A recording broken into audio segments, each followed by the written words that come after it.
Welcome back to the BlunderSpeaker Show, folks.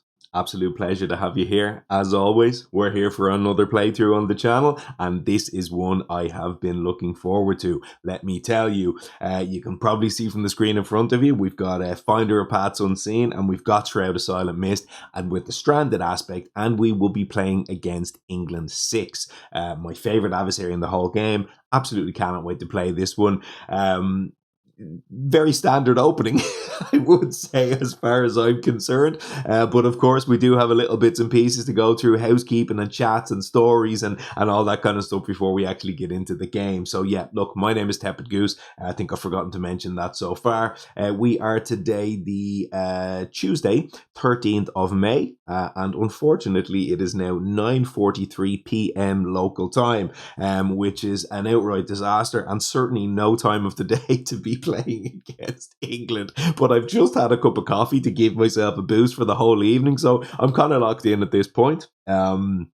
So yeah, whole pile of stuff here going on, and I did have one or two things to go through, of course, before we actually start playing, as I am one to do, as you probably know by now. So what have we got so far? We've got that window open for a start, and this is warm. It is warm today. It's a warm room today, very warm today, all day. Oh, good. I said warm today like 7 times there. That was a bit of a disaster. But anyway, it's been a hot day. I've been sweating. I've been sitting here and kind of trying to get on top of the usual problems that I have, which are the position of things on the table, the sound of the mic that's coming in front of me here. Excuse me.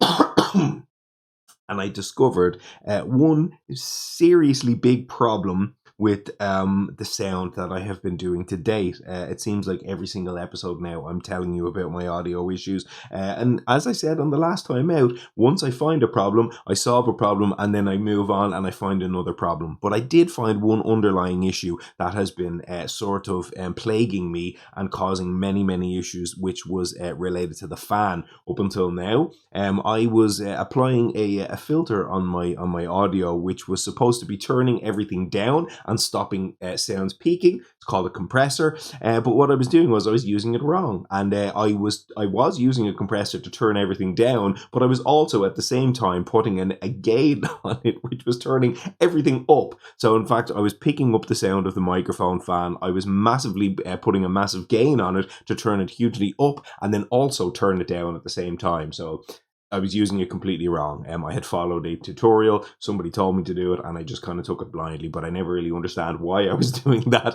And today I really dug in the weeds and realized it was a stupid thing to do. So I had been turning the microphone or the fan laptop up this entire time before turning it down, and this kind of plus and minus effect was creating all sorts of strange alien type sounds that were very difficult to remove after the fact in my post-production. So I have figured that problem out at least. That's no guarantee that this audio is going to sound fantastic. It probably sound a little bit different to before, but hopefully, that's one part of the problem solved. So, look, we're God knows how many episodes in at this point, and I'm still figuring it all out. But if you're still here and you're still watching me, that means you are a big supporter, and you're putting up with all of those issues as I've been trying to solve them. And thank you very much for all of that. Now, and what else do we have? We're playing against England, as we say, so we'll go through the adversary and all that kind of stuff after the fact. I am, of course, contractually obliged to make a few jokes about the fact that this is England, and I am, in fact, Irish. So first of all, I have my little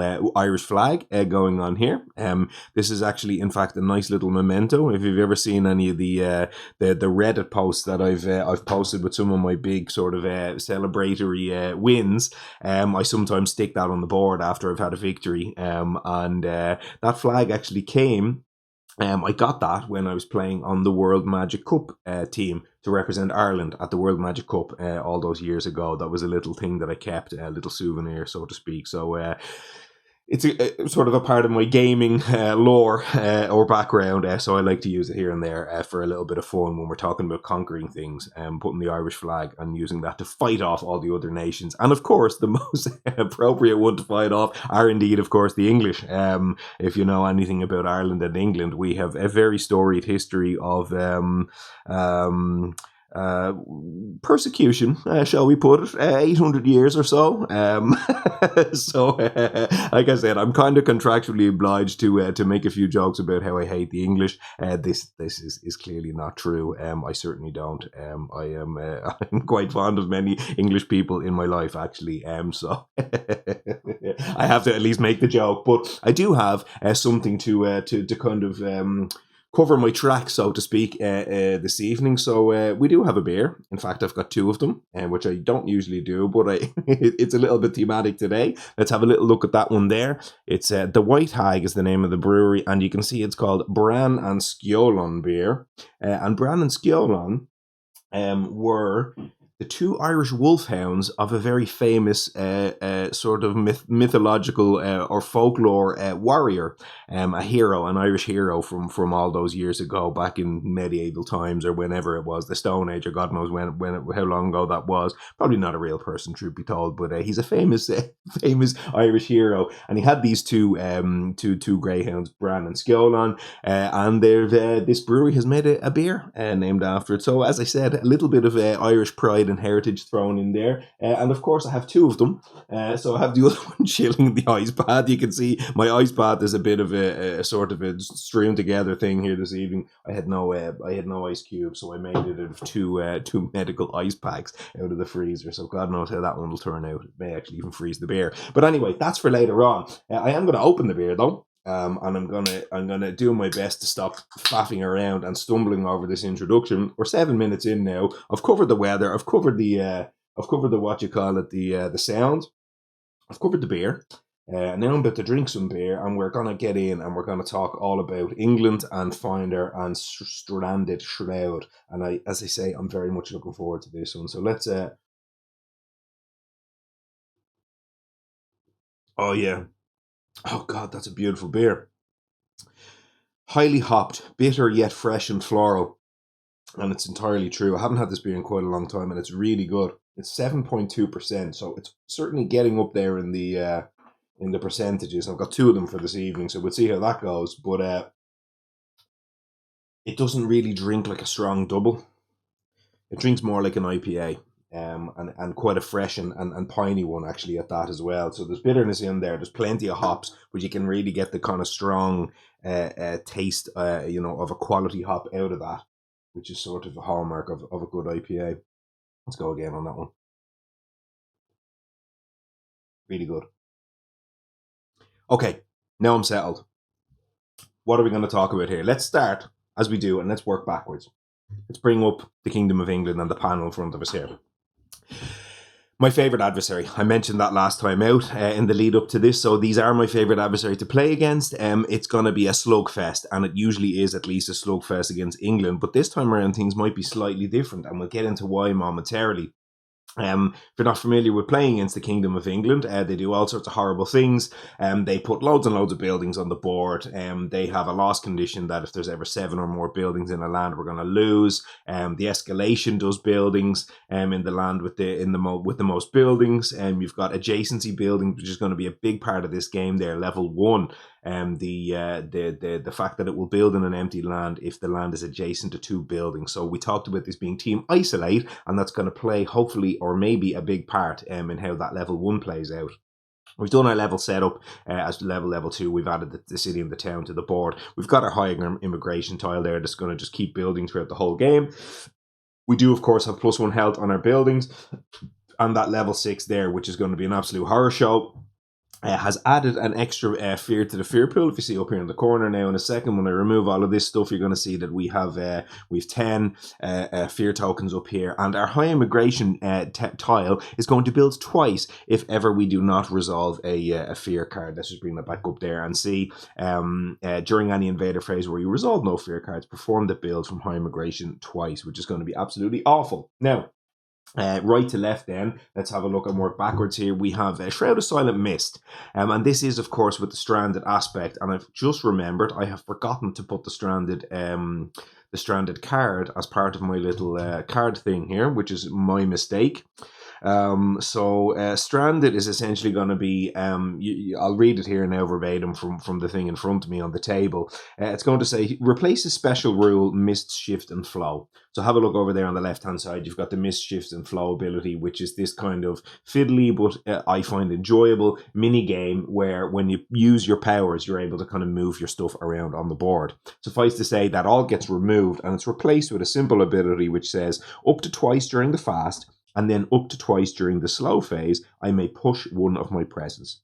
So I can essentially push my presence twice in the fast and twice in the slow, which is going to help me get around the board in lieu of that mist, shift, and flow ability. Finally, then it also says once each fast phase, I may isolate one of my lands, which is really key here, and that is going to be form a big part of this team. Isolate, as I say. So basically, Mist has this whole game where it kind of keeps stuff around and it deals damage and it deals plenty of fear. There's loads of stuff you can see here that's doing pings of damage, 1 damage to each invader, all of that kind of stuff here. So we'll sort of see those cards and abilities as we go along. But suffice to say is it doesn't deal a huge amount of damage and it doesn't really get rid of all that much plastic. It does a lot of keeping stuff around and sucking fear out of them throughout the whole game, which is a pretty dangerous thing when we talk about the Kingdom of England. The fear gain should hopefully play a big part in terms of things on my side, and that should all be good. Because we really need fear against England, as we talked about, especially with the level 6.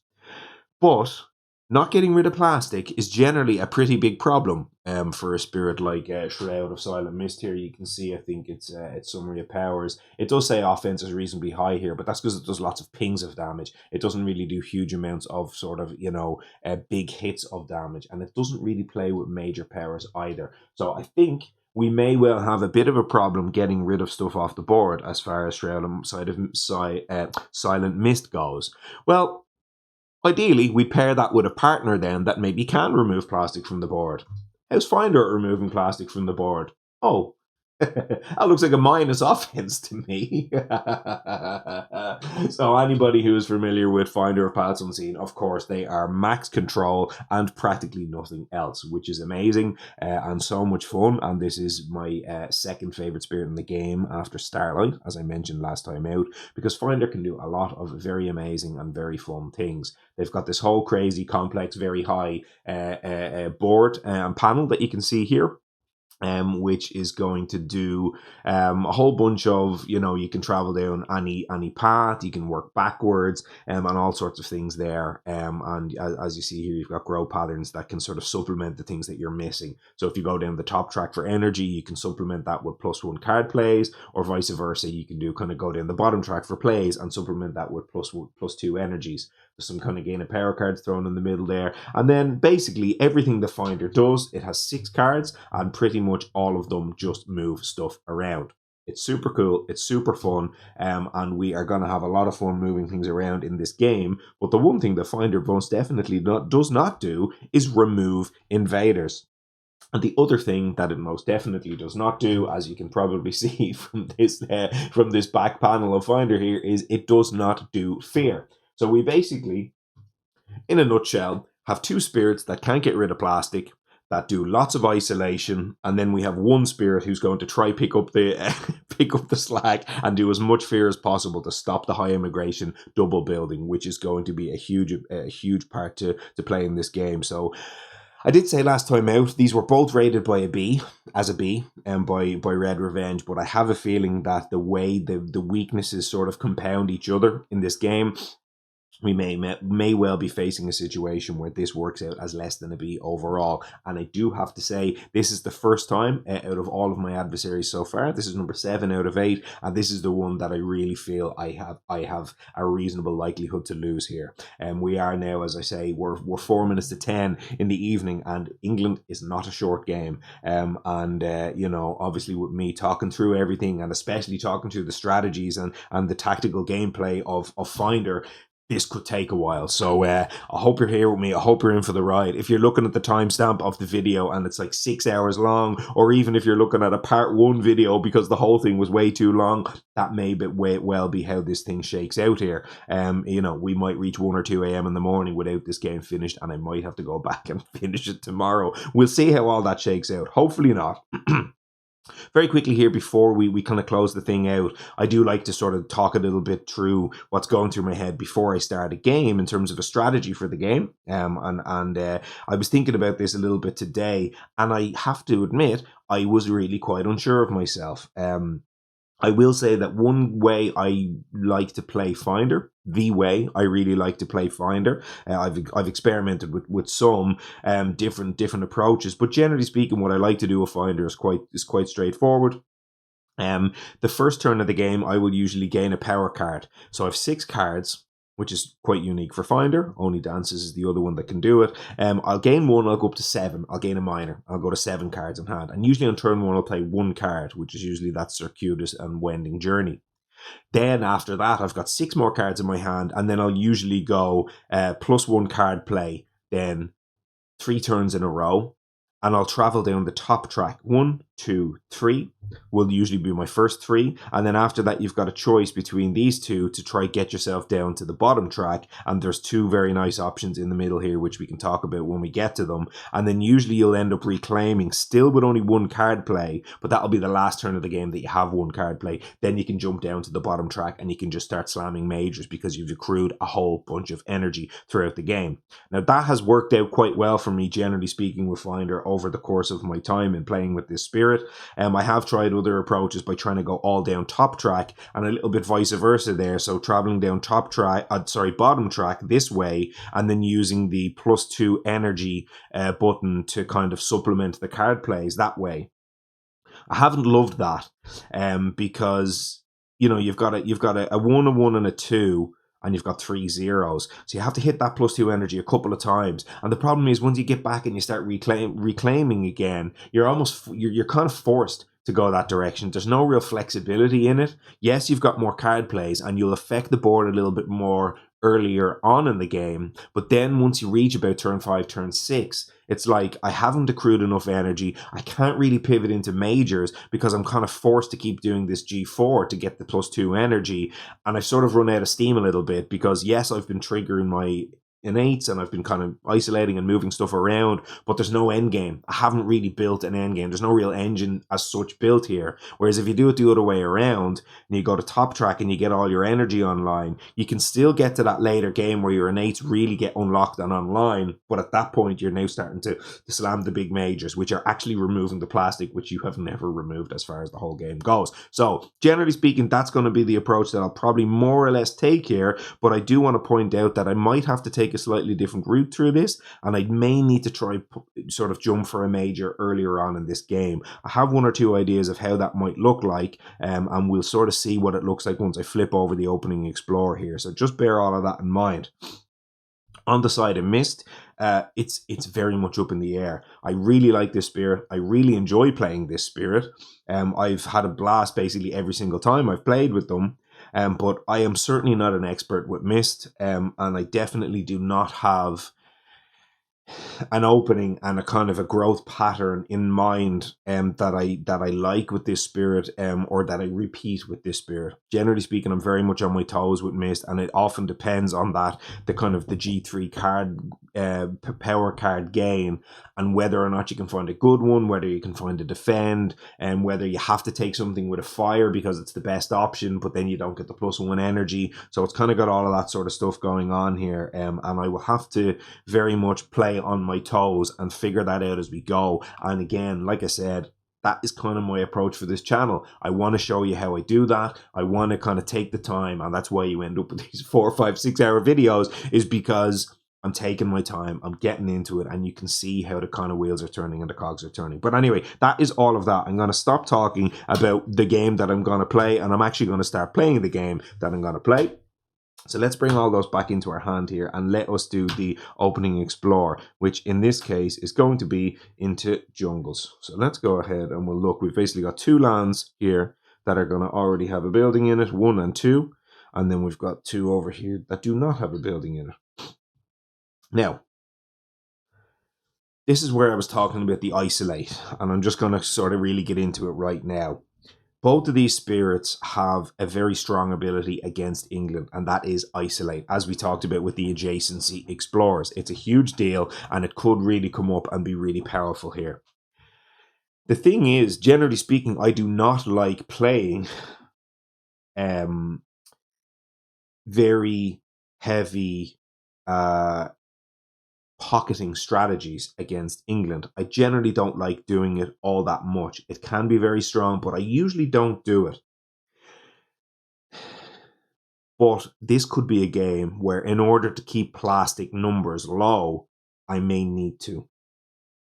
And as I'm looking at the board right now, for example, I wanted to see what the opening explorer looked like and see how my inlands might look given that sort of context. And as I look at the board, what I'm seeing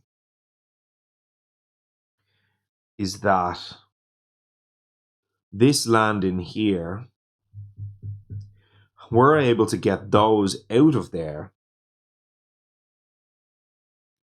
immediately.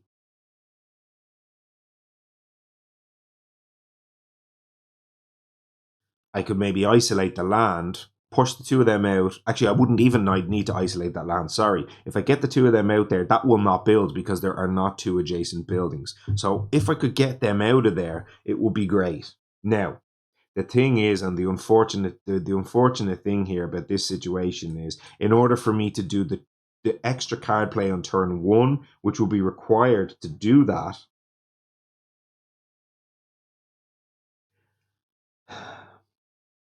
I actually need to grow at range 2, put my presence in there with Finder, and then push it away using, for example, my Open the Ways, and push this over to here, something like that. That would have been a way to go about doing that. But I can't do that. So do I have another way to do this? One card that can potentially let me move these out of here in the fast. So I have my left and 8 that can do it in the fast. What I'm thinking right now is, were I able to hit levels 1 and 2 of my left and 8, let's bring it up here and look at it. I could go push up to half of the invaders in the land, which I could push 1 of them away, and then I can hit the second level, which would be push up to 1 invader, and that would let me hit the second level of that. So that's one way that I could go about doing this, and that could help. Now, let's come back over here. The other card I'm going to show you, by the way, while I'm here, is going to be a card that can help me do this, which is Traveler's Boon. Traveler's Boon lets target spirit move up to 3 of their spirit of their presence to one of your lands, and they can move an invader at a hand and a beast along with their presence. That can let you move 1 invader, but it can't let you move 2. And I don't have any. Oh, okay. We have Flowing and Silent Forms Dart By. Now that is an interesting thing, because that will allow us move Finder's presence, and that could be crucial.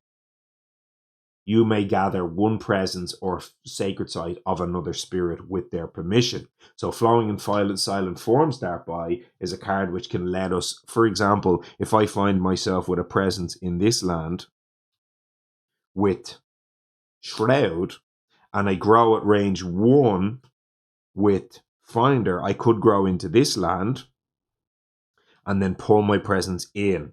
And that would allow me get my presence in here for the range 0 lay paths they cannot help but walk. Like, if I don't get on top of this land right now, if I let this go and do my other play I was talking about, which was like turn 1, gain a minor, play 1 card play, and then kind of grow from there, the whole inland starts building up straight away. And my isolation tactics and my kind of pocketing tactics, which, as I say, I rarely do against England, but I feel like they should work here, will start to slip away. Straight away, you've got 2 buildings on the inland and it starts to slip away. So I just feel, because if I get rid of them 2 right now, push them away, I've basically pocketed for the following explorer, that land and that land, and maybe even I could put an isolation in here with Shroud, and maybe even pocket, for example, that land. You know what I mean? So, or I could actually isolate this land, and then that pockets like loads of the inland, something like that. So I just need to think, can I push the advantage on that one? And then I wouldn't necessarily need Traveler's Boon at that point, though I could even Traveler's Boon and consider, would there be a way to get myself over in there with Mist, empty that land, and then isolate it? Similarly there, although that looks like a good target for defending. So I would like to think that turn one, Flowing and Silent Forms Dart by to get my presence into this land with Finder is the way to do this. I really like the look of this, and I came into this game thinking, if that opportunity presents itself on the first turn, I probably have to take it. So with that said, then on this side of things, with Finder, it'll be add a presence +1 card play. I'll need to unlock the 2 levels of this innate, but I will be going top track, as I said before. So that gives me the sun. So I only have to hit the sun once, but I do need to hit moon, air twice. So that would mean I would have to play this card as one of my cards, and then the other 2 cards, it's either between Circuitous Unwending Journey or Traveler's Boon. And as I said, with the Traveler's Boon, that's where I can go ahead and start organizing the stuff over here, maybe pocketing something over here, that kind of thing.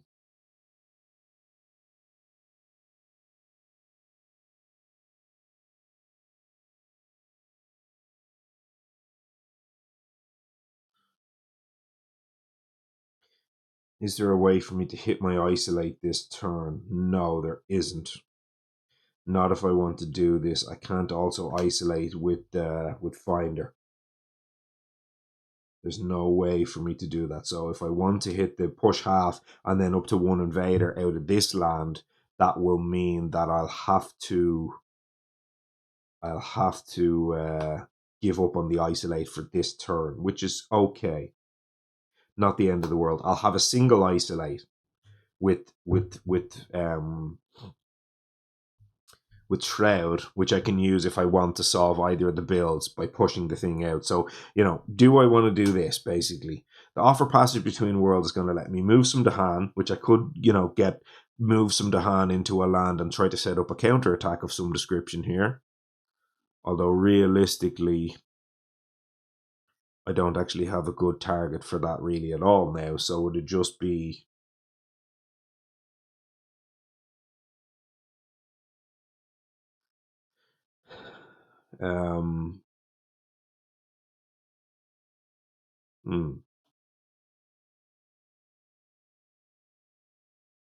There's a lot of all in. This is giving me feelings of the previous game where I played as green, and I kind of went all in to get up and do that defend in the corner, and then about a turn later I looked at it and went, did I need to do that? Was that really the best way to go about playing this game?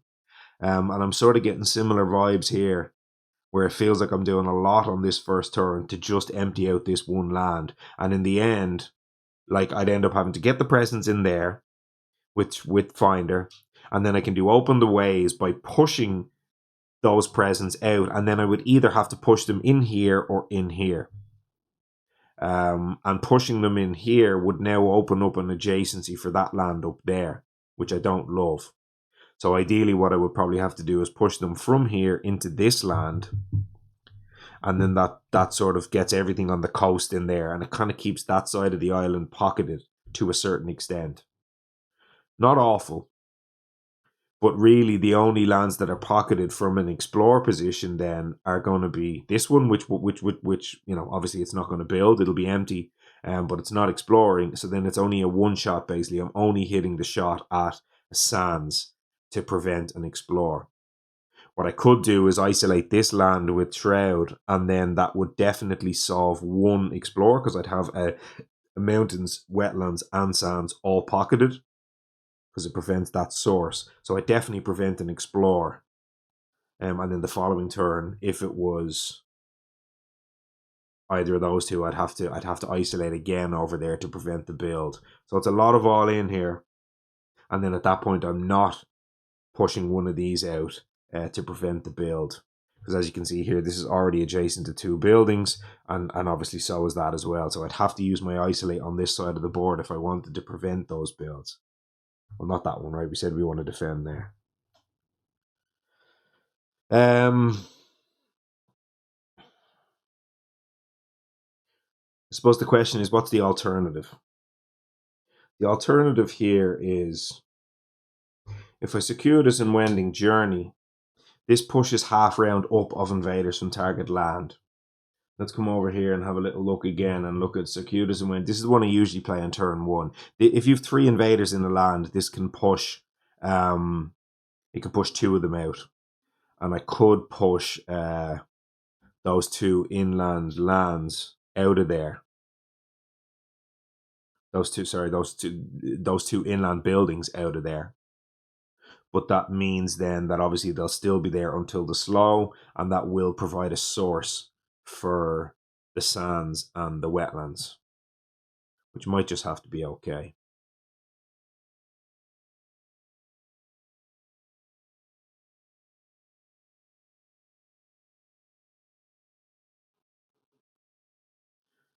I'm trying to think, is there anything else I can do with my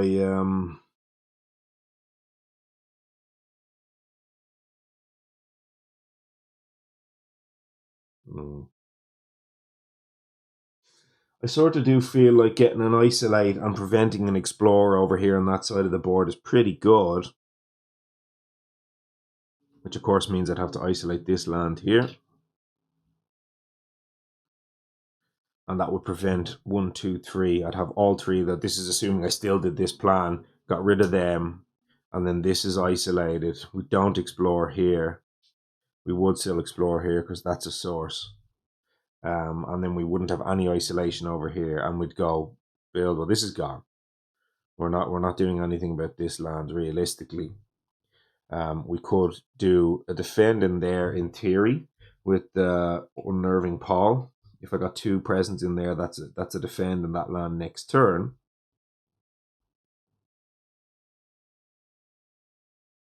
Can I get 2 presents in there? I mean, technically, I guess I could.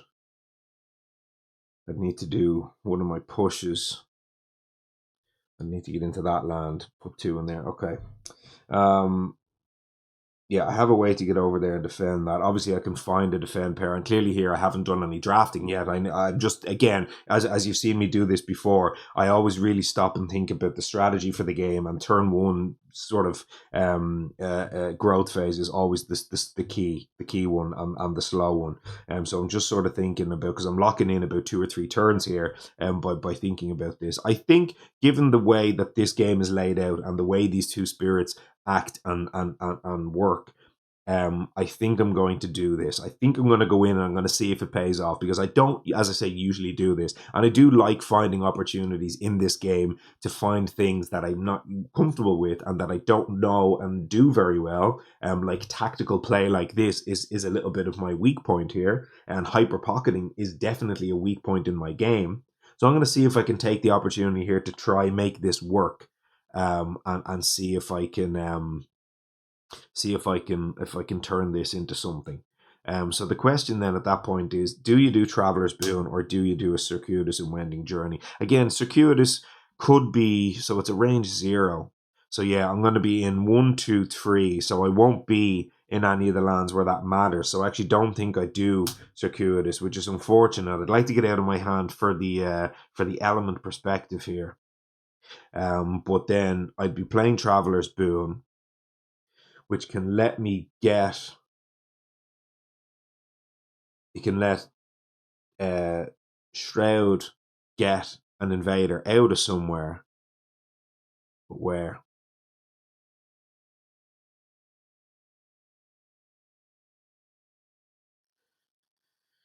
All of their stuff is slow for the most part.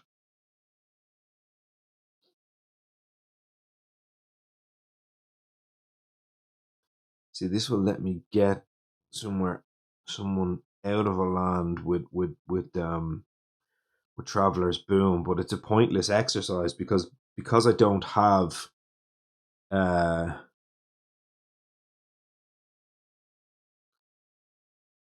because I don't have a second isolate.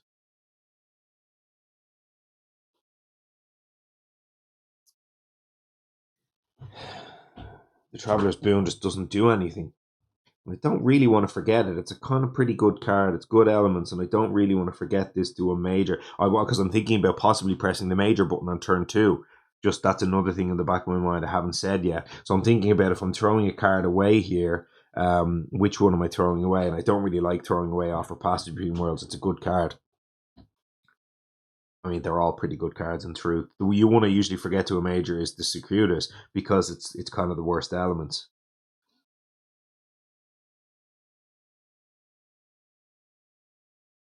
I could just Circuitous and then use the slow to push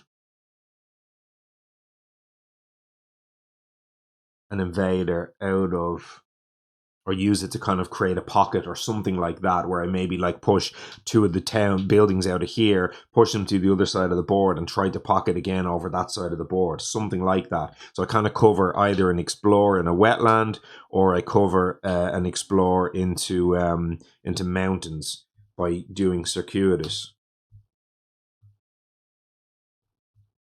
If I miss on either of those, if it explores sands, I don't know. In theory, again, I could just use that to push these across, get them all over onto that side of the board, because you remember we're going to have these 2 in here. That's going to be isolated, and then in the slow, push the 2 buildings over here or something like that, and help kind of create that kind of isolation sort of approach again. So I don't know. I don't really know exactly whether this is going to pay off, but I'm going to try it, and I think I'll go with Circuitous instead of Traveler's Boon, because I can use that Traveler's Boon later. I can definitely use that when I have an isolate. It'll also be another water that I can use to isolate next turn in theory, so I think that's just going to work out better to save that and play the Circuitous here. But actually, now that I look at it, I can't afford that, can I? This is why.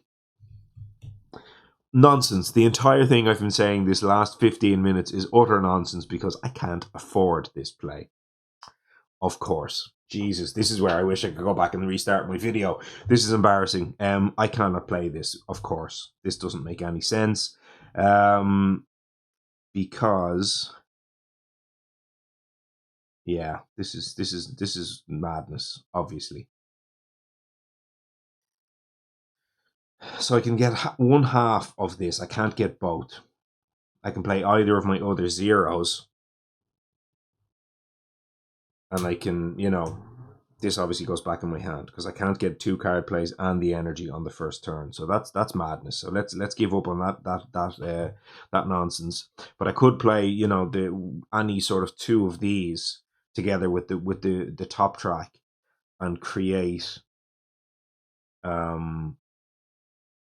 something.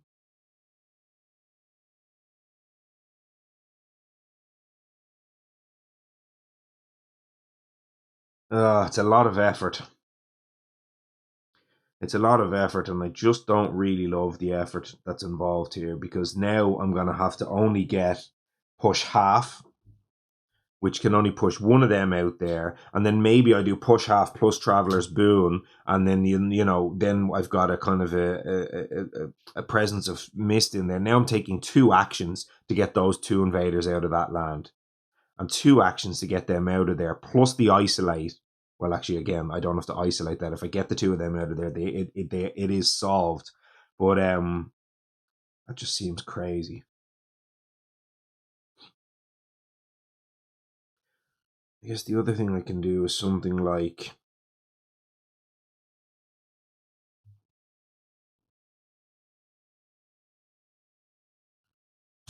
this, which gives me the second level, not the first level, and that's the push up to 1 invader, which again is kind of the same sort of thing. And then the circuitous and wending journey is also there. But again, I only have one isolate, so where am I isolating at this point?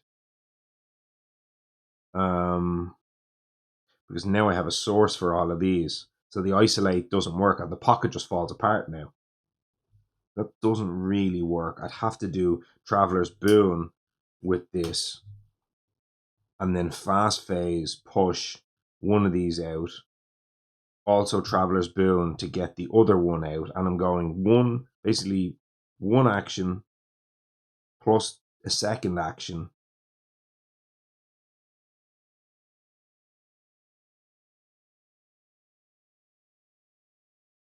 Plus still isolating from mist.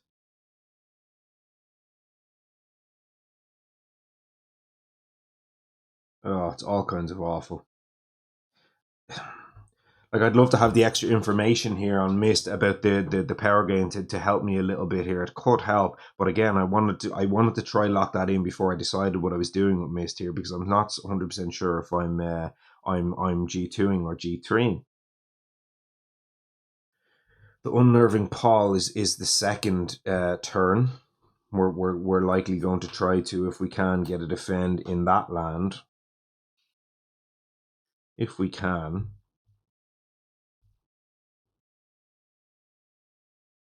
So that's okay. So then the turn one, we would need to do this to figure all of that out there in that corner, and then all of the rest of that just goes. But now we've got a paths tied by nature at range 1, which can push 2 invaders out into the land that has the same terrain.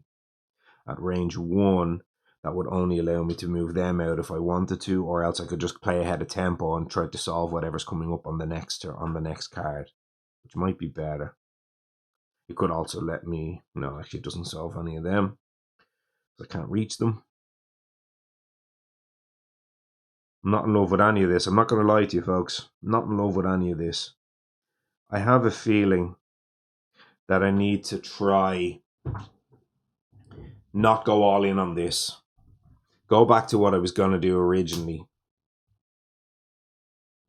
And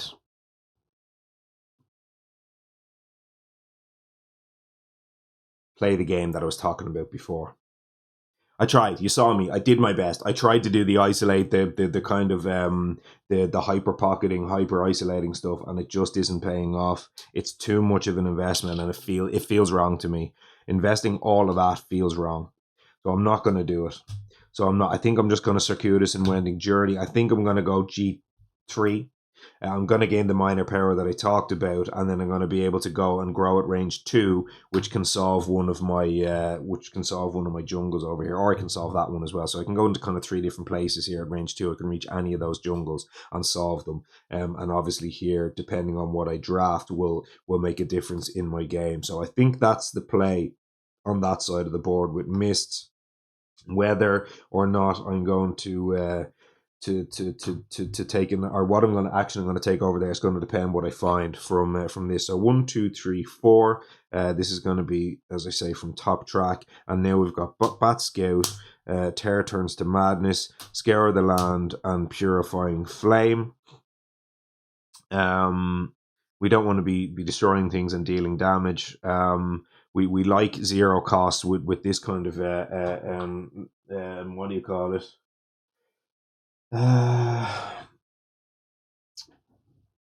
Elements, and it's a fear gaining card, which is quite good against England, as we talked about. So I think here Terror Turns to Madness. If the terror level is terror level 1, we just get three fear. I think that's going to work out quite well during the first cycle around. A little bit of extra fear will be fine to try keep the thing at bay, and none of the rest of these are particularly jumping out at me. I mean, Scour the Land, yes, it destroys 3 towns, but I think I want major powers that are going to do that. We're going to need to get rid of cities. Towns isn't going to be enough, and that's going to have to start triggering my responsibilities to the dead, which I'm not really chuffed about. So I think we'll take just a good on element minor there. I think it'll be fine, and I think we will, as I say, open with circuitous and wending. I'll decide which one of those lands I want to solve now momentarily. The other thing then on the other side here with Mist is, I think we're just going to take the G3, and we'll probably end up going maybe bottom track. We might even go top track depending, but probably bottom. So let's go ahead again and take a minor power on the side of Mist. That would actually have been quite a lovely one for Mist. the Terror Turns to Madness. I would have preferred to take the draft in the other order, but that's quite okay. 1, 2, 3, 4.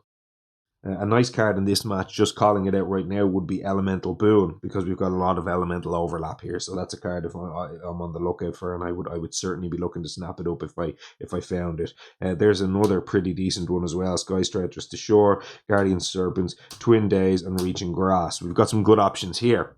Sky Stretches as a slow to fast is a very, very nice thing. I've had a lot of slow powers on the side of Mist. We talked about looking for majors on the side of Finder later on, and I'm a huge, huge fan of Sky Stretches.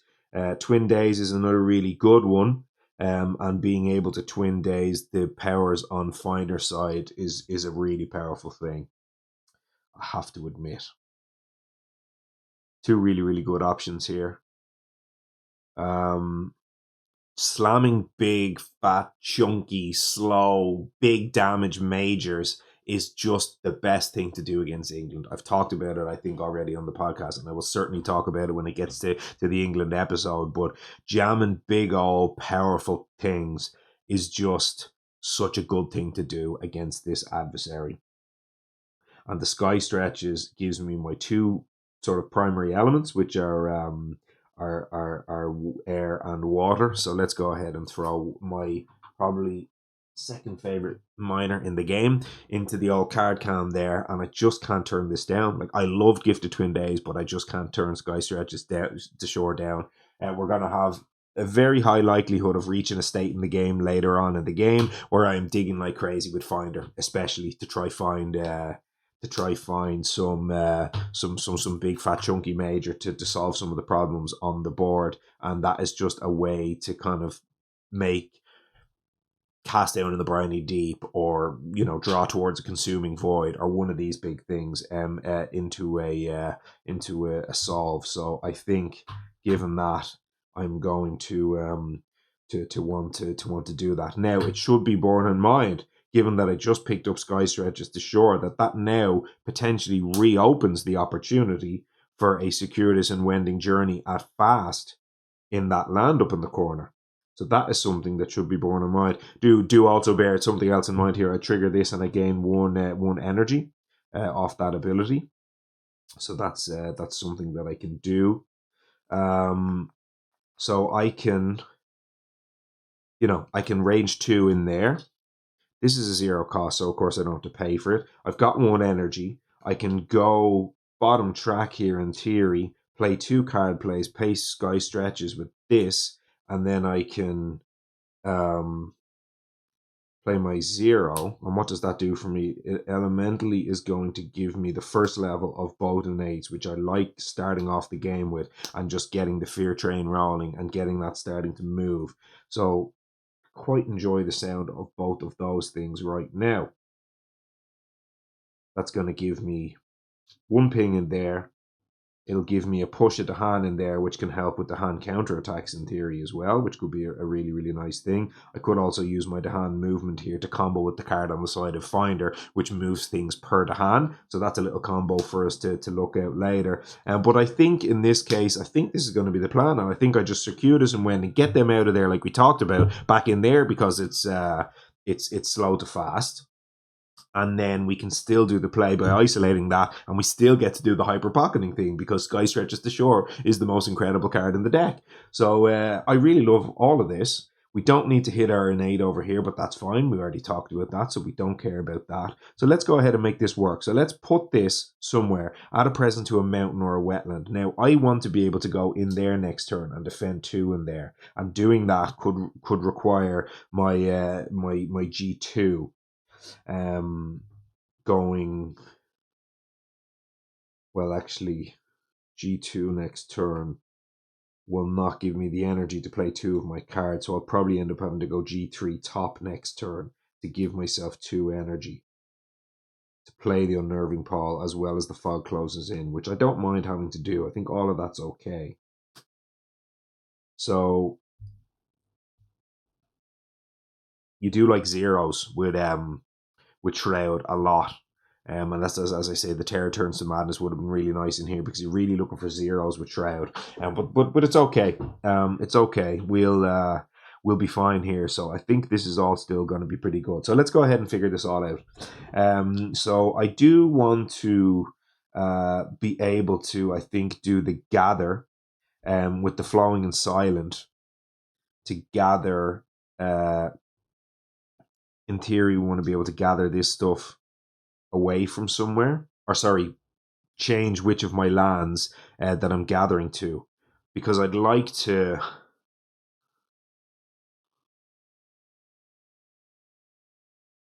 What would I like to do? That's the question. What would I like to do?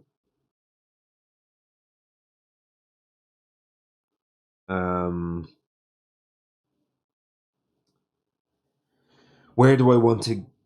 Where do I want to push these? Right now, as I say, I can push them in there. I can push them in there, or I can move one of the presence of Finder using the flowing and silent, and then change where I'm going to push them to. So again, this is the kind of techniques that matter. I think here on the coast is still pretty good with that. The question is, do I want to move this? Do I want to move that over there? Give myself a better range into that side of the board, maybe next turn, possibly. Again, we're going to have to be doing this G2 with the added presence at range 1. So if I'm here, I'm very far away from that side of the board. So this gives me access to the top corner at least, and it kind of lets me get in there and start moving things out if I really, really want to. It also gives me access to a mountain, a sands, and a wetland next turn, by a G1, whereas here I kind of maybe don't quite have the same level of flexibility. So I think that is where I'd like to do the flowing and silent forms with that. So we'll go ahead and do that first. Oh, it's actually only 2 fear if invaders are present. Ooh, not in love with that. Well, I don't want to give up on 2 fear here. That is for absolute sure. So I can't be giving up on 2 fear. So let's not give up on 2 fear. So we'll place that over there. I'm going to have a move 1. So, so this is why I haven't talked about this yet. These little tokens that I have in front of me here are, I'm going to use these to track the ability of the stranded thing. So the stranded, as I say, lets you move twice in the fast, twice in the slow. It lets you do an isolate. And then I also have one other marker here, which is going to remind me to do my my time passes thing at the end of the turn. So hopefully I can do these order of operations correctly as we go here, but I'll show you the way I intend to do it. And this is why I don't love stranded, actually. A lot of people find the base movement ability fiddly, and they like how stranded streamlines it. I find it's almost the opposite. Because you end up with all these reminder tokens to remind yourself to how many times you've moved things and all this kind of stuff, whereas the other way around, you just do it with your ability. So I find the other way more fun and also maybe even slightly less fiddly. But anyway, that is neither here nor there. One of my moves in the fast is moving me in there. That's one. Do I want to move anywhere else with my other? Well, yes, I have to move him in there with the other one. So that's my second move. Now I'm going to do my isolate in that land. So that's the isolate done, and then I'm going to move this down here to remind myself at the end of the turn I have to put that back and trigger my end of turn ability. So that's that. Now at range 0, 2 fear if invaders are present. So now they are present, and then now I can do a gather, but I can't because I don't have anybody. That's fine. Now give you a slow to fast. Push up to half. What am I talking about?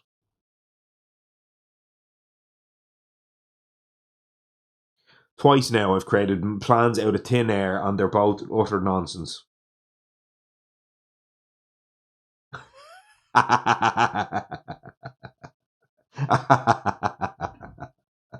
Oh man, utter nonsense. I'm inventing things. I've gone mad. I shouldn't have started this late in the day. I tell you that.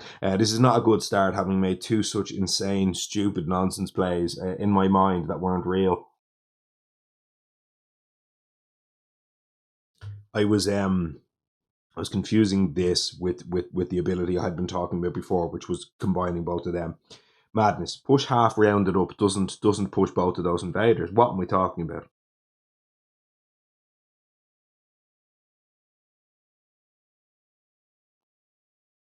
I can still push them out after the build, but of course by that stage they've already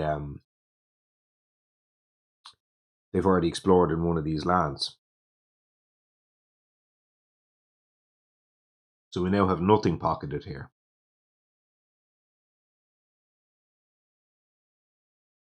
Which is just one of them things, just going to have to be the case. But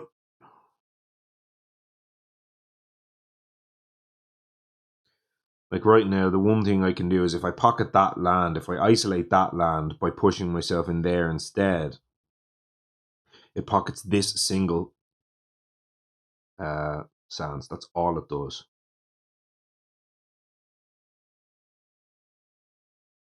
I can't do better than pocketing one single land at the moment with an isolate.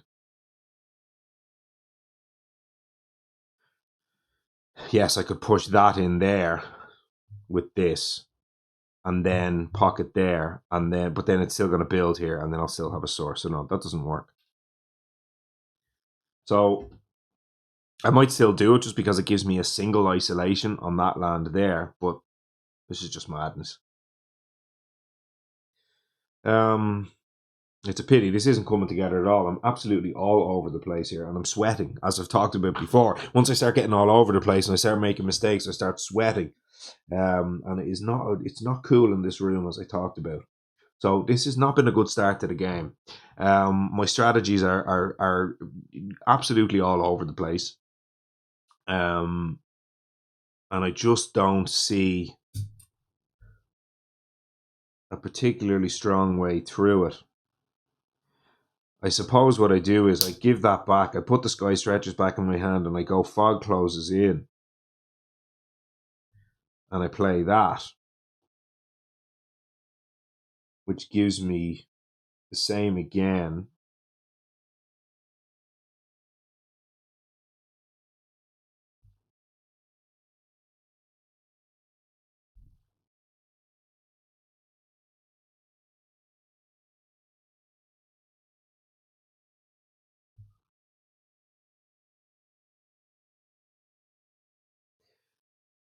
But then I'm stuck.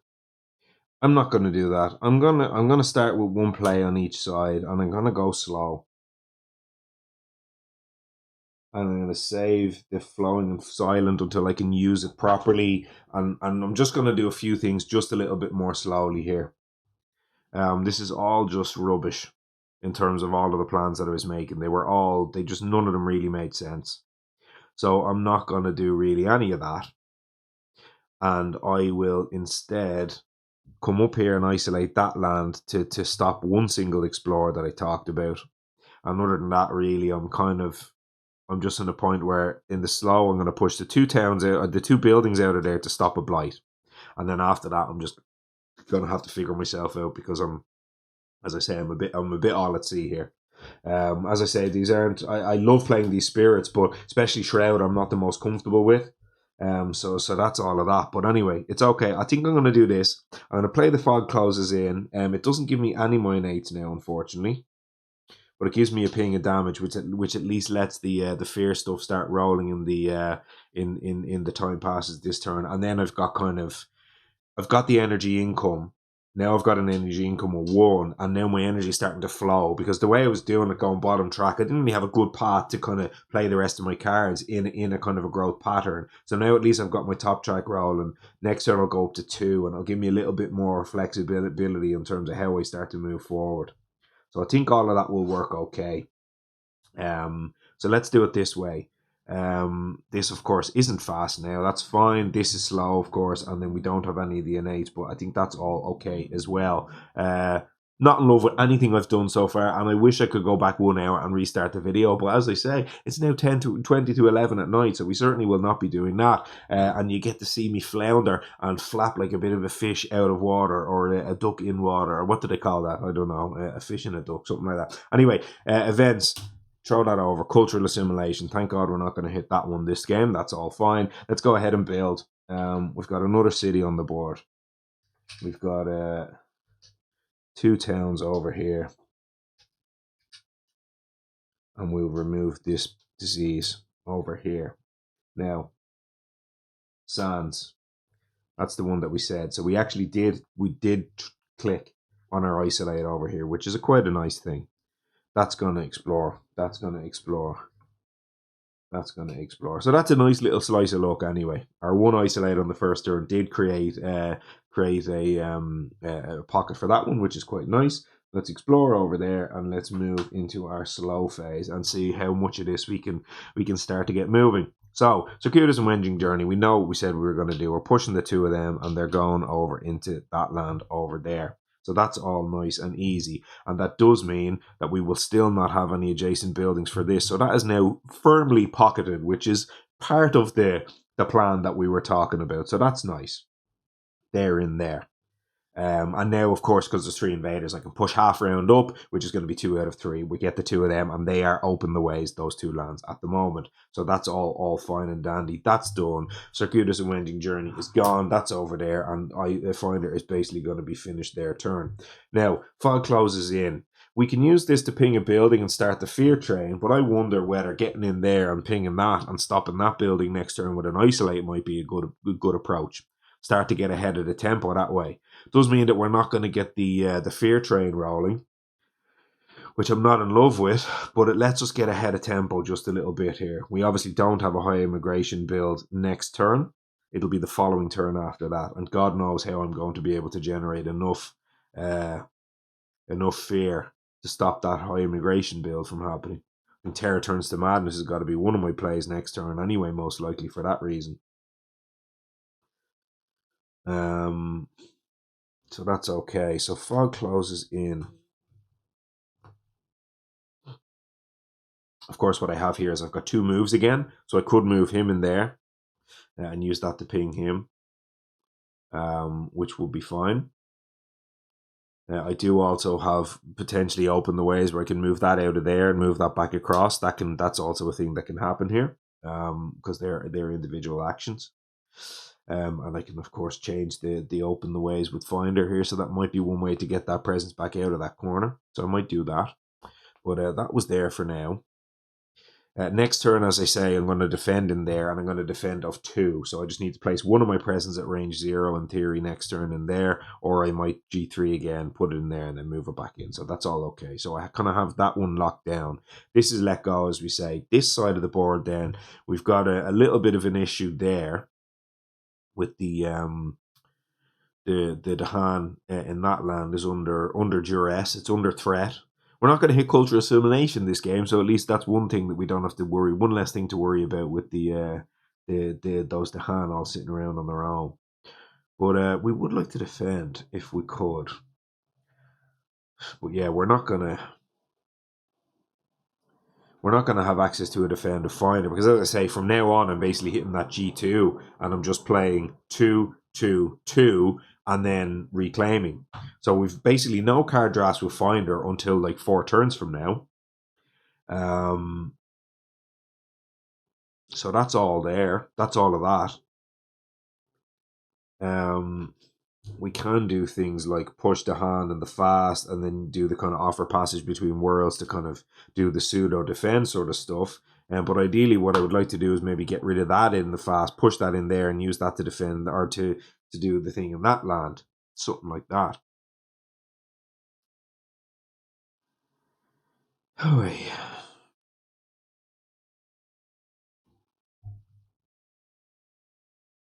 I think I'm going to do the play that I talked about, which is to move him in there. That's one of my slow moves.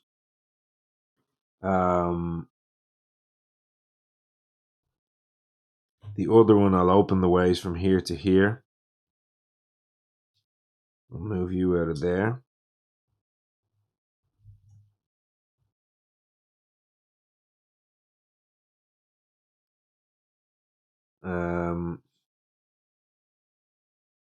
That's my 2 moves.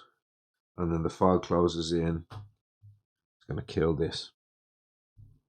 Don't love not getting the fear train online. I'll try to do that next turn, maybe with the innate or something. But for now, that seems like a good approach to start kind of locking in that isolate sort of strategy and keeping that side of the board pocketed if I can. Might consider getting these out of this side of the thing and pushing them away and really closing out the inland there. That could be a nice way to go about doing things. But that's going to be it. We're back to thing. End of turn, we're going to do that, and we don't have any fear farms to be generating things from. So that's all fine. So we know what we're doing over here. We're going that. We're going top track. We're getting the 2 card plays.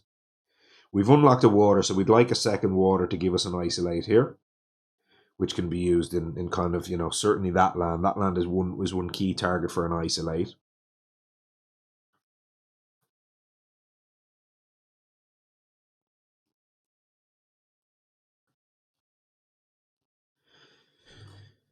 If we could get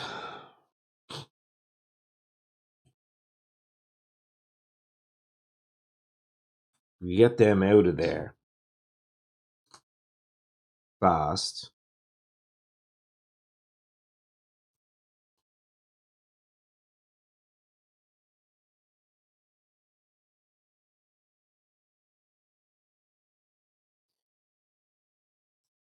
And then to use some sort of isolation tricks here, it could be quite nice.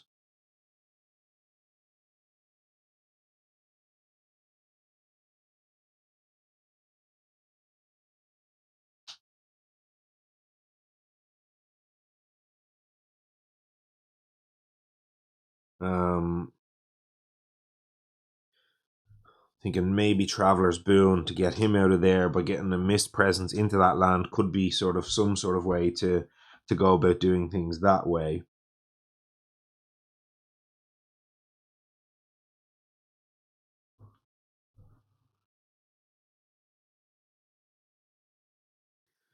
Aid for Spirit Speakers is also another way to do that. Push that. Cost 2 though, it's very expensive. What are we doing on the side of Shroud? Let's see. So we definitely want to play the Unnerving Paw. That's for sure. That's happening. Let's have a quick look at Unnerving Paw here. Let's bring it up and show. This is the one that gives you defend per the presence you have in the land. So we've already got one. We want to put a second one in there, and we want to defend that land over the 8-3. So that's definitely one of our card plays. We are going to want to unlock 2 card plays here. We are going to want to go bottom track in some description, in some way, shape, or form. I could do that with either a G2 or a G3. So we kind of need to make a decision around that one. I've got one energy and I've got another one coming in this turn. So that's all quite nice. One there, and then we've definitely got at least one there. So that'll give us access to 2 energy. Could Sky Stretches if we need some of the fast stuff on the side of Finder, which could be quite nice. Don't hate the idea of that. Pretty happy I picked up that Sky Stretches, actually. I think that's going to do work in this game. So that could give me access to a kind of a push them out of there. That sort of isolation stuff that I talked about before. The only thing is, can we get access to moving this out of here as well as the moving these out of here? So is there a way for me to unlock the top 2 levels of this and something like clear this? So if I can get rid of those and then get rid of those, that could be amazing. Can I do that? And then that would clear out that side of the board and this side of the board. That would ravage. So then, we'd have a kind of a whole, we wouldn't have a source to kind of those lands in there. And we could maybe isolate this land and that land, and it would isolate the whole board almost. Is there a way for us to do that? Because that really would be the hyper pocket all in stuff. So can I make that work? With a Sky Stretches, this is probably looks easier than without it. So let's think about what Sky Stretches does for us.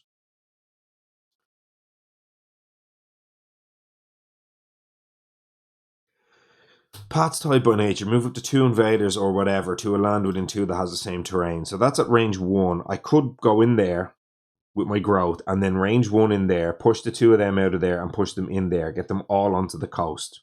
That's one card that achieves that one effect. If I get access to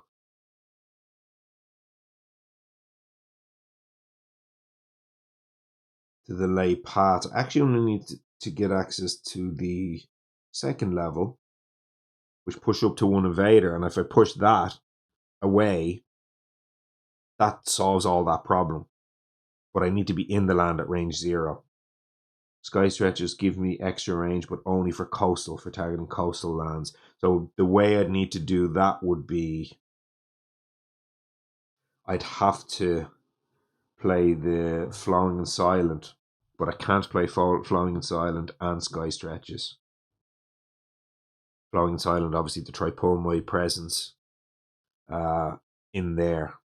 But I can't do that. So can I, instead of getting then the lay paths, can I instead do this with Traveler's Boon?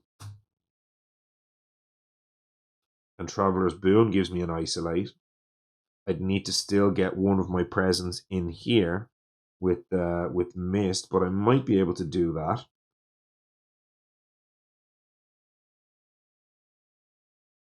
This is not giving me very much fear, though, and I'm quite scared of that, because I cannot hit this double high immigration. It will be a disaster. Well, I mean, yeah, no, we'd have to get rid of that as well.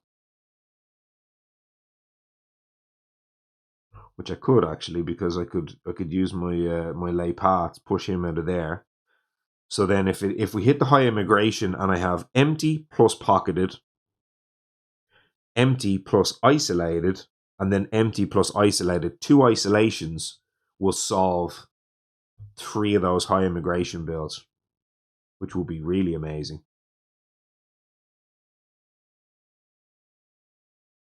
So here, Pat's Tide and Traveler's Boon would give me the push up to 1 invader. That gets that out of there, and it stops the edge case as well, whatever edge case might look like. On this side of the board, we Unnerving Paul. I think we probably want to G3 one more time here and get another card in our hands. We do need to play the Sky Stretches that we talked about. We don't need to play Flowing and Silent anymore because we're not trying to get in there. This would only look like put him in there, 2 in the pool. We save it because those are free. We hit that and we hit 1 isolate, which we like. Unnerving Paul, in this case, I've 1 presence placement from the bottom track this time. I gain a power card, which of course is a minor power. So assuming I do this, it'll be gain a minor power in my hand. I actually don't even need the energy because I have the 2 anyway. So I don't have to technically hit a fire card. If that was 4 fire cards, I could still do this. 1 and 1.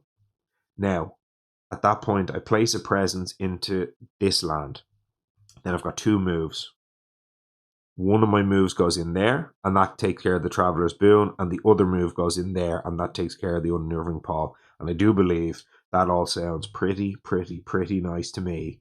And that takes care of that whole isolate, hyper pocket isolate sort of stuff that we talked about. Let's go ahead and do this. This is the plan. 1, 2, 3, 4. I know the first turn took a long time, but now I think it might be coming together just a little bit. So let's have a look here. So we can put them to the side because they're going to be the ones we're playing. I think we have our plan more or less, and then this is just a draft to see what we can hit. We hit Call to Migrate, Sunset's Fire. None of these are interesting. Shadows of the Burning Forest and Razor Sharp Undergrowth. They're all terrible, as in elementally for the most part. We don't want 1 cost cards here, so we'll go ahead and we'll take the Shadows of the Burning Forest. We'll throw it in there real quick just to have a look. I've had this one on the channel a couple of times. I say terrible. I actually like this card a fair bit. It's going to give us fear, which is one of the main things that we're looking for here, and it'll give us access to some of those pushes as well. And if we try to keep our presence in lands with Finder, we can use this kind of push across with the Open the Way and maybe push, instead of into an adjacent land, like push across the other side of the island, which can be Super cool. So let's go ahead and take that. We're not playing it now. We're putting it in our hand,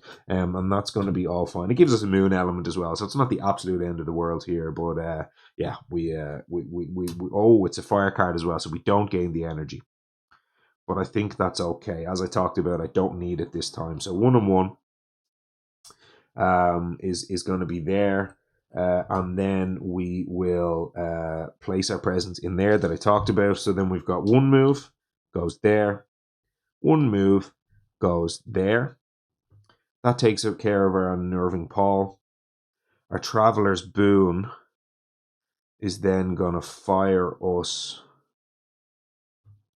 Where am I going to put the thing? I think it's still just going to be over here.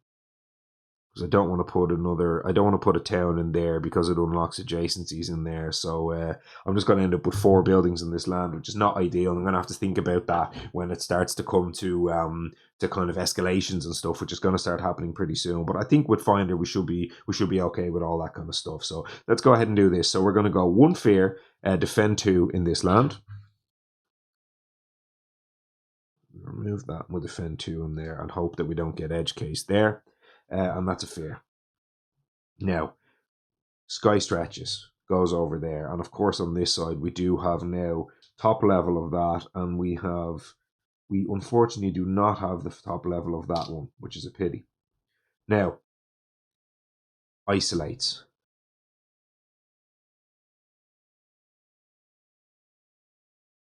Ooh.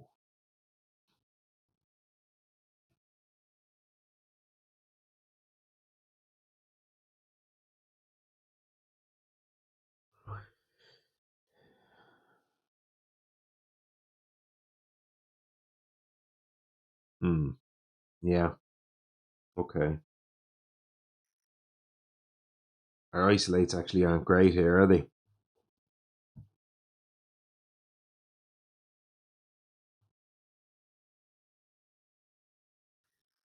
Well, so let's do this. Traveler's Boon. You go over there. I need to move my presence over there, of course. And then I pull one invader with me. I can take it to hand if I want with me there, but I'm not going to because I want to leave that there to destroy that one. So that's all fine. I have the Sky Stretches here. It only gives me range, as I say, for coastal, but that's okay. Target this, range 1, paths tied by nature. Move up to 2 invaders to a land within 2 that has the same terrain. They're going in there. Now, so that'll be gone. Well, actually, that's amazing because now I've jumped over there. So actually, my isolate is now perfect. So now that isolate goes in there. I forgot we were moving our presence over there. So clearly there, that's the isolation. And now again, we've got this whole thing pocketed. On this side of the board, we've got the push up to 1 invader. So we will push that invader 1 into there. So that's that. So now that's all really, really pocketed in there. And now we have an isolate at range 1, which is going to be, well, at range 1, if we target this land with an isolate, that will now pocket this mountain. Well, just the mountain, I guess. But it's still, we're now going to have pocketed. If I isolate this, what does that do for me? Oh no, that stops that building. Sorry, of course. Pocket that. Isolate that. Stops that building. And in theory, it stops it exploring, which won't really matter at all, of course, but it stops this build, which is the key. That's the thing we want to stop here. So we won't be taking shots on single explorers. Clearly here we want to be stopping the build. So that stops both of those, stops that building, that stopped building, and that stopped building, provided, yeah, well actually they are all definitely stopped building unless some horrible event comes up. So really, really, really like all of this, but we are not generating very much fear, which was my problem, and fear my sort of reservations, shall we say, coming into this game. But I'm really enjoying this. I never really do this, so this is really different for me. I do Finder because I love Finder. Finder can do all sorts of crazy things. But I never really do this in a game, and I certainly haven't done it on the channel yet. So we shall see how all of this turns out. Let's go ahead and go and flip an event card, and this time we will, of course, be carrying it out. Let's see how wrecked we get here. The struggles of growth, healthy land. Each bear chooses destroy 2 of your presence to gain a power card, which I can't really be doing. Or forget a power card, gain 2 energy and move your presence. So that is fine by me. On the Finder side, I will definitely be doing that. So I'll forget the Circuitous that was in my discard pile. That's gone, and that gives me gain 2 energy, which is fine by me as well. I'd love to use the gain a card, but there's no way I'm throwing away 2 of my presence here. Not happening. So this just gives me more energy for big fat majors later on in the game, and I can move up to 2 of my presence up to 4 range, and this could be really powerful. So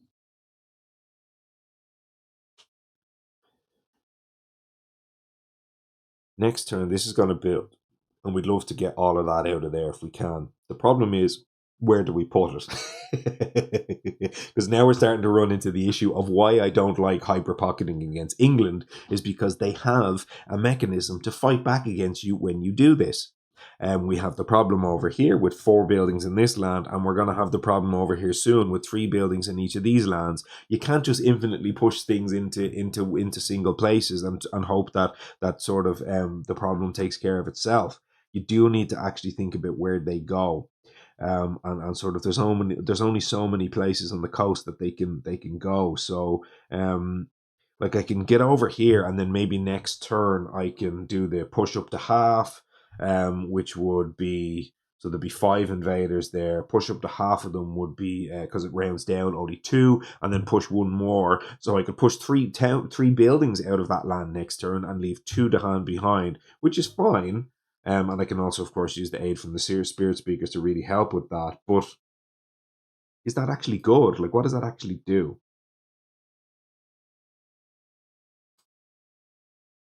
What I could, of course, also think about doing next turn is trying to get everything out of that jungle so that we can do the double high immigration and completely miss.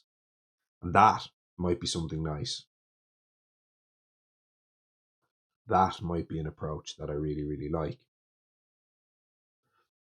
So with that said, I can't push into that land right now. I was about to say, with that said, I'll just jump in there, but of course I can't because I'm about to ravage.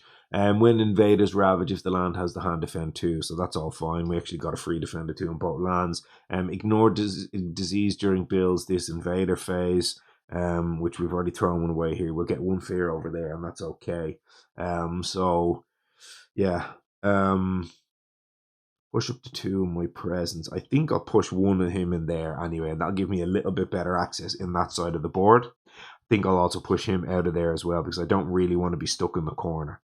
And if I need to, I can add presence at range 1 in there, and I can also potentially unlock this move of presence before too long as well. So I prefer those 2 moves because they give me slightly better range on the board. Right now for events, I've only got 2 to hand in my lands, which isn't great. I've got 3 for the side over here, so I could in theory move up there, which gives me better to hand for my events. But that's just a slightly better position from a range and targeting perspective. So I think that's the way I want to go about doing things. And then next turn I can go add a presence in there before the build happens and maybe push some stuff out that way. Maybe. Might be the way I go about doing it. Don't really have a great way to do that in truth.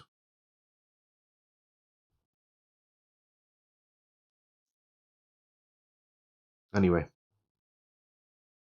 it's okay. I think we'll be okay. That's that. So that's that one. I have to do the same thing on the side of Mist. So Mist, it's going to force me to forget a power card, gain 2 energy. Ugh. Move up to 2 of your presence up to 4. Suppose I can just throw away that Shadows of the Burning Forest. The 2 energy is huge. we did say the shadows wasn't going to be that great for us, and the 2 energy is great for us. 2 energy for mist is massive. So I think I'll throw away the shadows. But just again, I don't want to throw away 2 presents when I've only got 4 on the board. Mist really needs its presence. So there's 2 energy for mist, and then I get to move up to 2 of my presents, up to 4 away, which I will. So here we're thinking about where do we want a suffocating shroud.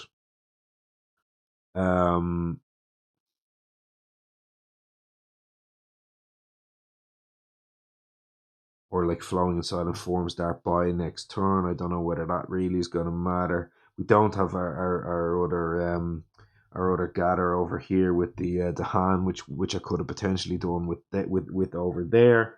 Where do I want to move my presence here is the question. I'm not sure.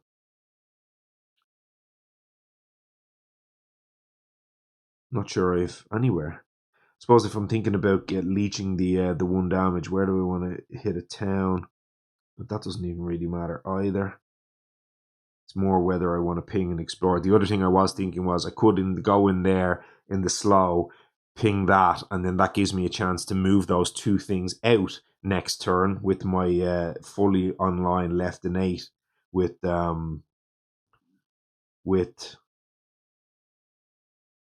Finder. And I might want to do that because I'm gonna hit that double high immigration, and I just cannot build two more buildings in that land. So I think I might actually want to do that, but I can do that in the slow anyway. But I don't think I want to be too clumped up in that land. So at the very minimum, I want to do something like that. 1, and then next turn I can go G2 top track for 2 energy, maybe play the 2 of those cards, and then go back into the reclaim loop. That gives me an okay setup with my innates that way. I think that's the way I want to do that. So push 1 of them in there, and then 1 of them maybe in there.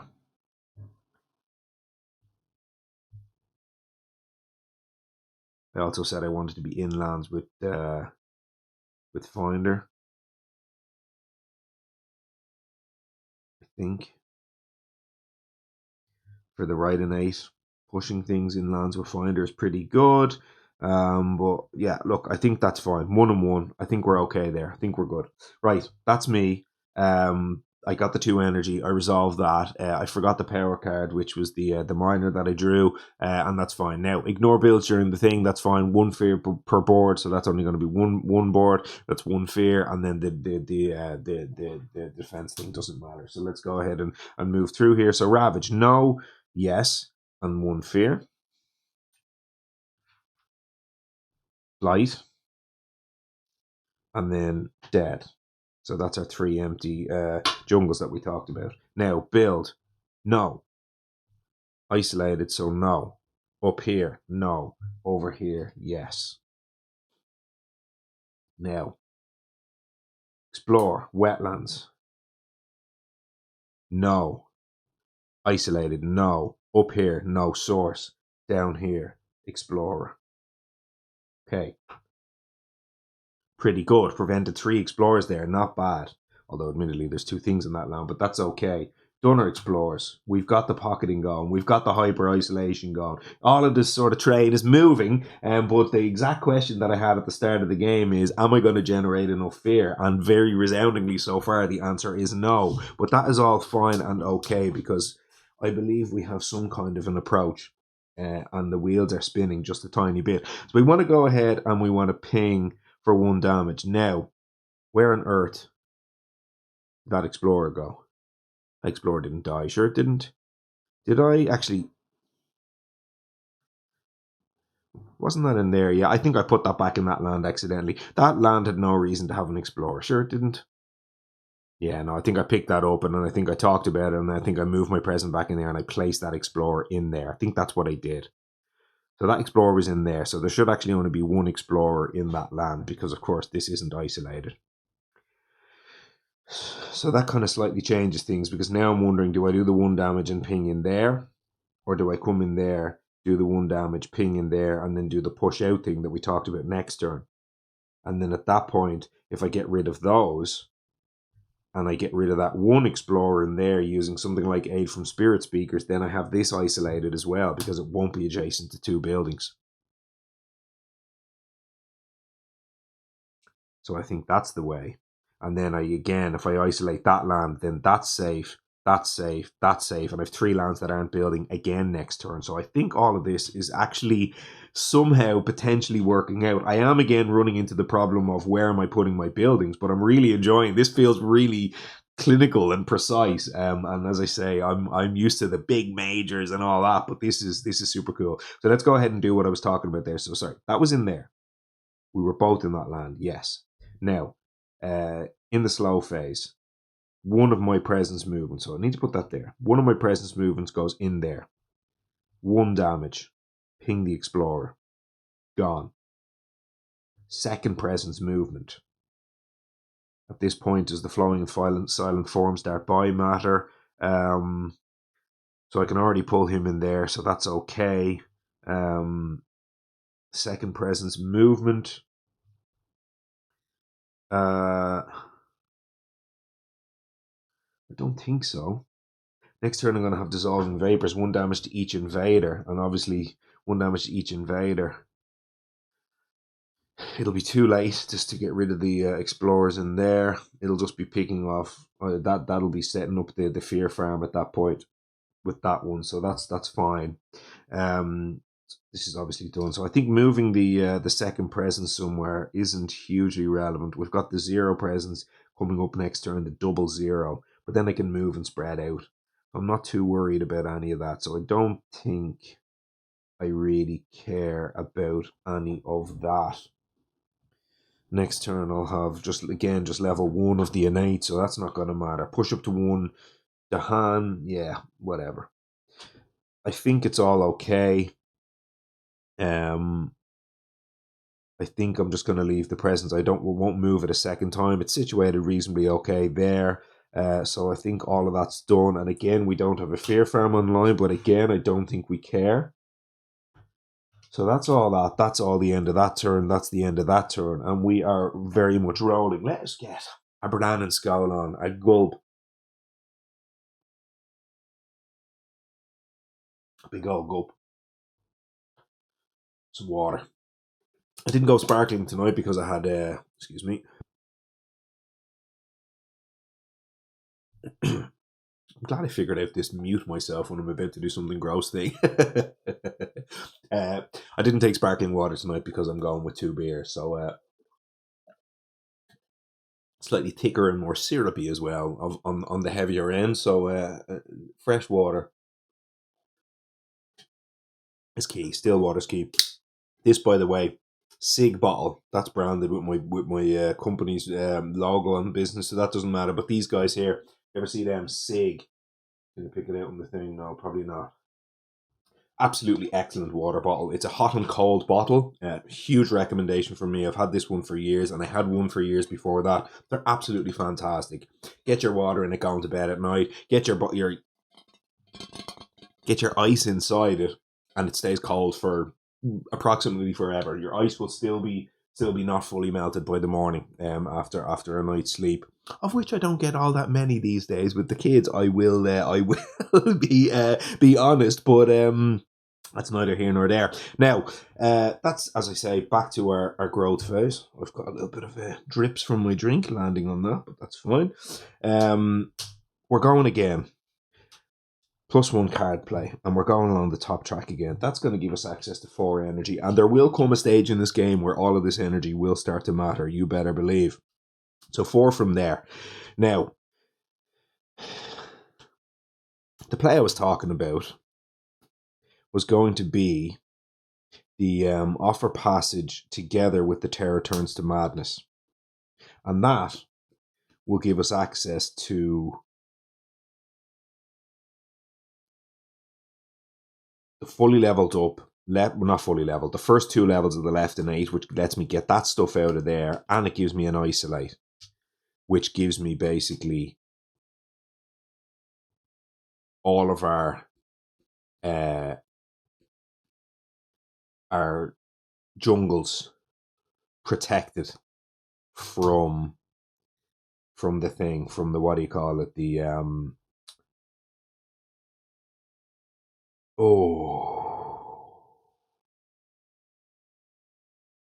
it does do that, but it doesn't get rid of this.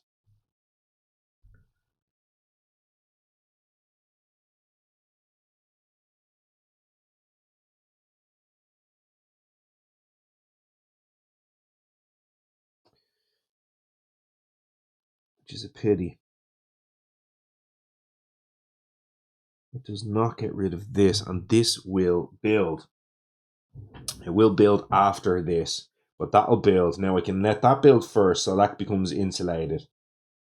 So we basically have this doesn't build, this doesn't build, but this will build unless I can get access to a fear card or an event. The events won't really remove invaders.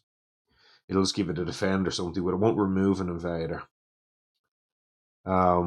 Fear wise here, I'm only going to have access to 2 more fear in the fast from flowing and silent, which isn't going to make any difference. I could G3 and search for a way to remove him. I do have the aid from the spirit speakers, which can give me access to moving. Actually, wait a second. I might be able to do this. 1 second. If I do it this way, this can give me offer passage, pushes the 2 of them in there. Aid from the spirit speakers can push the 2 of them out of there, and then I can use my 2nd level of my aid to push him out of there. Now, if I do it this way, the question is,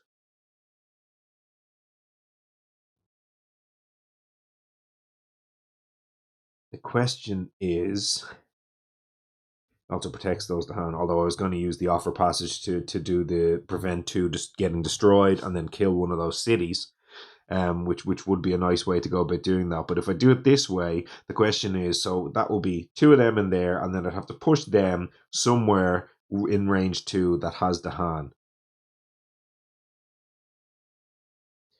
which could be into that land over there, but no, we can't do that. It's into that land there, and then it will be basically 2 buildings over there in the fast. I have a disease prevent, which will prevent one of the builds, and then I'll have a high immigration, which will be, or not a high immigration, an escalation. It'll be 1 more build. So I would be insulated if there was an event that prevented that disease. I kind of like this, not going to lie. I think I'm doing it. Again, clinical precise, what we talked about. So let's go ahead and do it. So let's do this. This is the thing. We're doing 2 card plays. 4 more, as we said, is going in the pool. That's going to be 1 and that's going to be 2. Still not removing anything from the board here, but we're adding very little to the board, which feels like I'm onto something. I'm not going to lie. Let me have that back. That's all back up here. We said on this side of the board we probably wanted to G2 top, 2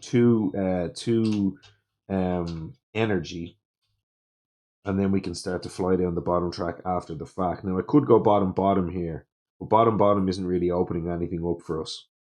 And if I go top right now, that gives me access to 2 energy. It's not impossible that later in the game I might be able to squeeze a major in if I go this early right now. And we are, as I say, probably going to have to figure out a point where we're going to have to actually start removing plastic from this board. But anyway, for now, we won't remove plastic because that's not the game we're playing. We're not here to remove plastic. We're here to be clinical and precise and get you over there and isolate that and pocket that. And oh, it's amazing. I'm having a huge amount of fun, I have to tell you that. Now, okay, so we said over here, extra card play off the top. We got the 2 energy. We don't have an isolate now. So we're now short an isolate. We only have 1 isolate. Which if I isolate over there, these are gone, this is gone. There's just nothing on this side of the board. This doesn't have to be isolated anymore, but this now is not isolated. Damn. So we can't isolate ourselves from this and prevent this. But we definitely want to prevent the double high immigration. That's imperative.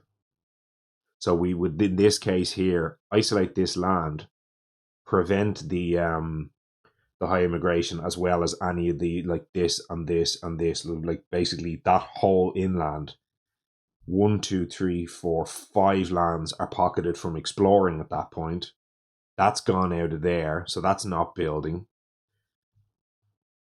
Pocketed, but then but then the problem is this is going to build, and then that will now unpocket that whole inland, which isn't great news. It's not great news, but I can't let this double build from high immigration. I just don't want that to happen. So I'd have to let a building happen. A town comes in here. A explore happens in one of these lands up here, and then next turn we cycle back through and we use, what do I have on this side of the board? I actually don't have either of these abilities next turn. If I do it this way, my unless I go for the +1 energy this way or go for the moon this way, but I don't want to unlock either of those tracks. I want to go to one of these. So I actually don't have any of my fast pushes next turn. So I won't be able to stop this ravage. I won't be able to remove any of those inland stuff from happening. And we're starting to run into small amount of trouble. I would be reclaiming, and I could reclaim the sky stretches to do Ways Ashore and Heartland. That's actually not great. That is not great.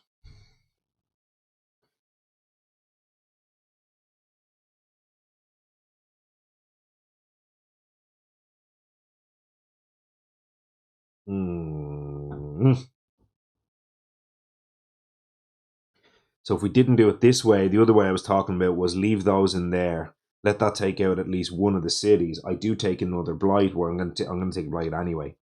But then I had to do it this way.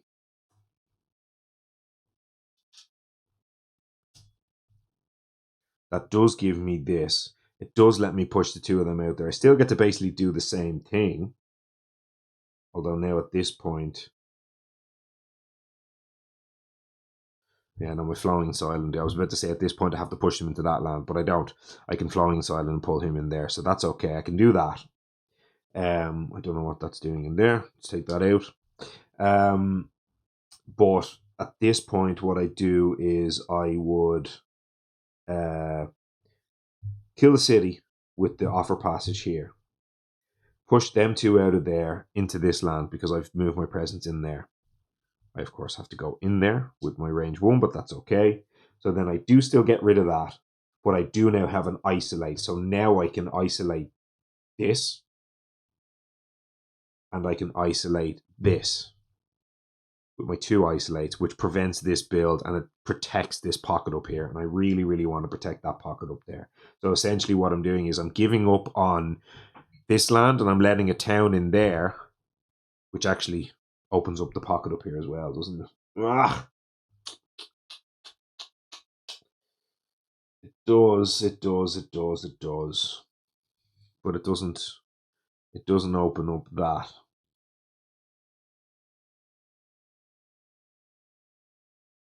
It's one of them things. I can't pocket here forever. I'm going to get some amount of explorers. I need to pocket that side of the board. I need to isolate that side of the board to prevent all of that stuff coming in. I get to prevent 5 lands from exploring up in there by doing this. So I kind of have to do that play. But doing it this way, I let a town build here instead of here, which can be helpful because I have the aid from Spirit Speakers, which I can use to push that out of there next turn anyway. And this way I get to do my fully leveled up innate this turn, but I get to do next turn, I get to do the second level of the innate in the fast, and I get to do an isolate both turns. So this has to be better. So this is better. This is fine. So they're both going there. I've got two range 0 placements here. On the reclaim, am I thinking about unnerving Paul and defending anywhere? I might be. If I put 1,000,000 to hand in there, no, I'm not gonna think about unnerving Pauling, but I will probably I'll do the prevent participate in ravage maybe, because I'll do, what is it, up to 3 damaged invaders. I'm actually going to have 4 invaders in there, though, haven't I? I'll have 4, not 3. I'm thinking ahead of myself here. I'm thinking about unnerving Pauling on the following turn after this one, but it's going to have 4 invaders, not 3. But it's fine. I think it's still okay. So 1 and 2 at range 0 are all okay. We've taken the energy. We've played the 2 cards. Over this side, we took the energy, and we're only playing the 1. As I said, I need to put you in there, so you're going in there. And this way now what I get to do is I get to prevent the double high immigration altogether, and then I get to generate the 3 extra fear, which should put me up to the fear card for the following turn. So I'll only get 1 high immigration when the Sands is in here. So let's see how all of that looks, because then my pockets might start dissolving a little bit here, but that's all okay. That was going to happen eventually. So okay, we've got the 2 things over here. We are going to move our presence, so that's going to be 1.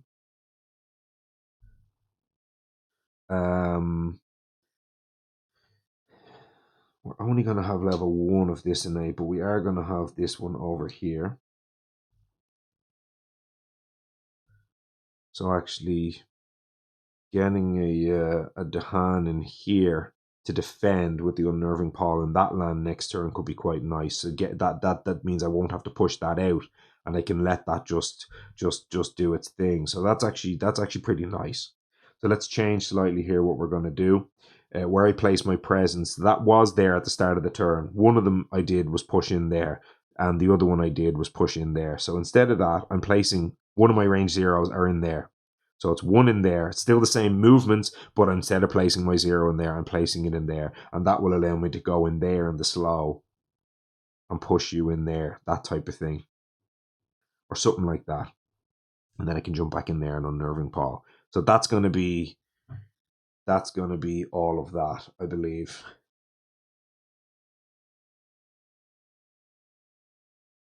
In actual fact, I placed a range 0 in there. So I originally did like that. They were my 2 zeros. This is basically the way that the turn started. And I did 2 zeros in there. I'm actually changing my mind, and I'm doing 2 zeros in there. That's the way I want to do this. So that's fine. There's one of my movements, and then the other movement is there, I think. Yeah, I think.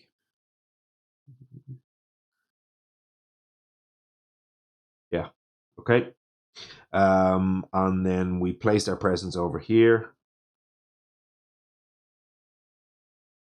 Yeah, and then I'm going to go flowing and silent, gather you in there. That's 2 fear. That's fine. Offer passage between worlds. Let's have a look at it here. It's going to be this one here. It's going to now, instead of moving the Dahan, instead of moving the Dahan, I'm now doing the kind of protect Dahan and destroy 2 fewer. So I'll do that in this land. So now I'm actually going to get rid of a piece of a plastic, hopefully. That's going to be in that land there. That will kill a city, ideally. So that's all fine. That'll get us some 2 fear towards the next thing as well. So we've now got these 2. Push up to half round down. That's half round down. And then push 1 more invader. No, not a presence. An invader. They're now open because of open the ways. So that's going to be those pushed all over there. Now I've got 2 isolates. And do I have my isolation correct? So I've got an isolation at range 1. But no, I wanted to isolate that land, didn't I? God damn it. Okay, well then in that case then I pushed at the start of the turn, those 2 were there, and I pulled him in there. That's wrong. I'll do it that way. That was the move. From there to there, and I kept that one in there because I want to isolate this land. So, isolate in there.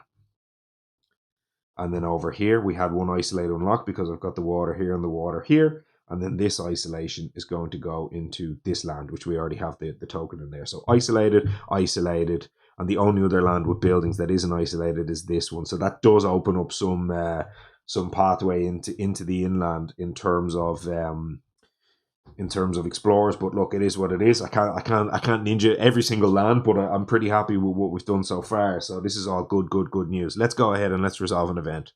We're almost 2 hours in here, but that's okay. Remnants of a Spirit's Heart. I actually triggered this. I played a game off camera there the other day, and I got to trigger the second half of this card, which was super cool. But I never actually got to use the ability. I played a 6/6 off camera. The other night I needed an evening off, and I needed to just not be working on stuff, so I took and played a game offline myself. And because I had mentioned Habsburg Livestock and England 6/6 on my episode the other day, and the fact that I'd never tried it, I actually got it to the table and I tried it for the first time. I played with Starlight and I played with Serpent, and I won. I managed to win that game. It was super, super cool. It was all thanks to Exaltation of the Incandescent Sky, which, as I've said on the channel before, is an incredible card. But this, I got this thing online. I got the reminder card to do a defend 4 on a later turn, and then I just never got to use it because I won before. Yeah, I did it, which is a pretty good excuse. Now, let's actually talk about the thing. This is going to be pretty tricky to pay for here, so the chances are I'm not going to be able to pay for this. The Han has plus 10 health this turn. Inlands with the Han Invaders has plus 1 health this turn, so none of this really matters at all. The question is, am I potentially going to be able to pay for this by forgetting cards? I mean, I suppose I have loads of energy, don't I? So if I pay for this, defend is 4 lower per land this turn, but we don't care about that because we don't have any defend. And then during one future spirit phase, I get to give defend 4 to all lands. And surely that could be good. So next turn I've already got a defend 4 in there, so that won't matter. We're probably going to take a blight over there unless we can maybe push all that stuff out, but I think that's probably still okay. The question is, at a later stage in this game, will the defend 4 and lots of lands matter? And it might, because we've got lots of pushing the hand potentially from Finder here. But the question is, paying for this, I'd have to throw away. I could forget the Paths Tied by Nature in my discard pile. That could be 4. I think it's a 4. It's a 4 element card. And I like it for that reason. It's 0 and it's 4 elements. And when I'm looking for majors, that could be potentially key for thresholding majors. But throwing it away, I'm not throwing away Sky Stretches. That's for absolute sure. So I won't be throwing Sky Stretches away, and I will not be paying any energy with Shroud. So the question here is, if I throw away the Paths Tied by Nature, I'm also not discarding any cards from my hand with Finder because that's my next turn already lined up.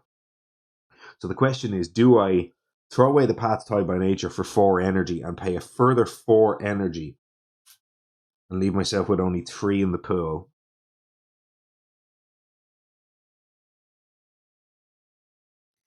Next turn I'll go gain 4, spend the 3 on these 4 cards, so I'll have 4 in the pool, and then when I reclaim and look for my major on the reclaim, I'll be up to 8 energy.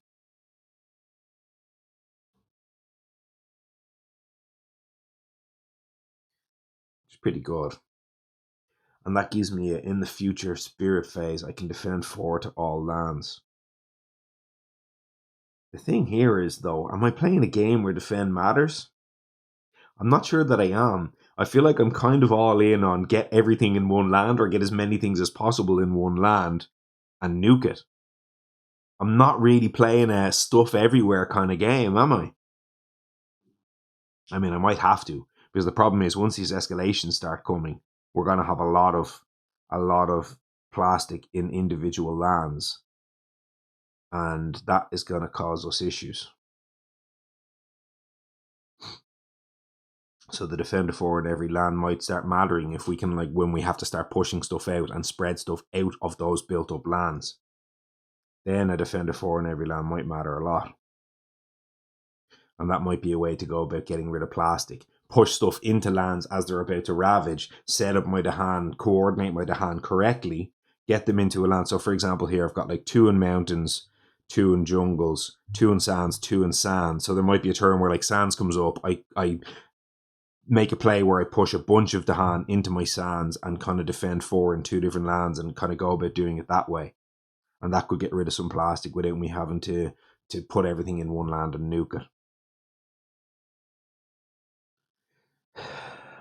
I don't love throwing away the paths tied by nature though, for the simple reason that when I hit a major, I'm gonna want to threshold a major, and like sun majors are generally the best ones in the deck. So having access to a sun card, I'm about to throw away a sun card, sun air, and sun air is obviously from my innate as well.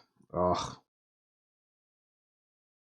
it does give me the earth and the plant, but I'm never getting the third level that I isolate just never comes up really.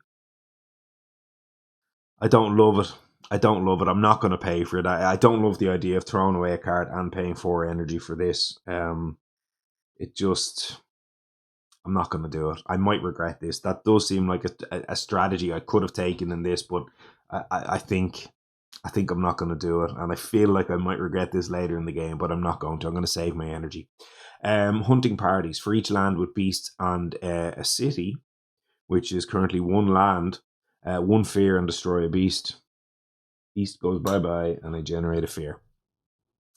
And then the 1,000 small struggles on each board with 4 or more buildings, which is currently only 1, but 4 fewer to hand. It's funny, this board only has 3 buildings. I wonder, could we also get to a point where we get all the buildings off this board and then shut off the England escalation entirely? Because that says on boards with buildings, if I'm not mistaken, on each board with buildings. So I wonder, could we get to the point where we turn England's escalation off? That would be awesome. But anyway, I'm getting ahead of myself here. So sorry, let's go back and finish out this card. So I don't have to do the add apply thing on either board here because neither qualifies. So let's go ahead and finish resolving. So build no, build. Oh no, that one isn't isolated now. Damn, we did not think about that. That actually is going to double high immigration here. That's a real pity. So in that case, then do we isolate that land? It does mean we'll definitely build here, but it is one of those things. I can't allow a town and a city to go in there, can I? Because that turns all that inland on as well. I suppose I'm going to turn that land on with this build. So actually, high immigration in here only matters for that single land up there. It's the only land where it will actually protect. By protecting this, I protect that. So this, isolating this stops this happening, and isolating this stops this happening. But if I stop this happening, I also stop one of 3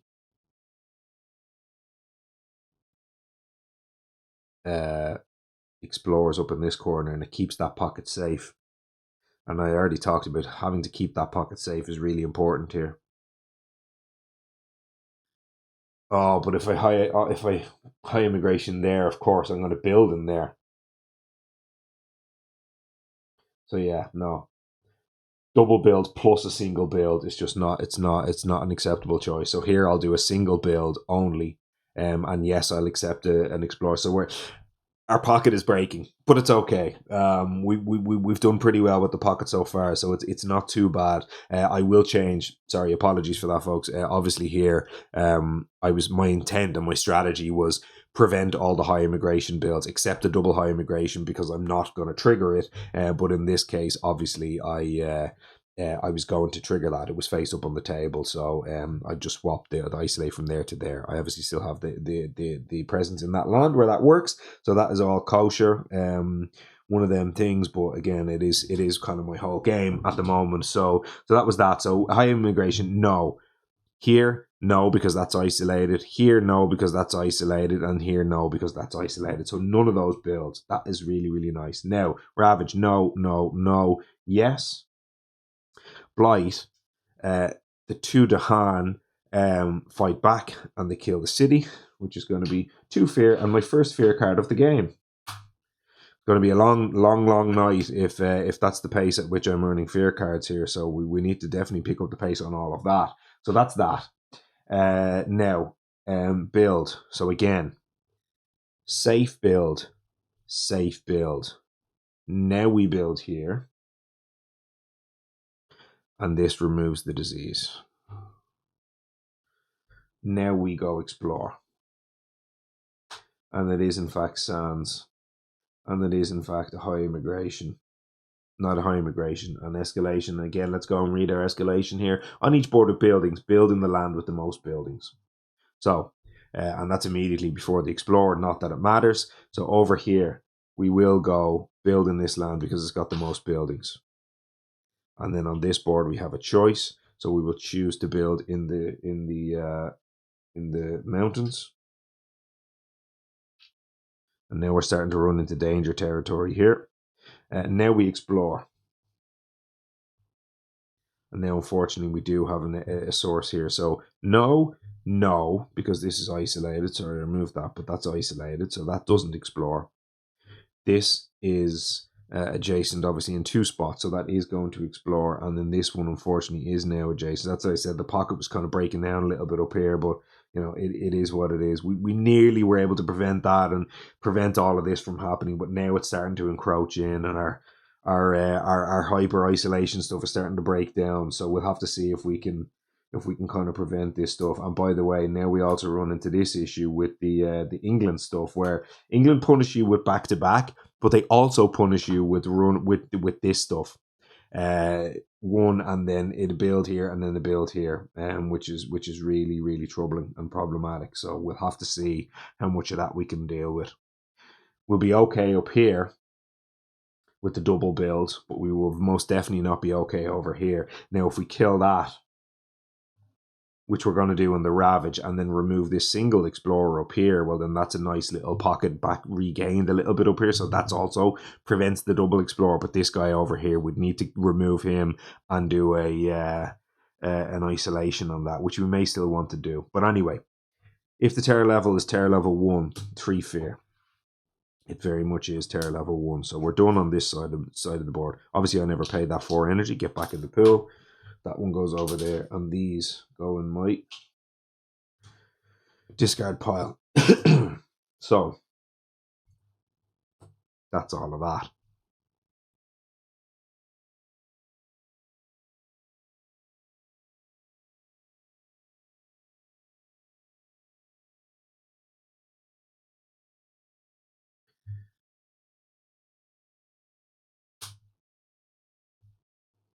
That's that. That's all back.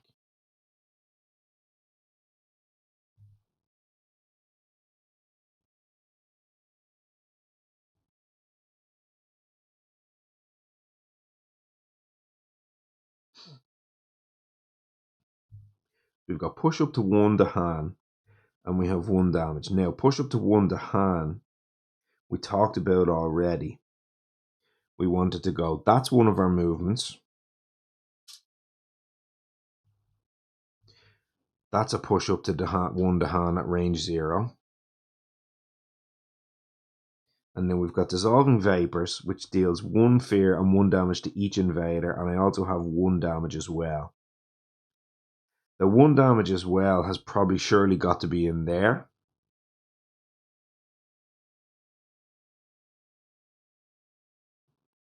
Which would allow me to prevent all this double build nonsense next turn.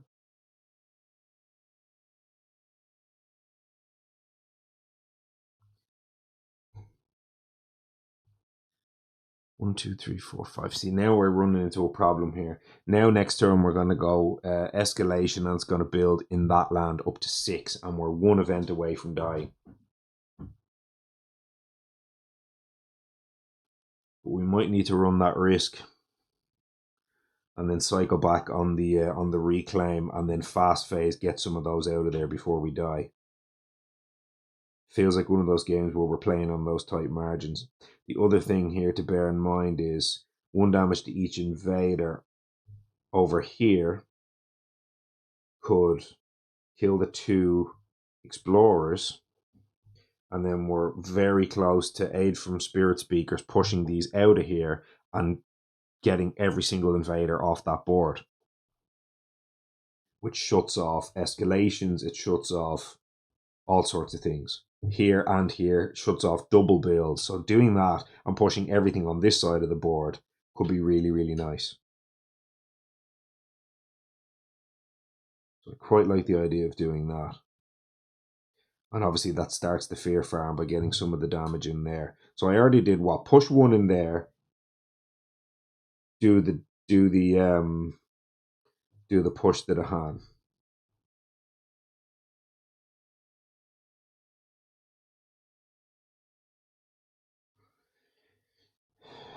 Unfortunately, I need to push 3 times here and I don't have access to 3 pushes. This is obviously gone. That's next turn. So right now what I have is I can either push in there and do dissolving vapors,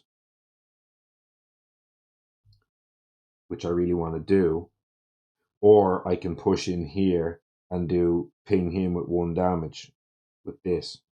I can't do both. It's just one of them things, I guess. So I'll just go in here.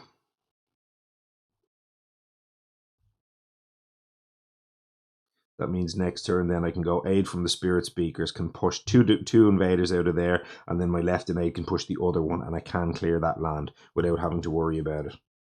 So I think that's what I want to do. So again, they're gone. Now, so move in there.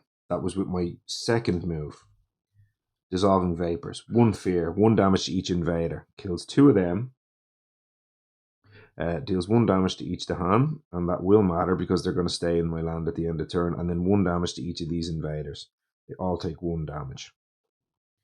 That's fine. That's the fear farm moving. And now I have a way to start 2 fear farms because I also have 1 damage at range 0, which I can... No, that's just kill that.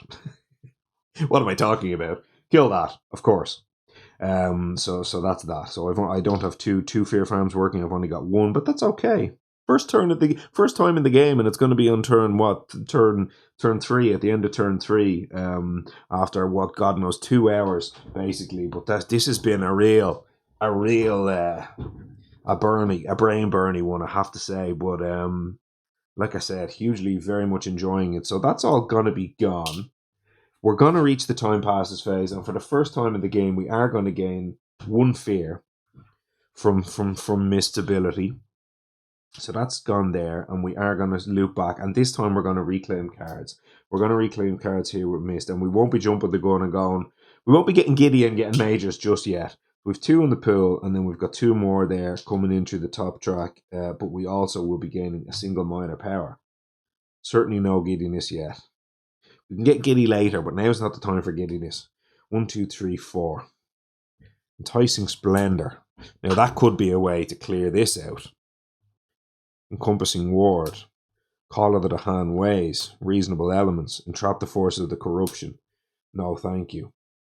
Enticing Splendor gives us a way to get you out of there right now.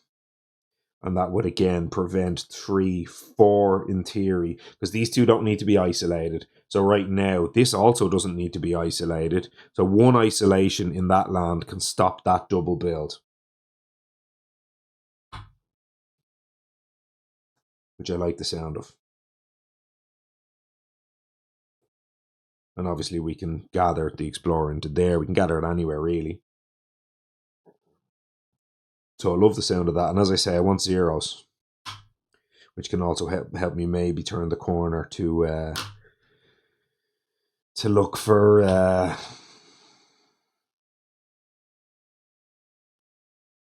mages later. So that's going to give me 2, and then I'll get 1 more because that doesn't have a fire. That's 3 gained, and we will be playing the Enticing Splendor this turn, which gives us just 1. Actually, hey, you know what? Give me a second here. Now that I look at this, last turn, let's put the Enticing Splendor to the side for a second. I forgot I had a water on my top track. What did I play last turn? I played Dissolving Vapors, and I played Flowing and Silent Forms, didn't I? Because I had level 1 of that. The Flowing and Silent pulled him in there. So that was what I played last turn. So I actually had access to level 2 of that loss in the swirling haze. And when I came in here and pushed up to 1 Dahan into that land, I had level 2, which says push up to 2 explorers and Dahan. And I'm going to use that, because that could be key. So forget that we know anything about Enticing Splendor for a second. That would have been obvious. I would have cleared the land with the 1 damage. So instead of having to deal the 1 damage to ping the Explorer, let's put the Explorer back for a second here. Could I have done this and then this? Because next turn I'm going to go what? Defend of 1, 2, 3, 4. Can I get a defend of 3 in that land? It's going to ravage for 2, 3, 4. I need to get a defend of 3 by reclaiming the unnerving Paul. And I can, because I can just go back in there type of thing. And that's got to work. So that's way better, yeah. And then I got to use my 1 damage in that case then at range 0 to create another fear farmland in there, which gives us 1 more fear. So I've rewound and I've sort of retconned a little bit there. The Enticing Splendor obviously doesn't change that play in any way. It just means that I'm, obviously things work out slightly differently in terms of I get 1 extra fear, but I just missed that I had the extra water on the top track, so I had the 3rd level of that. So that's all fine. That's all back in my hand. The game looks much the same, but this time I've got everything over there. And now, of course, anyway, my plan was to Unnerving Paul. Now they're attacking for 4 instead of 3, so I do need to get 3 presents in there, but it's okay because I have 2 presence moves, which can allow me to do that. So I gained 3 energy, 2 plus the 1. And as I said, I want to go Enticing Splendor and Unnerving Paul, which will give me level 1 of this, but it won't give me any of the Ride Innate. But that's all, I think, also all fine. 1 energy there, and we're starting to get giddy. I'm not going to lie, I'm starting to get slightly giddy. You know me in a major power. I'm getting a little bit giddy, I won't lie. But anyway, we're not there yet. Move 1, move 2, which is 1 and 2. They're the 2 movement options. That's the defend. The Enticing Splendor is range 0 and it gathers an Explorer, and it can just gather that into either of those lands, and that's fine because it's without a blight. Then I need a way to isolate, and I can isolate 2 lands at that point. Now we're going to be pushing these out of here, and we're going to be pushing them over into there. So these are my plays this turn. So again, I'm getting 4 energy off the top track this turn. At least. I might even get 5, depending on which of these 2 options I open up. And then I'm going add a presence plus 1 card play. And it's one of these 2, as we talked about before. Either the move of presence or the plus 1 range and everything. They're both excellent. This is probably the hardest growth option for me of any of the growth options in Finder's Kit, because they're both really good. Usually it depends. If I have a way that I need to move presence this turn, I'll often go for the air one. And in this case, I mean, like a move a presence 1, I can just move 1 in there type of thing, but I also want to move into that land over there. A land within range 2 that has Dahan.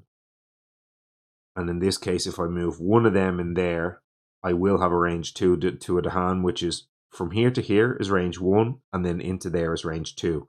So with this option here, I will be able to move in there and push them all into there. I clearly don't want to go into either of those lands, and I don't want to go inland at the moment, so that is the land I'm going to go into. And then I can isolate that land and prevent any of the explorers on that side of the board. That's kind of my plan here. So with that said, it will be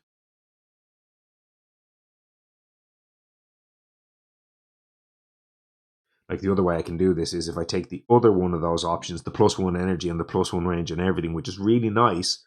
I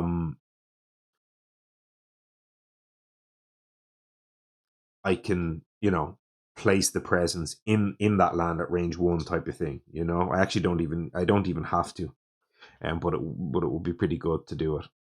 But I think in this case, what I'll do is I will. So that's 1, 2, 3, 4, 5. I think I'm going to risk the event. and I'm going to hope that I only go up to 6 over there, and I will I'll roll the dice once. There are definitely events in here that will kill me by doing this, but this is getting all of that on that side of the board. As I said, that's the whole game that I'm playing, so I'm gonna take the risk. There's probably at least 5 events in that deck that kill me right now. But I'm playing this game where I'm miles behind on fear. I'm playing a game where I need to get reclaimed with Finder, find the majors, and try to turn the corner that way. And keeping this whole board clear is a really strong way to go about doing that. So I'll go up to 6 on this turn over here. And then obviously next turn, then I'll do something fast when I reclaim. I'll move some of that out there so I don't die to the escalation, and then we'll move a better game that way. And then I'll try to keep my pockets on this side of the board, and ideally, hopefully, on that side of the board, we don't have too much going on. We can kind of keep control of it, and maybe keep pushing stuff over there, that type of thing. So this is I've never done this before with Finder, but I'm really very much intrigued and enjoying it. So it's very cool. But let's do that. So we take from there. We will take from there. We'll take the move of presence. I will move that presence in there, and then I also get to place a presence at range 1, and I'm going to want to go in there anyway, so I'll place that presence in there. That's going to give us, as I say, the 4 on the top track. I get the extra air, but that's not going to matter right now, but it might soon when we start reclaiming and trying to hit the bottom level of the innate. So here, let's have a quick look at these uniques. This time we're going with the Waves of Shores of Heartland, which is just a kind of a push up to 2 invaders. So that's all fine. And then we will have the Aid from the Spirit Speakers, and this is a super strong card. This is Finder's only 2 cost card, and I think it's probably the strongest card. It does broken things. You can push so many invaders. Like a lot of their other stuff is like push 2 invaders, or like it clears like half a land, or push up to half, all this kind of stuff. Aid from the Spirit Speakers is the one card that you have in your kit that can move like everything out of a land. Now you often have to combo it with your other cards to be able to move everything, but it's the only card in your kit that can go, oh, hey, there's got 6 invaders in that one land, push them all. So I really do love that. And it's got some pretty cool elements for broken majors like Power Storm, Vigor of the Breaking Dawn, Exaltation of the Incandescent Sky, that kind of thing as well. So I love this card. So anyway, that's it. We've gained our energy 1 and then 2. And then we've got 8 in the pool, and we'll be reclaiming with another 4. So we'll have 12 when we reclaim, which is going to be awesome. And now then we're going to go, we've got level 2 of this, and we have level 1 of this over here. So we do have an isolate. So let's go ahead then, and we will say for each Dahan, you may move 1 invader / Dahan to a land within range 2 that has a Dahan. So let's push you and you in there. And we do need to bear in mind we'll have to move in there with him in the slow to make sure that we keep that fear farm, but that's okay. And then the next thing is push up to 1 invader, because of course we have the sun up here, so we will push this 1 invader, and we will push,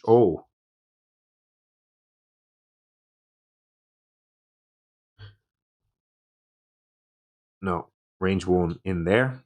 We're not going in there yet. We're going range 1 in there, so that we can open the ways, and then open the ways. No, don't push the thing, push that. We want to consolidate those in there.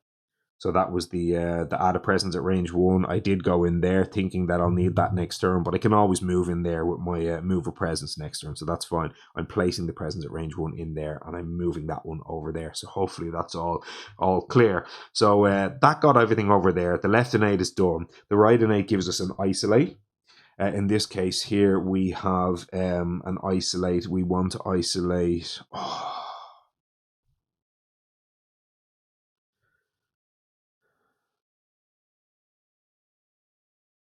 Damn. We have a slight problem. And by slight, I mean huge.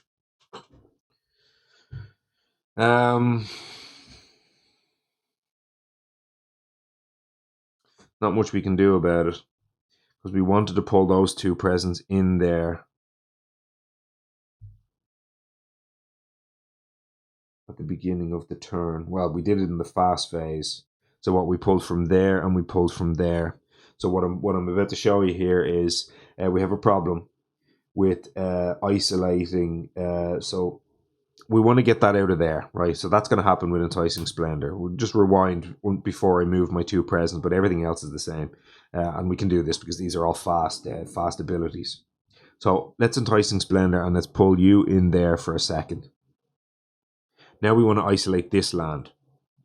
The other three are all taken care of. They don't need an isolation. This is the one that needs an isolation, and that's fine. We can do it with closed ways. So we're going to do that. So we're going to isolate this land. Finder isolates that land there. That's okay. Now, where's the other isolation going is the problem. We can isolate there, which prevents two explorers, which is pretty good. But I was hoping to prevent those explorers by keeping this board clear, by preventing both of them exploring. I wanted to kind of isolate this land as well, but I can't. So in this case, I could only isolate that land there to prevent just a mountain explorer. But I still can't prevent that explorer. But you know what? I'm not. I'm just going to prevent. I'm gonna isolate that one. So it's okay. So we'll pull them in as we planned. That's our two movements. The same thing that has to happen anyway. And now the isolate is going over in that land there. So we're keeping this part of the pocket for now. If it hits mountains or wetlands, we're going to explore up in there, and that's a 2 and 3 shot here. Actually, it's a 2 and 4 because we could hit coastal.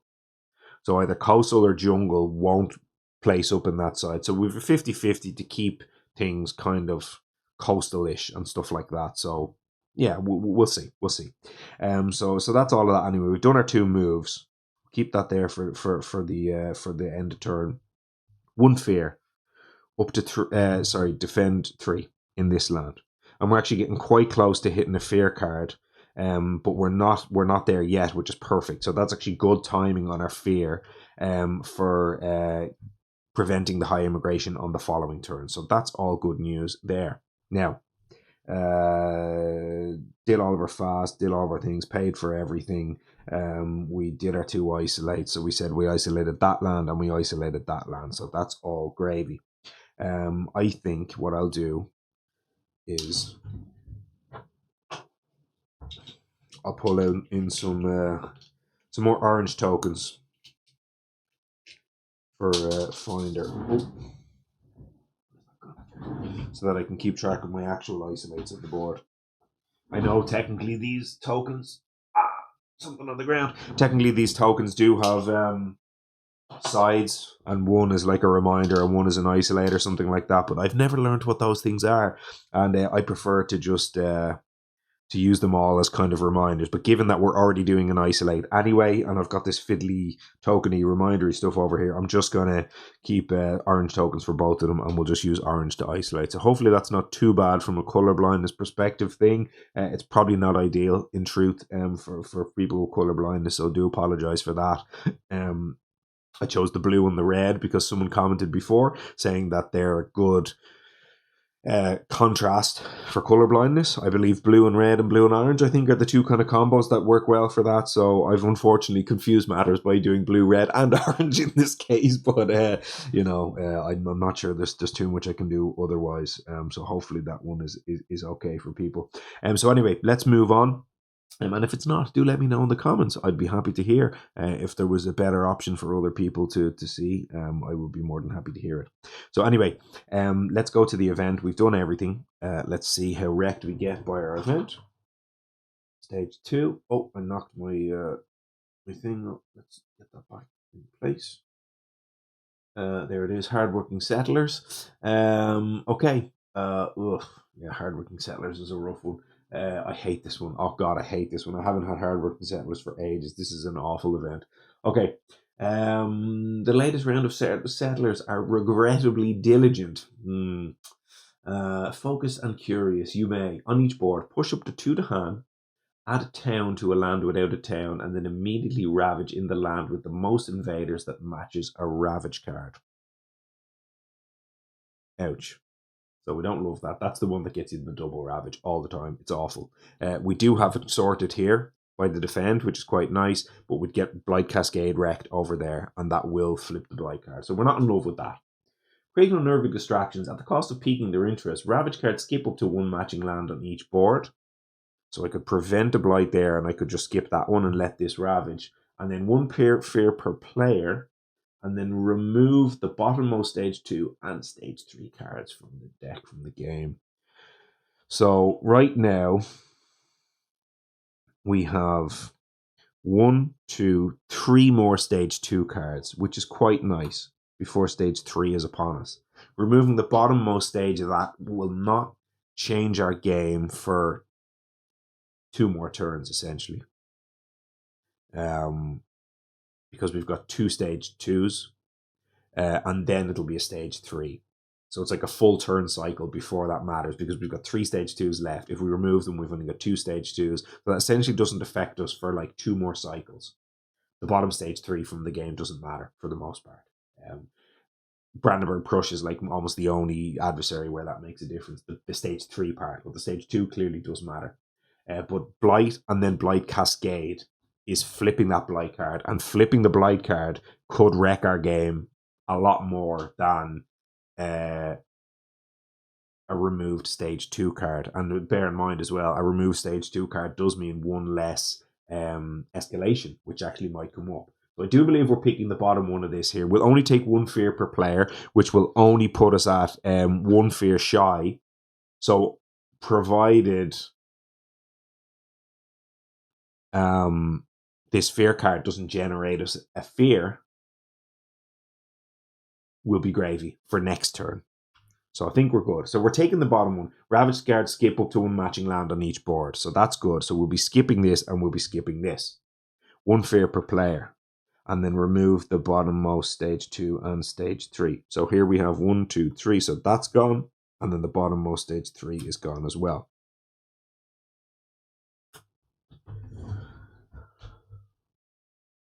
Gone.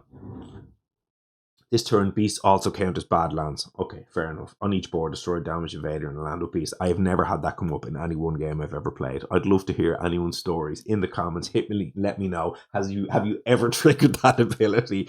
Okay, here we go. Fear card. Please do not deal a fear. Each player adds a strife in a land with blight.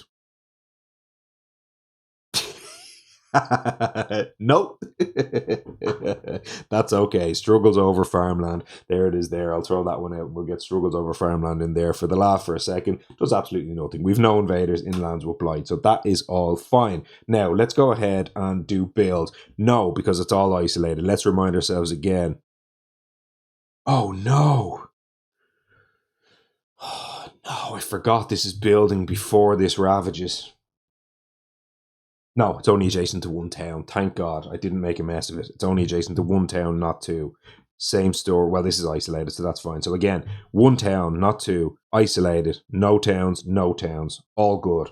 Thought our game was ruined there. That was going to be a town and then a city. It was going to be awful. So thankfully, none of that happens. Now, here, Ravage. 6 attack back, kills all of it. And we get 1 more fear, and that is going to trigger our fear card for next turn, preventing the double high immigration build. So now we're into the cycle that you need against England, where there's usually a dicey turn or so. If you get over that turn, then you're usually okay. So we'll see. But we're not generating a lot of fear in this game. So whether or not we're actually okay is definitely remains to be seen. But anyway, we have a clear board, which is something. Ravage, skipped. No, skipped. So we don't take a blight and we don't lose the Dahan. All good news. Now, build. No. No, no, no. For the same reasons that we didn't build before. Mountains. So, we didn't get wrecked by the event, by the way. We didn't lose to the event, which is always nice. So, first of all, exploring mountains. Unfortunately, we did hit that mountain. We won't hit that one, but we did prevent that one as well, which is something. So we basically missed on 2 explorers here, which is not too bad. So first of all, we're going to trigger the high immigration, and we're forced to build in this land. So that's going to build a city in there, which is okay. Now we're going to explore, and that is isolated. So actually, we missed technically an explorer into that land. That's going to explore in there. That's going to miss, and then that is going to explore in there. So that's not going to explore. So we only placed 1 single explorer from that, which is part of our ninja tactics. So our ninja tactics coming into fruition slightly in that one there. So that's okay. Gone. Move, move, move. And we did do the high immigration, or we did do the escalation build over there. So we're now at 6 things in over there. But what's quite nice, and a pattern that's really nice to look out for if you can with England, is try to do your moving and killing and whatever that you're doing, try to act in active lands against England. If you have to, like for me, if I was forced now next turn to push some of those explorers out of there, but it had been a different card that explored, I'd be working in a non-active land, which is usually quite an inefficient way to play this game, generally speaking. But that's all kind of just the way it is here. So that's all fine. Now, next thing we have ping of a damage, and we have double move, and we've got our thing at the end of turn. So let's get rid of all this so we know where we are. That's gone into the discard. Of course, we still have the elements, and we still have that first level of the innate triggered. But that's all that. Now, we need to move. So if we go move, and then move, that's 2 moves, and that will get us back in those damaged lands. We're still over there, which is giving us our two fear, and now I can use my 1 damage to kill that, and we're back on the preventing stuff happening game plan and keeping this board clean. Which if I don't build there, then I don't explore in there, and I don't explore in there. So that's got to be the play there. So that's my ping of damage. I've done my 2 moves, and we're going to generate 2 fear at the end of turn here with our friend stranded. So I'll just go ahead and move that there. I'll take my 2 fear. That's obviously an end of turn thing, but just so I've done everything and I've cleaned that all up, that's all of stranded done. On the side then of our friend Finder, we have a push up to 2 things.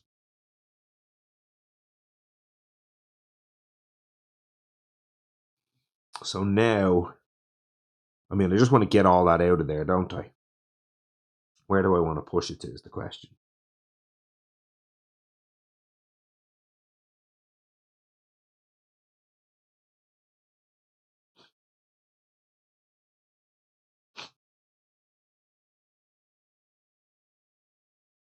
I still just don't really want to do anything on this side of the board in terms of letting anything anywhere over there. So again, we're going build, but now, so this is safe, but now this is going to build because of that. So ideally, if we get them out of there, that will prevent both of those things building. So could I spend Ways Ashore or Heartland, get 2 of those invaders out of there? Where do I put them is the question. Push up to 2 to a land that is coastal inland, whichever the target land is. So our safe spots right now are jungles. So for that reason, it's fine to keep them in there. But for building reasons, getting the 2 of them out of there is good. Problem is, if I push the 2 of them into that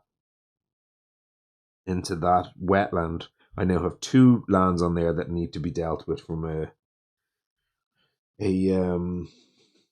loss condition perspective. Can I deal with that though? Because I'm now going to loop back. I'm going to reclaim, but I'm only going to have 1 card play on the reclaim. So do bear that in mind as well. That's a huge thing here.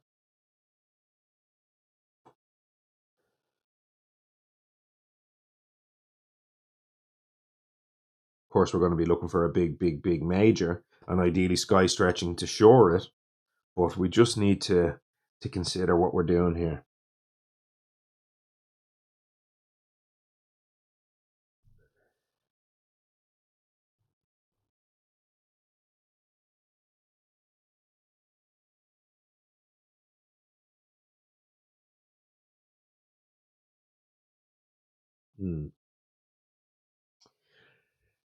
I need a bathroom break.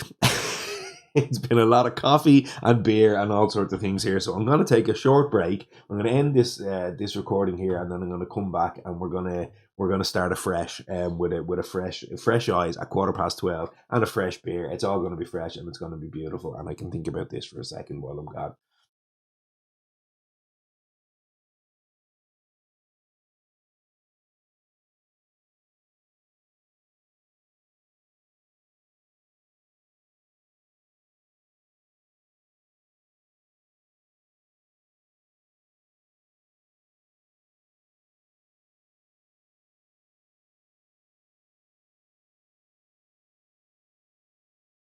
Well, folks, welcome back to this knife edge, a very tentative game, which is a lot closer and more precarious than I had been giving it credit for. I did mention that I was taking some risks, pushing everything over onto that side of the board, and I didn't realize quite how close I am to losing this game.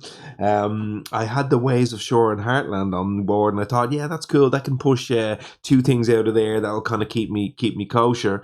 And then I looked at this and realized I can't push two invaders out of that mountain. I can't even really push one invader out of that mountain right now, because the only place I can push them is to a land that is also coastal. And because I do not have my presence in there, which I really wanted to do, you saw me wanting to do that earlier in the turn, but of course I ended up having to push it over there because of this Open the Ways. But now I can't open the ways with this Ways of Shore and Heartland. And if I want to push stuff out of there, the only land I can push it to is into that wetland beside it, which is just about to build next turn and will cause a loss condition if I push another invader in there. Because, of course, if I push even one invader out of there and I push it in there, then next turn, I'm essentially going to go 5 up to 6, and then assuming that's not coastal, that will put me up to 7. So I can't do that. Now, I suppose the only other thing that I can do is I could, in theory, push maybe, for example, 2 cities out of there and push them in there. That puts this land up to 6 and this down to 4. 4 is safe because 4 can go up to 5 and then up to 6. I am not edge case. I can't edge case myself. I can't edge proof. What am I trying to say here? I can't.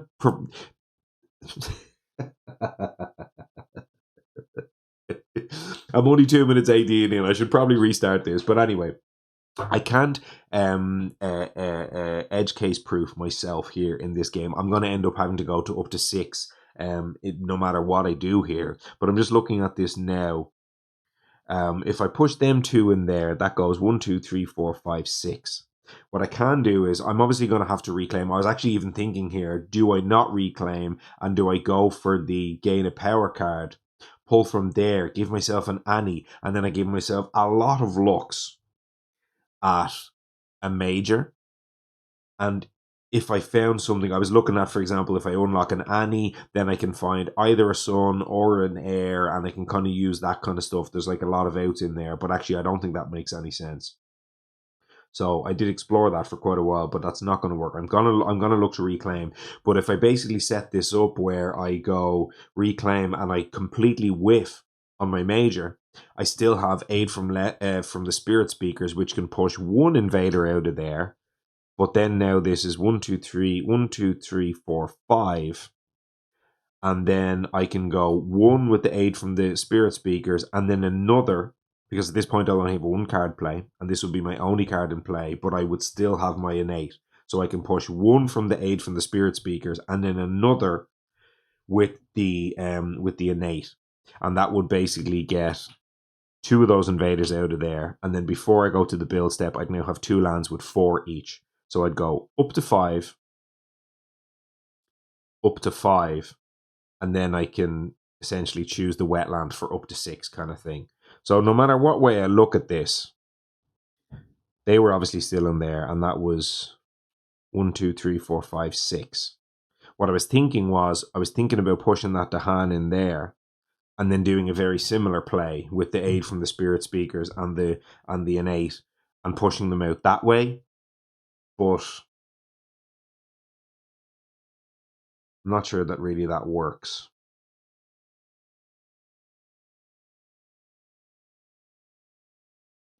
If I push these there now,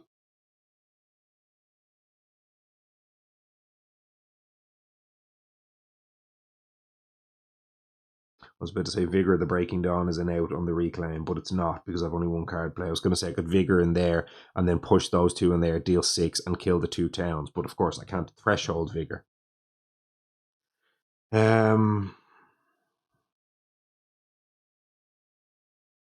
It's a tough spot. Sky Stretches isn't quite getting us over the line. I also explored different things with Sky Stretchers on myself with Shroud next turn to be able to do like the fog closes in or the left and 8 in the fast to kill one of these towns and stuff like that.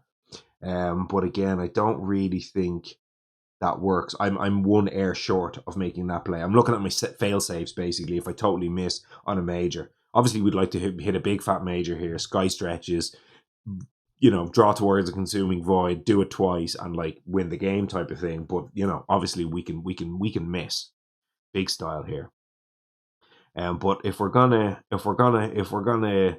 windmill slam something off the top of the deck, I think let's think about trying to hit cast down into the briny deep. And briny deep, that land with 4 cities in it. So I think this gives us a briny deep out, a pretty decent briny deep out, as well as a draw out. They're 2 pretty big majors that we can hit here.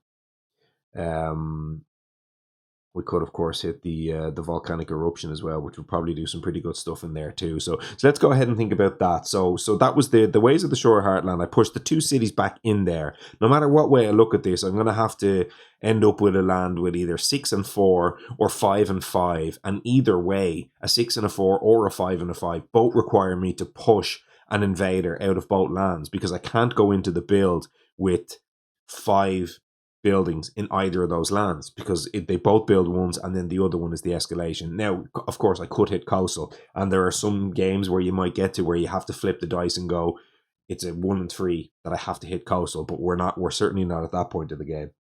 We're far too clinical and precise for that kind of play. So anyway, that was everything. That was done, and we're going and we're reclaiming and we're digging. And of course, because it's me, and I always seem to end up in this spot, no matter how clinical and precise I look to be in any game, I'm still looking to try find that big hitter, that big windmill slam major off the top of the deck, and everybody gets to be happy. So let's do it.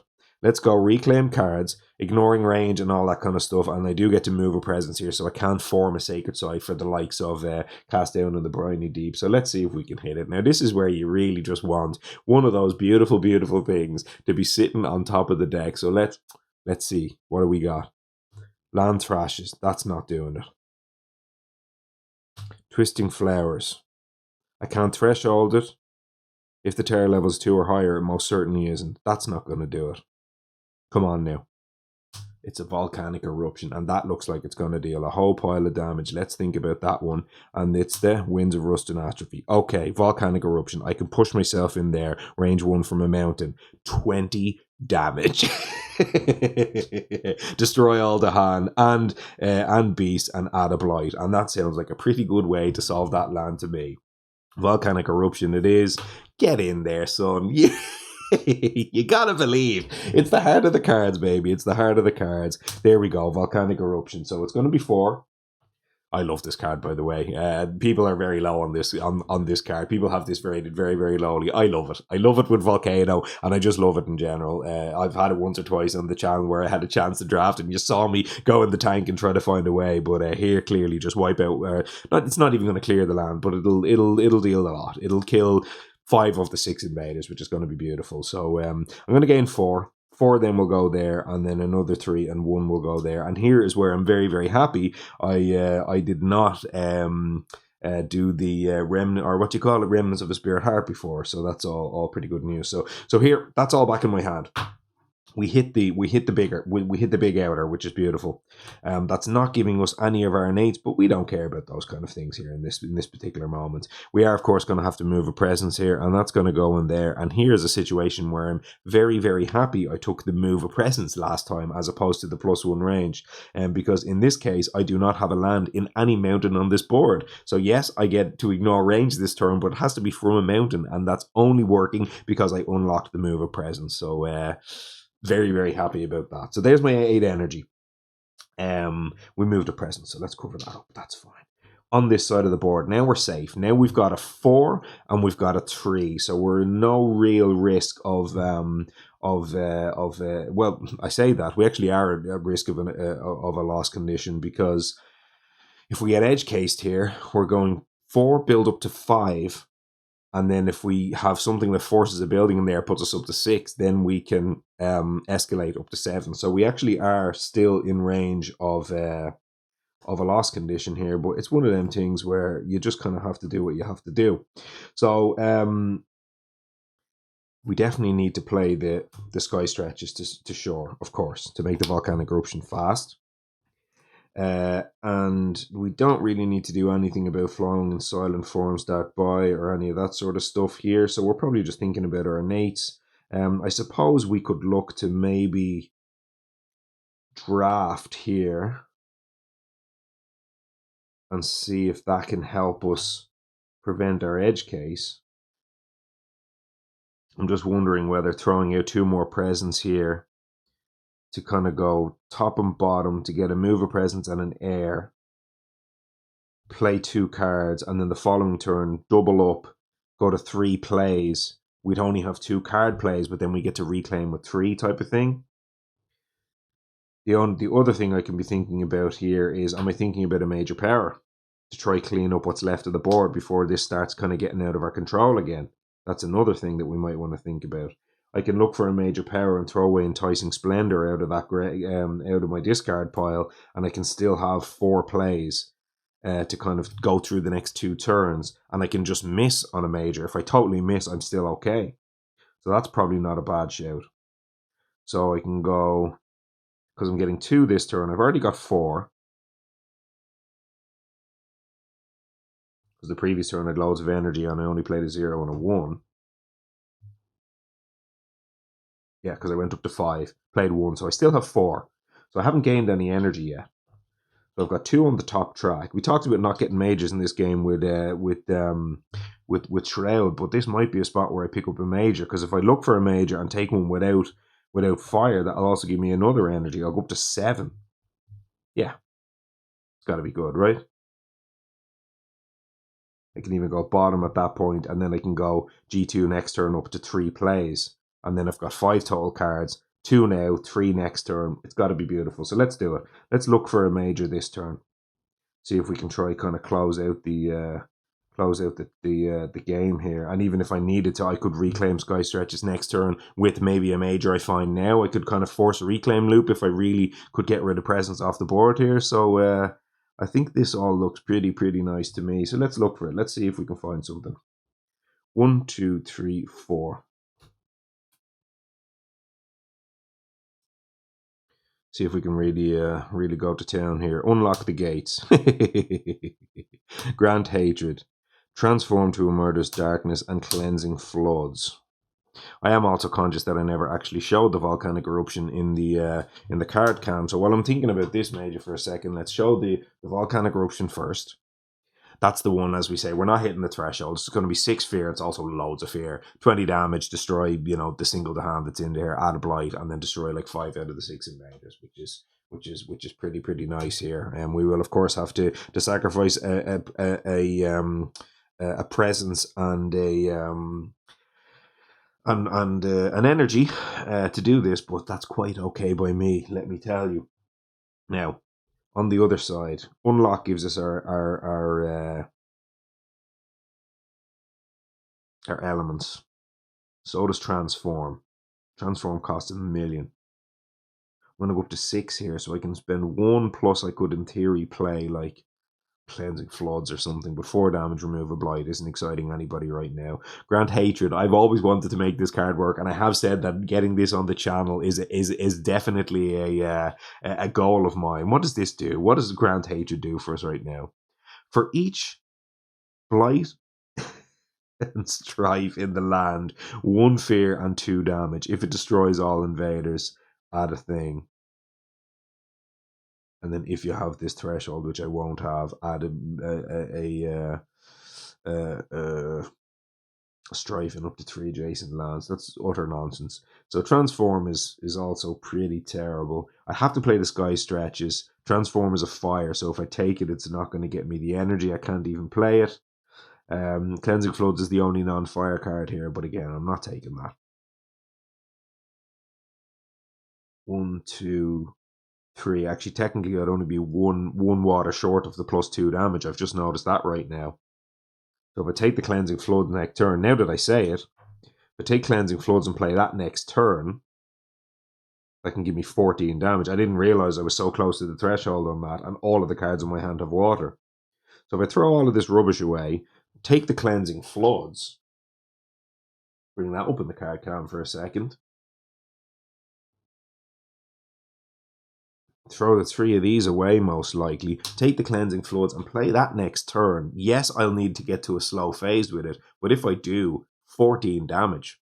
And that can kill an invader or two. I mean, in theory, I guess I could actually do that Reclaim Loop thing that I talked about with the Sky Stretches. So it's got to be Cleansing Floods. The other two things are rubbish, and I don't want to be starting to faff around with Unlock the Gates of Deepest Power. And I don't think I've ever... I'm not sure if I've ever even cast this card. Cleansing Floods is pretty terrible. But if you can hit the threshold, it's not bad. So if I play... I can play this Cleansing Floods this turn, but it'll only give me the 4 damage, and I'm not spending 5 to do 4 damage, that's for sure. So the Floods goes in my hand, and I throw away the Enticing Splendor that I talked about. We're past the precise ninja play portion of the game. Now we're in the turn the corner and wipe the invaders portion of the game. So Sky Stretches plus like Dissolving Vapors deal a bunch of damage to like every invader in this mountain, and then Reclaim Loop, and then 14 damage and kill them all. That's kind of what I'm thinking about here. So if I put them in my hand... Oh, but if I Reclaim Loop, I'll still only have 1 water. Yeah, what am I talking about? I can't get to the 3 card plays. Well, I can, sorry, by going the bottom track. That was what I was talking about. So I can get to the Cleansing Floods threshold next turn, but I won't have it fast. But that's probably still okay. So that will be basically this turn. I'd get the 1 energy because it doesn't have a fire. Did I put this in the card cam? Yeah, I did. 4 damage, and then if I have the threshold, plus 10 damage. And that all looks pretty good to me. So I actually think this is the play. Now, though, of course, we need to think about the... We won't be able to do the fast Cleansing Flood, so the play with the Dissolving Vapors doesn't quite work, but it's fine. I'm going to take back Dissolving Vapors. I'm going to play one of my cards with a Moon this turn so I can actually hit one of my first level of my threshold, so I want to do that anyway. So the question is it the Fog closing in, or is it Flowing and Silent? The Fog closes in will give me access to first level of the Inays plus a bunch of damage off the Fog. Do I need Flowing and Silent? I don't think so. I don't need the Fast Fear off Flowing and Silent either, and that could be nice to get next turn maybe. Give myself access to another Fear card, or you know, stop the High Immigration or something like that. So I think I play the Fog closes in. I get to do the Presence placement. I get the 1 off the thing plus the 2. So there's 1 and 1, and I've got 5 left in the pool. And then next turn I'll get another 2 up to 7, and that can play exactly my hand, which is really nice. I'll also, in theory, have access to the +1 energy off the Slow and Silent Death if I can get up to 3 damaged invaders. If I can get 3 Fear Farms this turn, that could be really nice. So let's think about all of those things as well. I won't have an Isolate this turn on the side of Finder, but that's okay. I'll have a single Isolate this turn. But again, as I say, our ninja tactics are starting to run slightly dry, which I don't mind. I can still ninja this. I can still isolate this land, which will prevent both of those things building, which is pretty good. So I still protect that side of the board, but this side will start to fall apart just a tiny bit. But we don't mind that. So that's damaged. Those 3 are damaged. None of that healed. So we knew all that. Right. We've played our cards. Let's get it done. Sky Stretches is fast. Sorry, we just mark our things. We've got the second level of that, and we've got the first level of this. We need to think about the Fog closes in terms of how our presence gets moved, and that's all okay as well. So we've two presence movements in the fast this turn. We want to isolate in there, so that's fine. We can do that before we move anything anyway, so we'll just isolate that straight away. Done. Now we've got 2 moves, and this we definitely want to move out of here because the Fog closes in works best when you're kind of around the invaders. So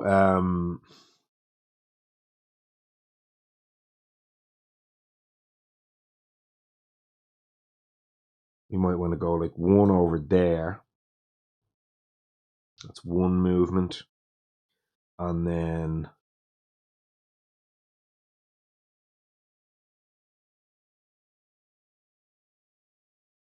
technically in the slow phase, we can go like move him in there and him in here, and that will give us a little bit more damage off the fog close in if we wanted to in that land.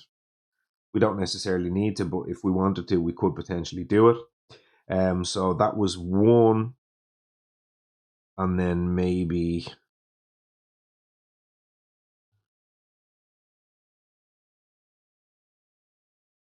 do we need to do any stuff with open the ways here for the second one? So what are we next turn? We're going to have the flowing silent, dissolving vapors, cleansing flood. So we don't have unnerving paw for 2 more turns anyway, so we don't need to worry about that one. We want to keep inlands with the Han. That's all okay. I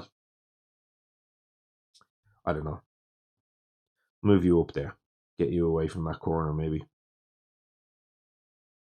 Not sure. That's the second one. I think that's all okay. So we've done 2 moves. And we have done... Well, I guess maybe we want to ping with the 1 damage. We might want to ping and explore somewhere, actually, if it explores. So we're only going to explore on the coast. None of those inlands are going to explore, so we wouldn't move that off there. That doesn't make any sense. That's going to become a build next turn. If this explores... Well, I suppose it can't explore sands. So that's one thing. So that can't explore sands. It can explore jungles, and it can explore coasts. So we'll definitely want to kill that. So move that there, and that's a thing that I can ping 1 damage in the slow without having to move anything, and then I can do my moves over there. So yeah, that's there. That's the choice. Okay, now, slow to fast, volcanic eruption, range 1 from a thing. I'm going to destroy that to hand first, because that to hand's not long for this world, let's be honest. 6 fear. 3 plus 3 is 6. 20 damage. And that for me looks like 4 plus 4 plus 4 plus 4 is 16 damage. Plus 3 is 19 damage. That's going to kill 4 cities. 1 town. It's also going to damage that town by a single damage. And you just never know when that might come up in the slow phase. And Stranded Shroud might just fancy just strolling into that land. You just never know. You never know when that type of thing might happen. Might just stroll in there later on. We'll see about that. 1, 2, 3, 4. That's, as I say, 19 damage over there. And that's going to be 2, 4, 6, 8, 9 fear. So it's going to be 2 down. A fear card. And then a further 7. 3, 6, 7. And that puts us 3 shy of the next fear card, which we would love to not hit. I know, yes, technically if we hit it now, we'd level up, we'd go up to 3 stage 2 cards, which actually wouldn't be terrible. Let's be honest. The flowing and silent forms Dark Boy can't get us there. I would consider it. Now that I looked at it, I might consider swapping. If I was too short there, I might consider swapping. Obviously, I have to place a blight here. Sorry. I might consider swapping if that got me to level the 3 cards up to stage 2. But again, with the England High Immigration build, I'd rather have that ready for next turn where I can, make sure that I have the fear card going there. So I think that's all really, really nice stuff going on there. They're all gone. Let's get you out of there. You're gone as well. And let's go ahead and resolve an event card. Oh, I never placed my presence. Just noticed. I haven't actually looked at what that event card is, but I never placed my presence here. And where might I have placed my presence? I suppose what I could have done here,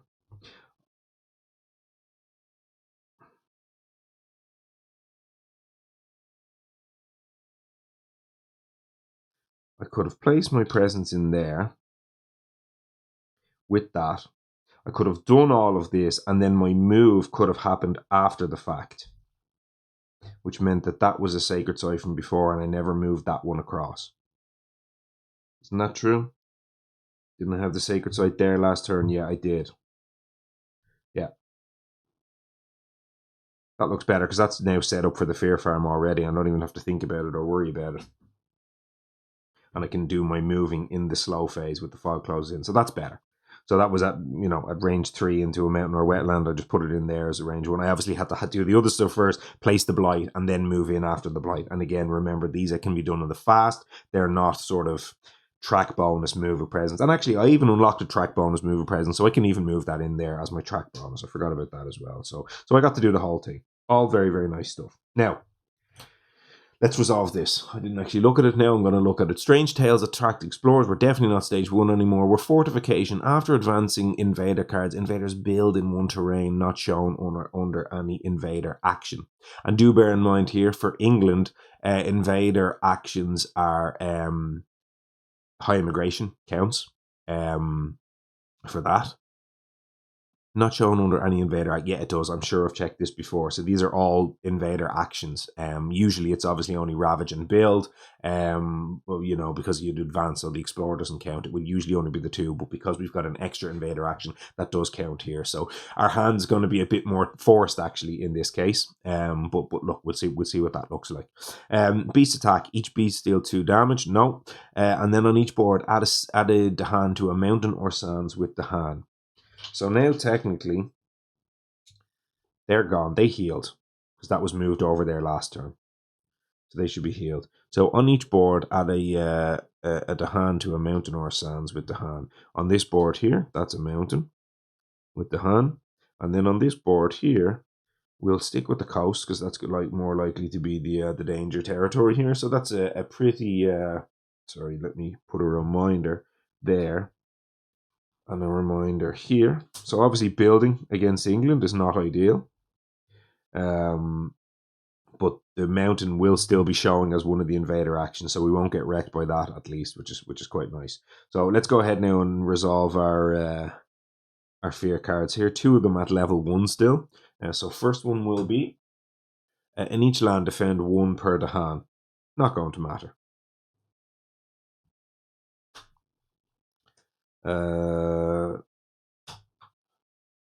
Invaders do not explore into lands with at least 2 Dahan. Okay, so we've got 2 reminders over here.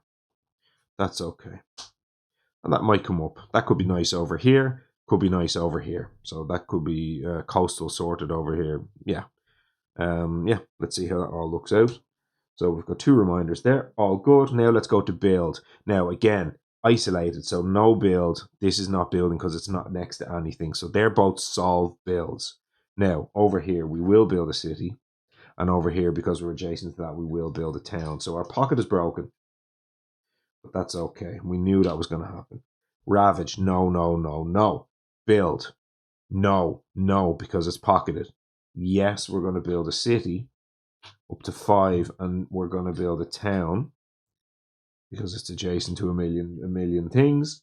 And then now we will do the explorer and remind ourselves of 2 triggers. First one is jungles. Invaders do not explore into lands with at least 2 Dahan. So in this case, jungles. Unfortunately, the pocket is broken because we now have the source up here. We don't explore in there, which doesn't really matter. We don't explore in there, but we do explore on that coast. Unfortunately, it was the only coastal land of the of that board that didn't hit. It was actually the only land, because coastal didn't put any explorers on this board. Oh no, it did. Sorry, coastal also would have hit jungles as well.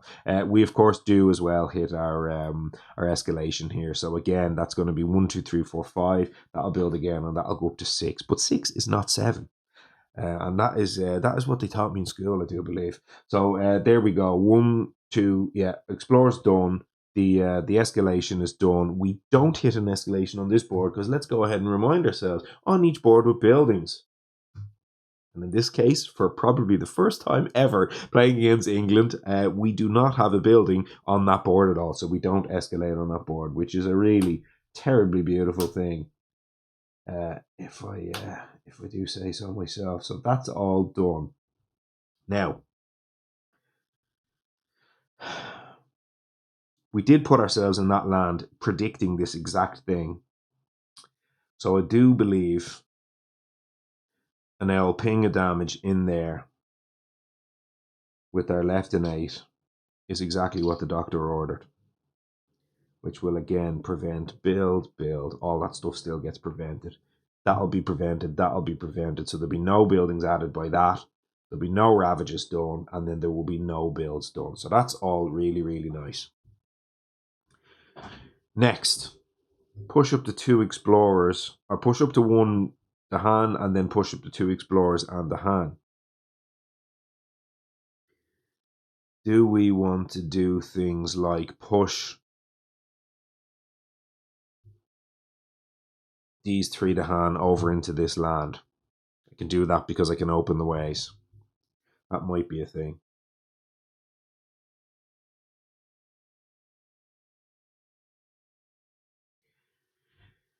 Finder's done anyway. I mean, technically, we can actually reclaim loop volcanic eruption, funny enough, because we have 4 and we can reclaim loop another 4. So that is something to consider. Oh, I never sacrificed, of course. Apologies, folks. I had to pay 1 and I had to sacrifice 1 presence for that. And I definitely wouldn't be sacrificing on any of that sort of stuff over there. I would have kept myself on the coastal lands on this side of the board. So that would have been the presence I would have sacrificed.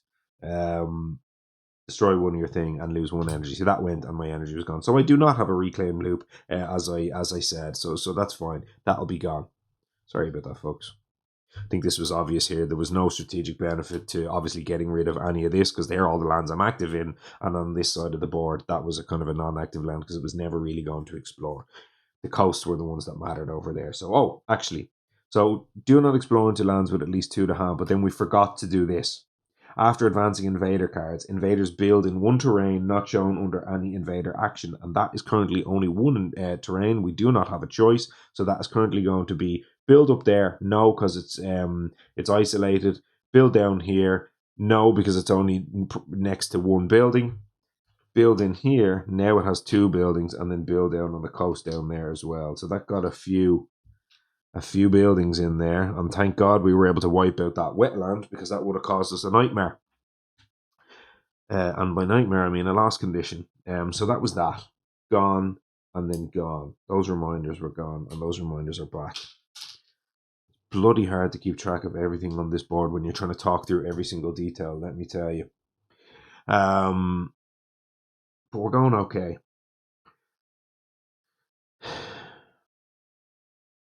So again, builds are safe, ravages are safe, builds are safe. Builds are safe from a jungle perspective, and we no longer have escalations to worry about. But we do have ravages to worry about. We are not reclaiming Unnerving Pall, so I don't have a Unnerving Pall for that land. But I'll have, 1 fear card at stage 2 to potentially do something.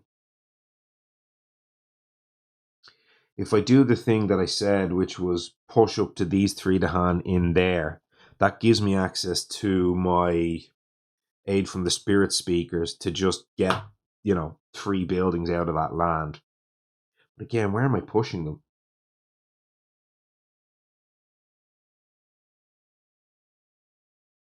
Yes, I know I'm going to be looking for a major to try deal some damage here, but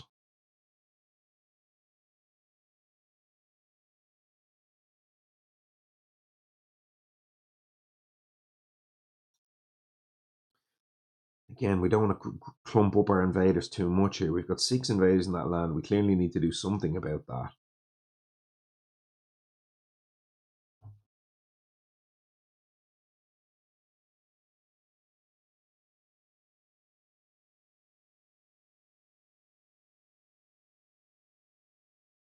If we had a big defend power here, it'd be really, really nice.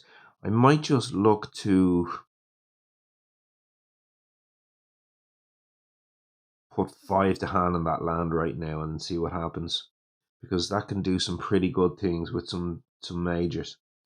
There's Vigor the Breaking Dawn, could deal 10 damage. There's Trees and Stone Speak of War, would deal 5 damage but would also defend 10.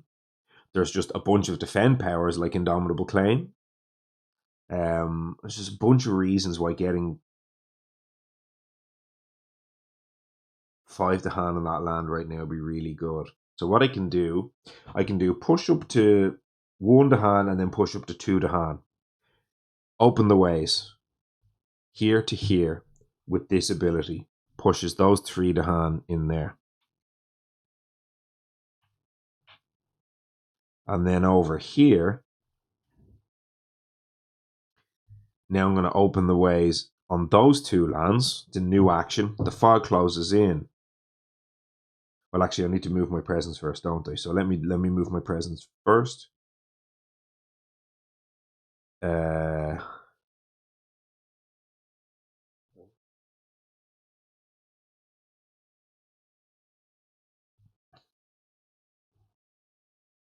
One.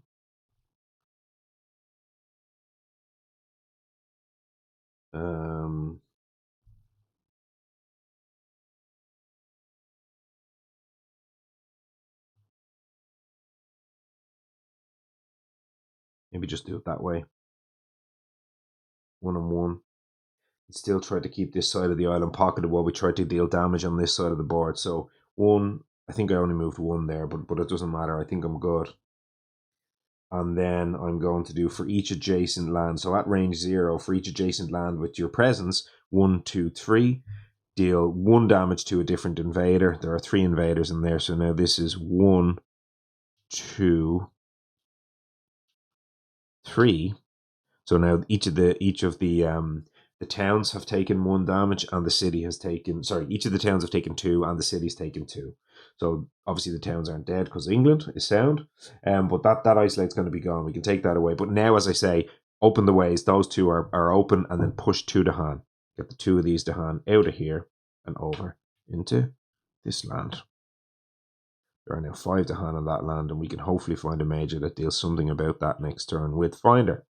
And if not, at least we have the aid from the spirit speakers, which might be able to do something. So that is all good news. Now, time passes. 1, 2, 3. That's going to be 3 fear. We're in stage 2. And we gained an energy because of the special rule. Let's just bring up our spirit panel very quickly here and have a look. We haven't looked at that one for a while. Slow and silent death. Invaders and the hand on your lands don't deal damage, which is what we've seen, obviously. And then during time passes, 1 fear, max 5 for lands of yours with damage invaders. I currently have 3 of such lands, and then gain 1 energy per 3 lands of yours with damage invaders, which is what I've just done. And that felt worthy of a little celebratory sip. But we're not there yet. We're certainly not there yet. Don't want to start opening the champagne. We'll stick with beer for now. Champagne for later. That's all of that. Back here. That's gone. We've got loads of energy. Shroud of Silent Mist does not usually have loads of energy, but I do love a top track. I have to say, I like mixing in the jump up to 2 energy on the top track. I think it's really, really nice. As we said, now we're going G2. We're going bottom track. We know this already. That's going to be 5, 2, and 0. 2 is the 2 we just earned. We'll take 5 from over there. We're going to have that threshold, which is going to be a really beautiful thing. That's going to deal loads of damage. Where is it going to deal loads of damage? Don't know. In that land, maybe in the wetland over there. This one here is going to be it's going to build, and then we're basically going to dissolving vapors into the land, and we're kind of going to clear the land. Or even actually the level 2 of this innate. Now we still don't have the level 2. I can't believe it. We're still an air short. So we're only going to have 1 damage there, but 1 damage plus 1 to everything will like mostly clear that land. So that will be pretty good. So that's probably what the dissolving vapors and the suffocating shroud will be going after. We'll have over here, we won't have the max level because we don't have 3 air, but that's all fine. All of those things are quite okay. We'll think about where we're placing our presence and where we're going to be moving our stuff to now momentarily. On the side of Finder, here's the big play. It's the gain a power card and add a presence. And this will be most likely going from bottom track. From there. And now we'll take 4 from the top track, and that'll give us up to 7. And we will, of course, be taking for a major power. 1, 2, 3, 4. Let's see now. Come on now, Finder. We hit the jackpot last time. Can we do it again? 1. Flocking red talons. No, we're looking for something with the hand. Mist of Oblivion is a good. It's a good.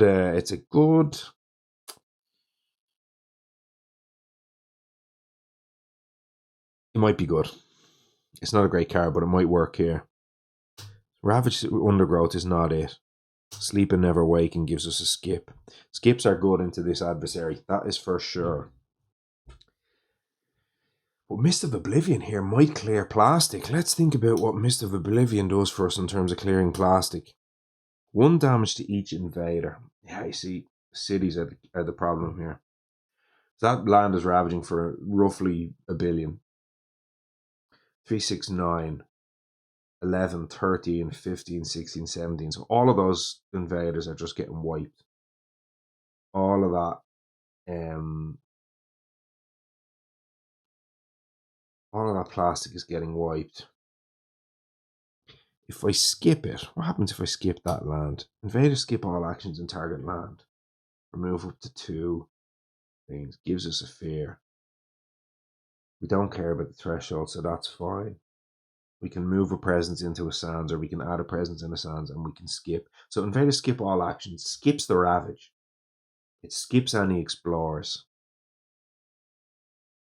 It doesn't skip all the events that kill us. But if an event tells us to build in that land, I'm pretty certain that we'll skip it. So, but like there's like add a town to the land with the most towns or something like that. Or, you know, there are definitely things in there that can kill us. But Sleep and Never Waken will solve some of them. And if I sleep the land, what does that do? What do I actually get at the end of sleeping the land? Cleansing Floods in there deals what? 14 damage, which can kill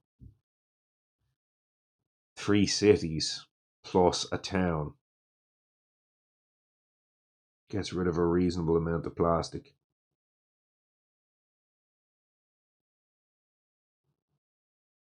Dissolving Vapor solves that land mostly. So that land is mostly cleared. That land is, the cities are at least gone. Still have some stuff to clear out over here though, don't we?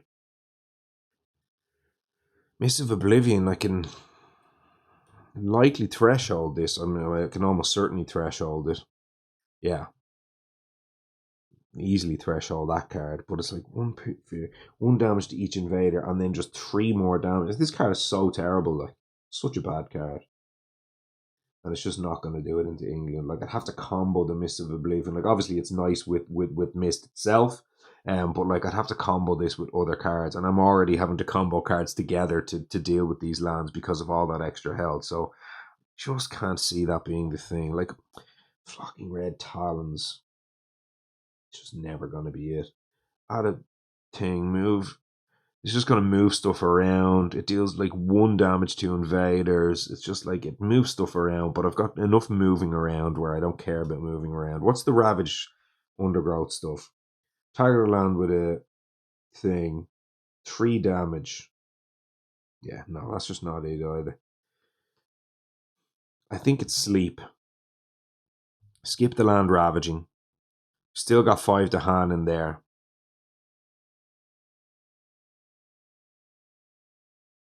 Do the Cleansing Floods in there and the slow, and then hope to kind of do another congregation of putting some stuff together and Cleansing Floods again, not next turn but the following turn when I can do it fast and try to close out the game that way. I think that's it. I obviously don't want to lose those 5 to hand here, so that's not an option. And obviously I can dig for another major next turn. This is a cheap one, so I can dig for another major next turn, which potentially gives me another shot at that Vigor of the Breaking Dawn or something to that effect. So I take the Sleep and Never Waken now. The question is, am I throwing away that Volcanic Eruption? I actually don't think I am, because the fast Volcanic Eruption could be a way to end this game.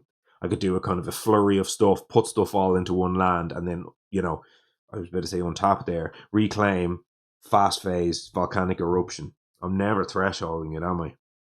Or am I? I've only got one fire card in my hand, so no, I'm never thresholding that. I've got a single Annie, but no, I'm never thresholding it, but that's okay. I won't need to, most likely. Sleep and Never Waken, that's the one. Protect my 5 to hand. 4 from the top and another 3. And then the question is, what's the other card? So this one we've mostly solved.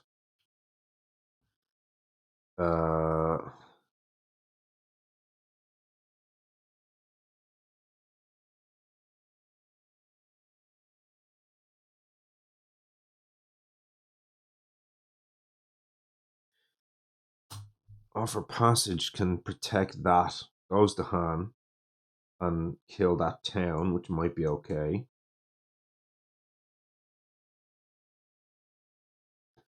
That also gives me my left innate at the first 2 levels. Doesn't give me a isolate here though, which I'm not in love with. What do I need my left innate for is the question. What am I trying to prevent here? So I want to isolate again on where. So prevented. We've actually prevented all of the builds over there. Push out of here and prevent could be something, but we're going to start exploring a bunch here. We want to try prevent as much of those explorers as we can on that side of the board.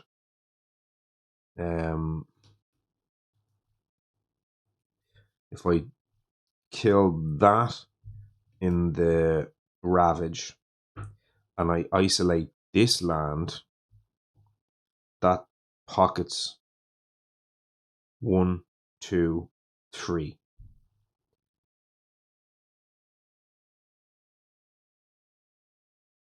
And, you know, in theory, if I isolated that land as well. Actually, I only have one isolate here, don't I? So I want to isolate that.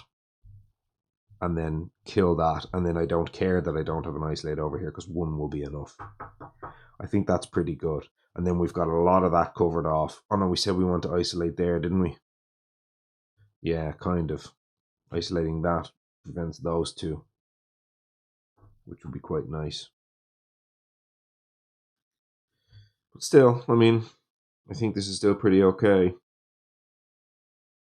We don't have to panic with Terror Turns to Madness or any of that kind of stuff just yet. I think we're pretty alright here. Offer Passage Between Worlds, a good way to move the hand around and stuff on another turn and combo with the aid from the Spirit Speakers.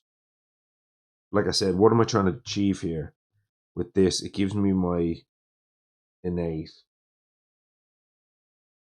I suppose I could just push them away from there, put them back into that land maybe, put that up to 5, and then that's probably safe. That's edge case proof at 5. And then I get the stuff away from the inland anyway, and then I can use my isolate on that land. That sounds better. Yeah. Okay. So place a presence at range 1, I guess, in there. Move a presence there. I took my 3 and my 1, which are going to pay for 3 and 1. Have level 1 and level 2 of this. I don't have an isolate. Put my isolate over here will prevent 2 explorers on this side of the board. Isolating that prevented 1. Moving them out of here now. Oh, we still didn't get rid of this, did we? Yeah, that was the thing. We wanted to get rid of that. That's better.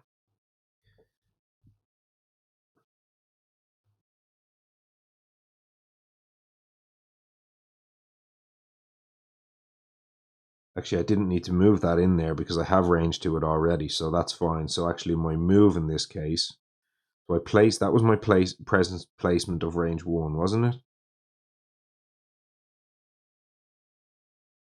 Yeah. I think so. Yeah, because I never had a presence in that land. What I was about to say here was I can place that in there.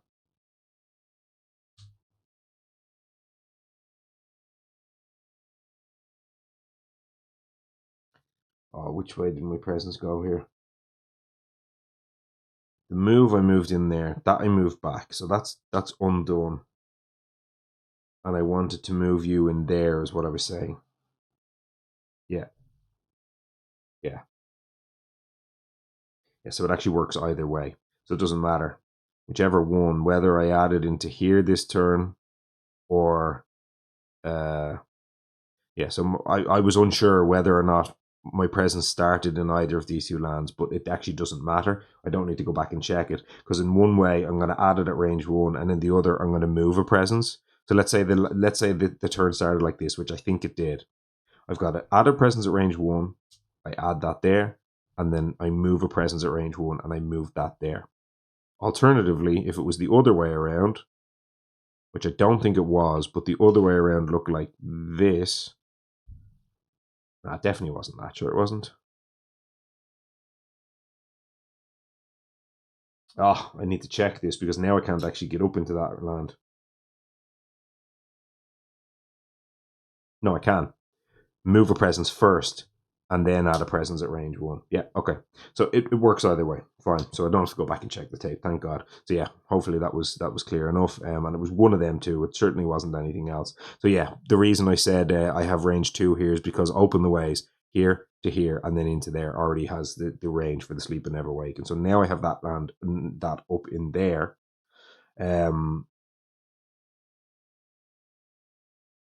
Oh, but the point still stands. I can't get rid of this and get rid of those. That was the whole thing. Oh.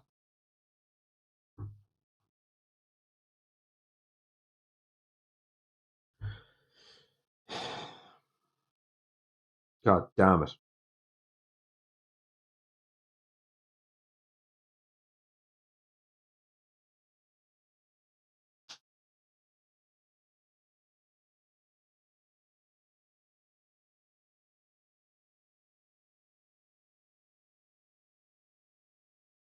Well, then if I just gamble on a defend 2 in that land and don't play the offer passage between worlds, because as I said, I'd like to keep that to combo with the other card, I can instead play the paths tied by nature, and that actually gives me an isolate as well. And this will give me the push up to 1 invader, which is actually all I need. So I think this still works quite well. Now I've got 2 isolates, and this is actually better. Yeah, so this is the way. And I get to save 1 more energy. But this time I have this isolate over here, the earth one. Okay, this is the way. So I did the gain of power card, went from the bottom track, added the present even at range 2. So actually, yeah, now that I look at it, it was range 2. It made it even easier to make this play work. So that is all good news. We have, as I say, the this, and we have this. So push up to 1 invader. Push him out of here into here. Open the ways. Done. Isolate this. Sleep and never waken. Range 2 across. Open the ways from here to here. 1, 2, 3. Or sorry, 1, 2. Invader skip all actions. 1 fear per 2 this invader removes, and then it can remove up to 2 explorers. So I will get 1 fear because I removed 2 explorers. Skip all actions in this land. Don't have the threshold. We don't care about that. Paths tied by nature is slow. Isolate, we already did it. Now, on this side of the board, we want to isolate that land. We said we're going to kill it, but we're also isolating it. That's the isolate. Now we've got 2 moves. I think we did the 2 moves. Did we? No, we didn't, because we would have been looking at the presence for the cleansing floods. The moves were in the slow, I think, last turn.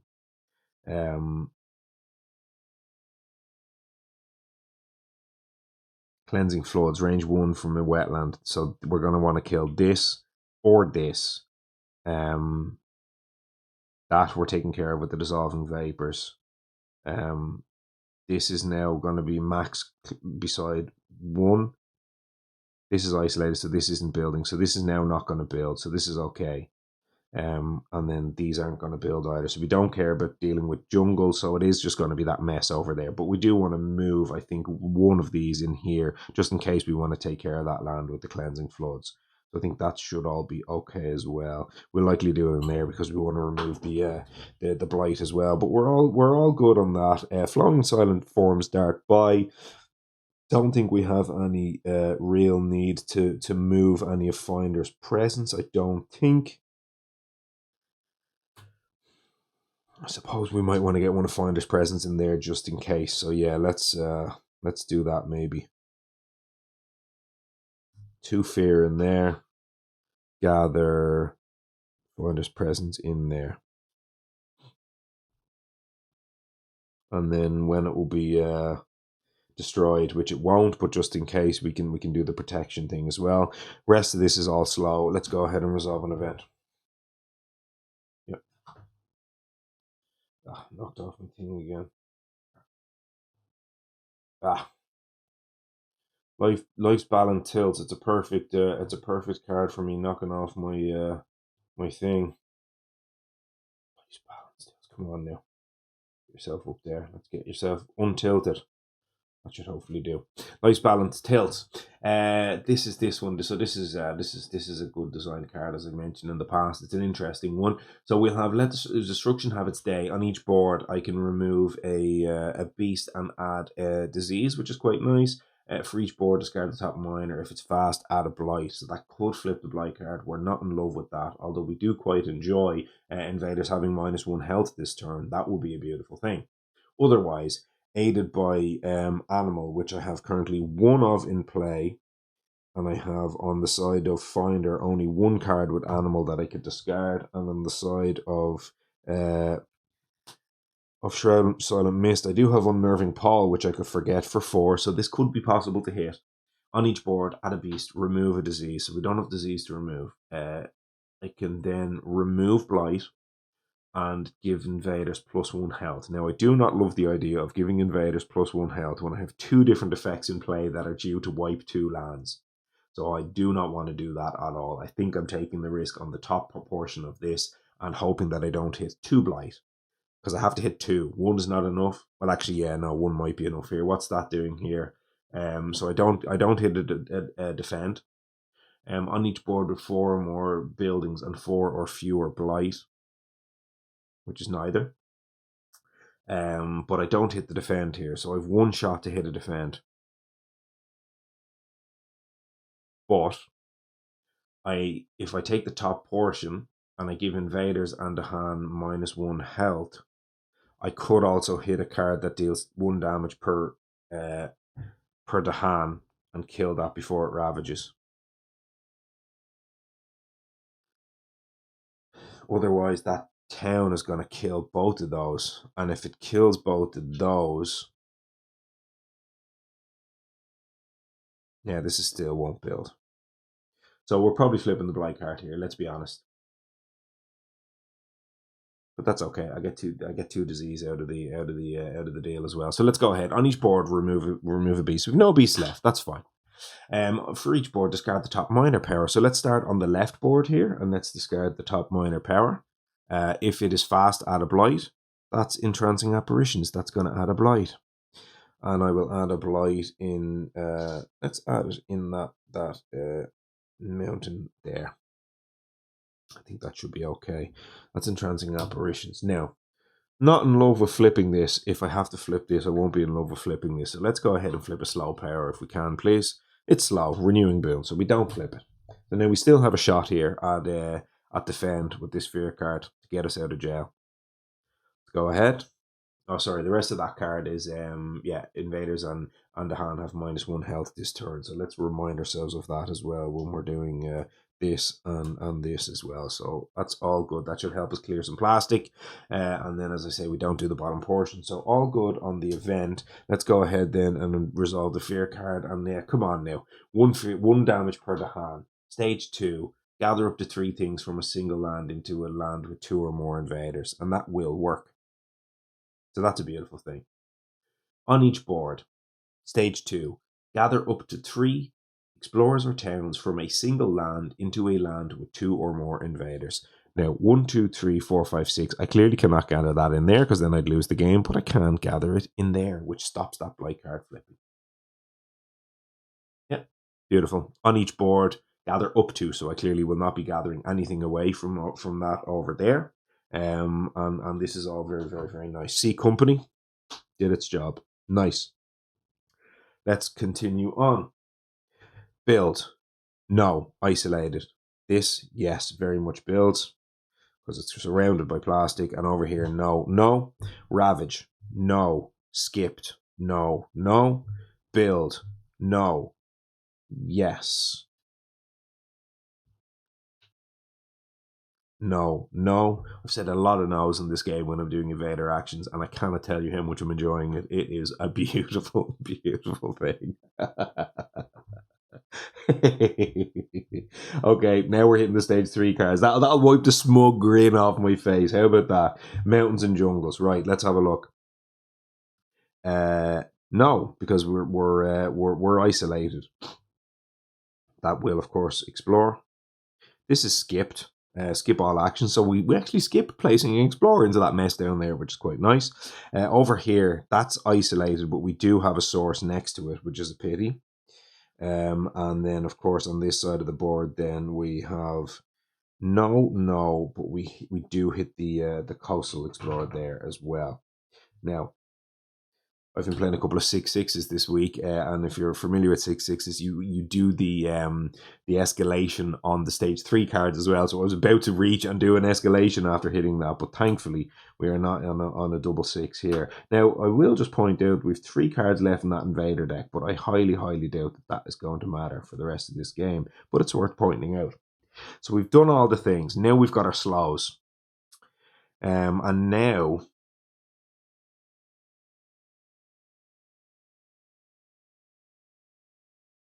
we can do things like paths tied by nature, put 2 of them into the other land, and then like the cleansing floods deals a lot more damage type of thing, which could be quite nice. The other thing is we have that horror show of a land in there.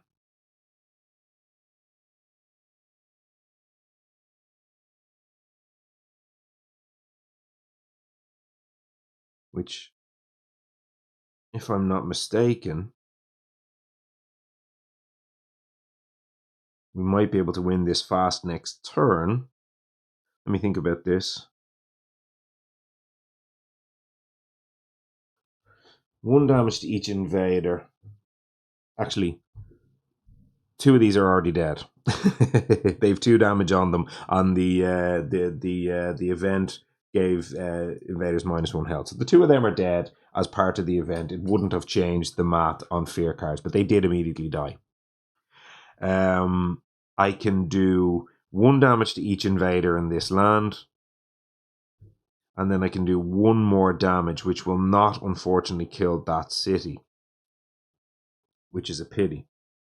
I was wondering if I could wipe that land now.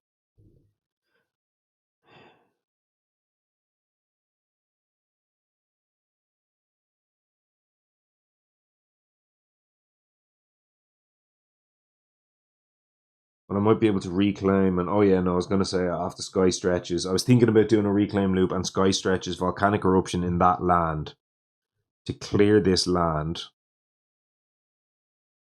1, 2, 3, 4, 5. It actually doesn't clear the land.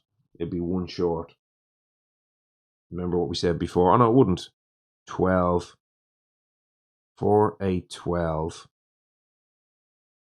plus 8. No, 12 plus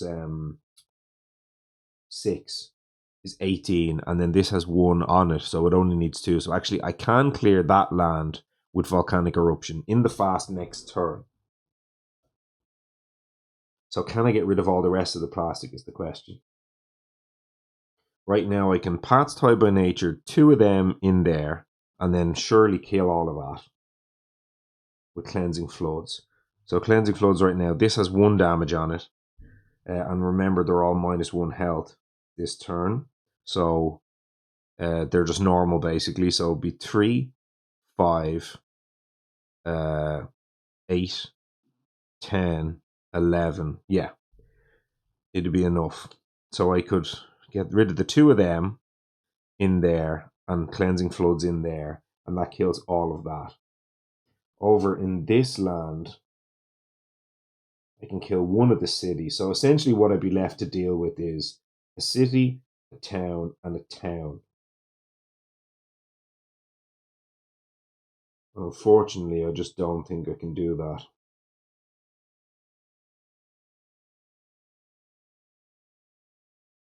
It'd be super nice and I could deal loads of damage and loads of destruction. It'd be amazing. I'm nowhere near terror level 3 though. 1, 2, 3, 4, 5 cards left. 5 cards to terror level 3. It's 4 cards plus 5 fear. 4 cards is 40 fear, so we're 45 fear away from a terror level 3. Can we deal 45 fear? I highly doubt it, but I suppose it's worth doing the maths. If I wipe that land, that's 2, 4, 6, 7, 8, 9. Plus the 6 from Volcanic Eruption is only 15. Now we need 30 more fear. We're not even close to that. So we can't get to terror level 3.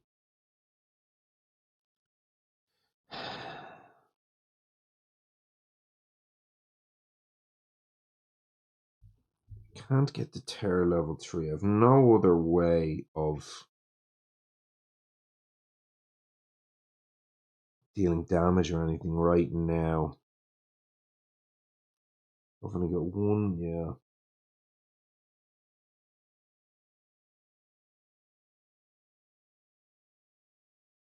I suppose my 1 damage can wipe that land from here, and then I could push those 2 in there, and then I could do the Cleansing Floods in that land. So that's actually 1 less land that I have to deal with, and then at that point I'm only left with, so this would be an empty land.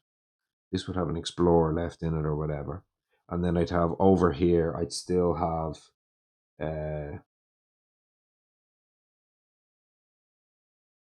like I mean, the city's gone, and the other one has two toughness on it. So it would essentially be left with a city with 1 damage and a town. And I'd have Volcanic Eruption would cost me exactly 8.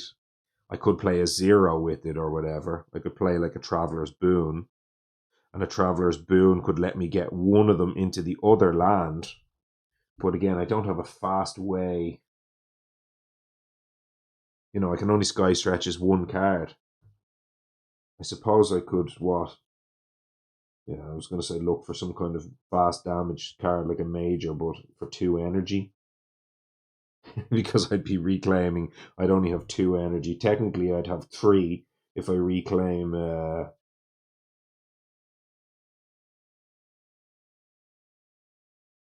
If I reclaim gain a major that doesn't have fire, that puts me up to 3 energy because I need 1 for the what do you call it?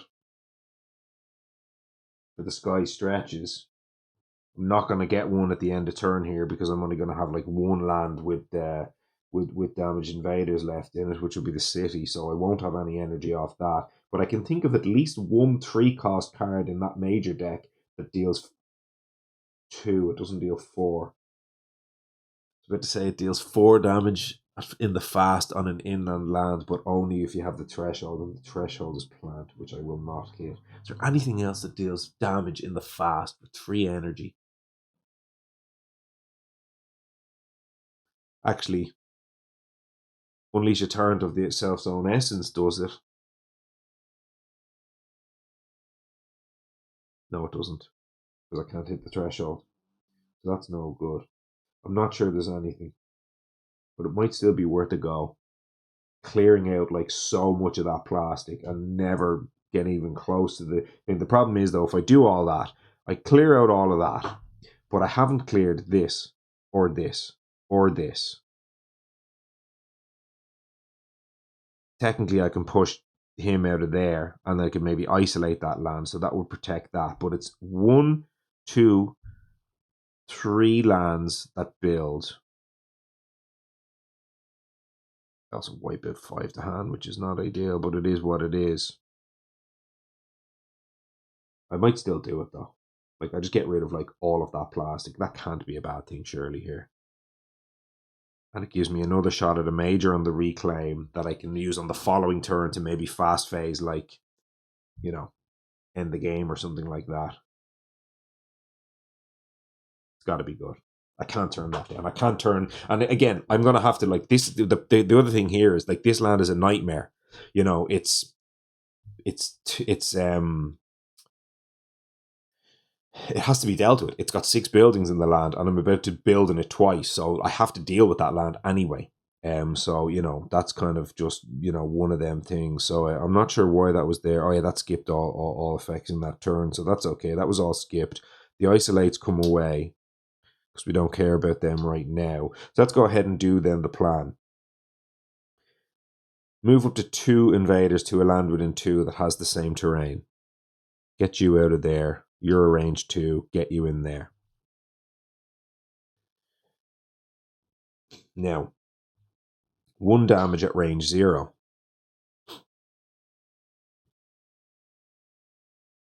Kill this.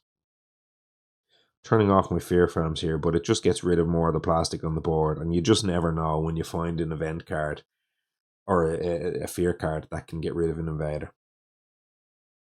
So I'll kill that and deal one fear. Now I have push up to whatever, so actually I can use this to clear one of these lands, which might be quite nice. So that one is going to build anyway, because it's going to be beside 2 buildings. So I suppose I might be able to isolate it, but that's done.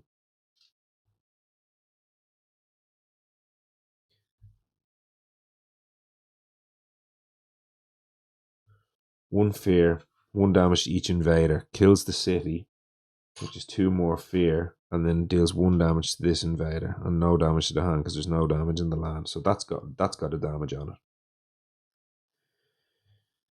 That's dissolving vapors. Now, push up to 2 stuff.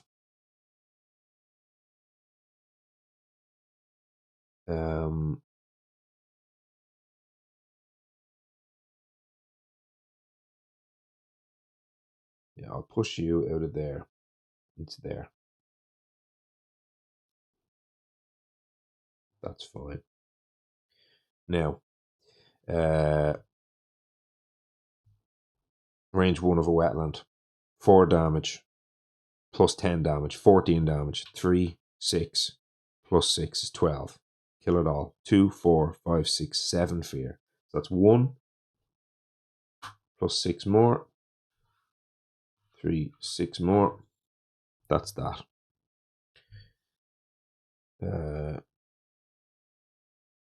Yeah, everything we did there was with assuming, of course, the -1 health on all the invaders, which is all fine. The Han also had -1 there, but I don't think that came up in any of our situations, so I think that's all good. And I think that is more or less everything now. So then we will end the turn with 1 and 2.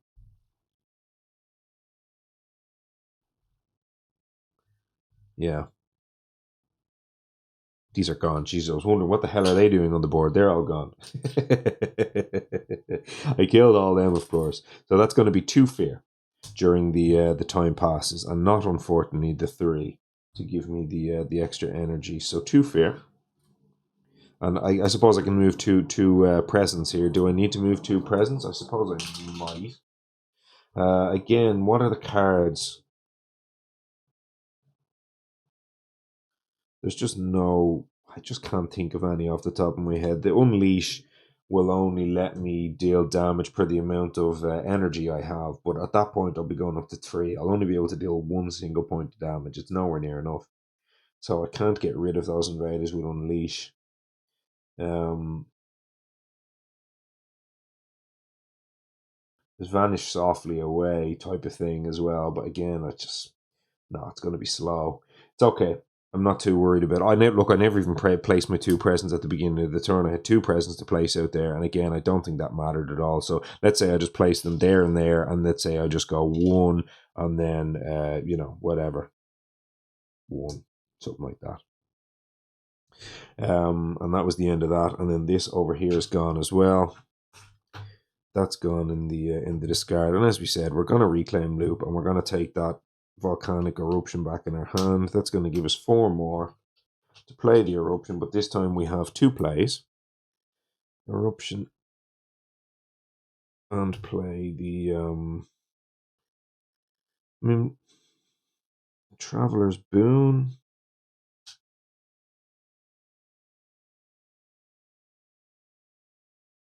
Maybe.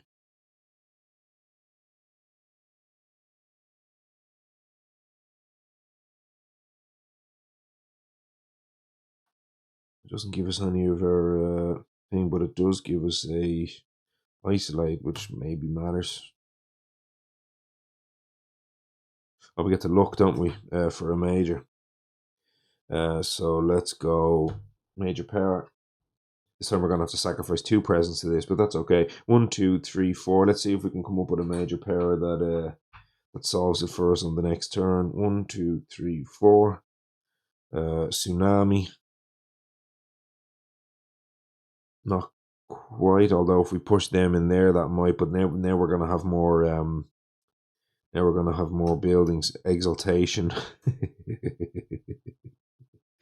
Love me an exaltation. Sweep into the sea. I could, in theory, threshold that next turn, which could go push something into coastal, but then no, it doesn't get rid of the city. Exaltation will let me do 3 damage in 2 lands, which could kill the city and the town. So that could let me do thing, and then yeah, it's exaltation, because that can let me do some of Shroud's fast stuff next turn as well. So that's more slow to fast as well as extra damage. So that's definitely the choice, assuming I can pay for it. Next turn I can go G4 from the top track, which gives me 2, 4, 5, 6, 7. Yeah, it lets me play that next turn. So yeah, it'll be exaltation.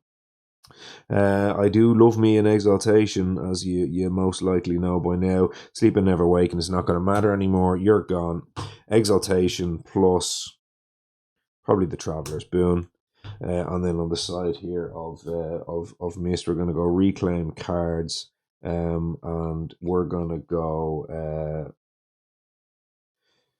we're going to get 2 energy. I'll probably just look for a major power to give me a chance again at something fast next turn. We're definitely playing the Sky Stretches this turn. We'll look for most likely, well, some of the other stuff. It's not going to hugely matter. We'll look for, I think, a major power.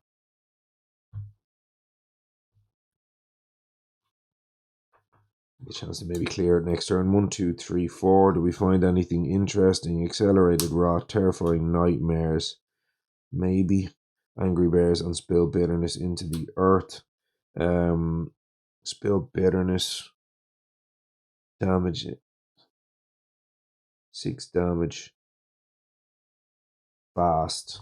We're talking about fast here, aren't we? So 6 damage fast. If I push a bunch of stuff next turn with that, although we've got slow to fast here, so we don't actually care about fast.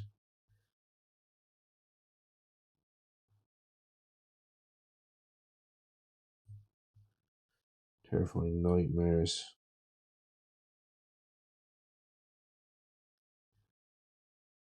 Ugh. Cleansing Floods is already a way for us to see. We can't get the energy for that. We want something cheaper than we've already got a 5 cost. Let's take the Terrifying Nightmares. We have a 5 cost anyway that we can use. So Terrifying Nightmares goes in the hand. I suppose the question is it better than Cleansing Floods? What are we throwing away here?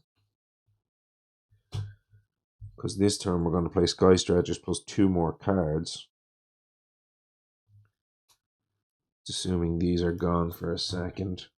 And then this turn, if we go Sky Stretches and maybe Dissolving Vapors, if we take the Terrifying Nightmares, that gives us an energy. So we'll have 4 this turn.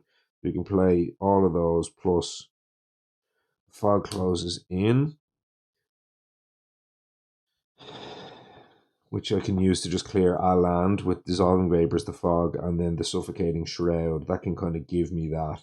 And then I think we're fine. And then next turn we just Terrifying Nightmares, probably to push one thing into an adjacent land. is probably enough, although I won't even have any energy to do that, will I? I can go gain a power, which will give me 1 plus the 2. No, I really won't. Well, I guess I don't even care at that point. Yeah, I'll take the Terrifying Nightmares and I'll throw away the Cleansing Floods. Terrifying Nightmare is also obviously a lot more an applicable card, a lot more how should I say suitable card. And if I can potentially win the game with Terrifying Nightmares next turn, that will be super cool. So okay, here we go. We're playing the Volcanic Eruption and we're playing the Traveler's Boon. We're trying to limit the number of towns that get built on the board. The only thing is with Traveler's Boon, I can just play like Paths Tied by Nature, which would give me my innate, which will also stop a build, but it'll also let me move 2 invaders in the slow, which could clump some stuff up and go ahead and deal some damage next turn with I don't know, like the Exaltation or something like that. So I think that's probably slightly better. So let's do that instead, and that still gives us our isolate over here too, which is quite nice. We get 1 isolate, and then we get a Paths Tied by Nature to move stuff in the slow. All sounds pretty good to me. Over here, as I say, it's 1 plus 1 plus 2 with the Dissolving Vapors. We don't place any presents, but we are going to have to move one side. That's not over there. We're going to have 1 single isolate. Now we can obviously get, with our push 1 invader over here, we're surely going to want to just get him out of there and then isolate those builds happening on that side of the board. So let's go ahead and do that. Push 1 invader out. Isolate. We're going to have 1 isolate and then we're going to have another one. If we get him out of there and then isolate that land, that's the only land with buildings and it's isolated. So yes, we'll do a double build over here. We'll go build once, then we won't build here, and then we can try, then we'll essentially have 2 buildings in there and 2 buildings in there, and then we try to win on the next turn. I think that's the kind of the approach, and then nothing builds over here. So we have no buildings on that side of the board, so I think we're good. So we want to move a presence. We want to get our presence out of there. We'll push it in there instead. We also want to move that out of there because there's going to be a blight going in there. So let's get that out of there, just in there, I guess, whatever. It's fine. So that's one of our movements. That can actually even be done as part of the move of presence during the growth. And then we're going to want the fog closes in around this land, but it already is. So we've got the fog closes in everywhere around that land. So actually, I don't even think we need to move any of our presence. So let's just assume they're both moved. Isolate, we said we want to isolate that land. And all the rest of our stuff is going to be slow. We do finally have level 2 of this. And we have finally level 3 of this. Not that will matter, but it's there in case we need it. So our isolates are going to look like... actually, we can't get this out of here, can we? No. So that's going to go... It's actually going to build. It's going to build a town. So we'll have 2 invaders here, 2 invaders here, and 2 invaders here. So it's actually going to be pretty tricky to close that out next turn during the fast. Hopefully we can remove that with a fear card, and then I'll isolate that land.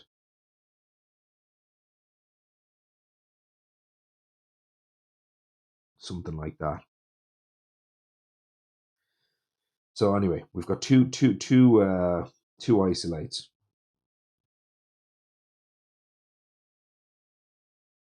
Yeah, we had to get that out of there because we can't let that double build. We can't let everything double build. So we'll allow this one to build and deal damage into it next turn if we need to. So that's fine. So okay, Sky stretches to shore. Fast. 6 fear. So we had 2 plus 4. 20 damage. 4, 8, 12. Plus 6 is 18. And then this is 3, but it has 1 damage on it already. And that's going to be 20 exactly. Let me just count that again. Shred was there, so that didn't heal at the end of turn. So that's, I just moved it out obviously now. So they're 4 each, that's 12. They're 3 each, that's 6 more, that's 18, and then that only requires 2 more to kill it. That's a total of 20. I will kill 5 to hand, but that's okay. We don't mind that. Valiant, it was a noble, valiant cause that they did. They went in there and they did their best. And what more could be asked of them? They died in a volcanic fire, which is, it's a valiant way to go out. Now, that's 20. 2, 4, 6, 7, 8, 9 more. So we have up there 2, 3, 4, 5, 6. So it'll be 6 down, fear card, and then 3 more. We have 3 fear cards at stage 2 to help us clean up some of these builds if we can. Now,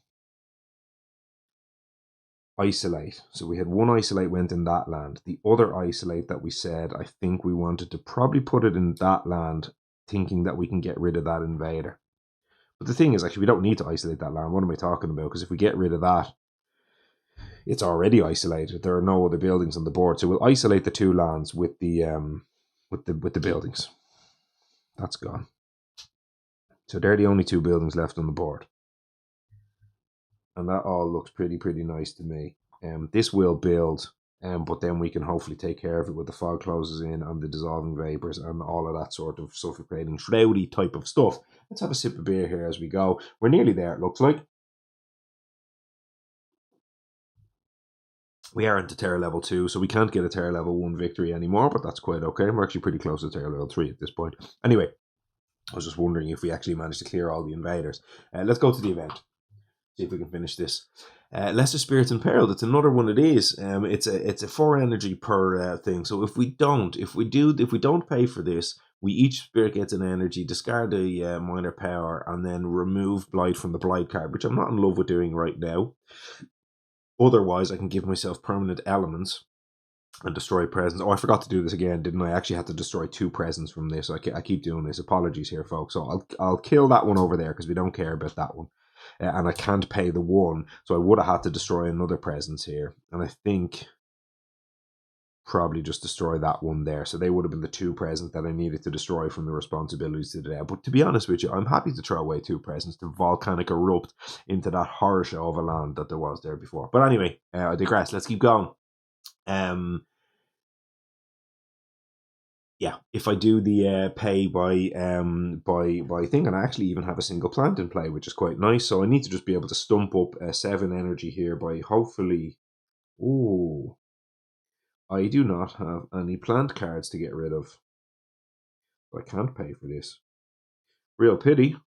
But we have no energy and no cards to discard. I have a million cards in hand, and my only plant card is in play. So I could obviously forget this, but that would still only give me 4, and I would need to pay 8, which I cannot pay. So I can't pay for this. So each spirit gains 1 energy. Let's go ahead and do it. Hopefully we don't flip the Blight card here, but it's definitely likely at this point. It's highly likely, I would say. So discard 1 minor power per player from the minor deck. 1, 2. That's a plant, so that is gonna flip the Blight card, and then we will flip a plant and a thing. So we had two Blight flipped, and one animal. So two plant and 1 animal, which equates to removing 2 cards from the Blight card. So we'll remove 1 first.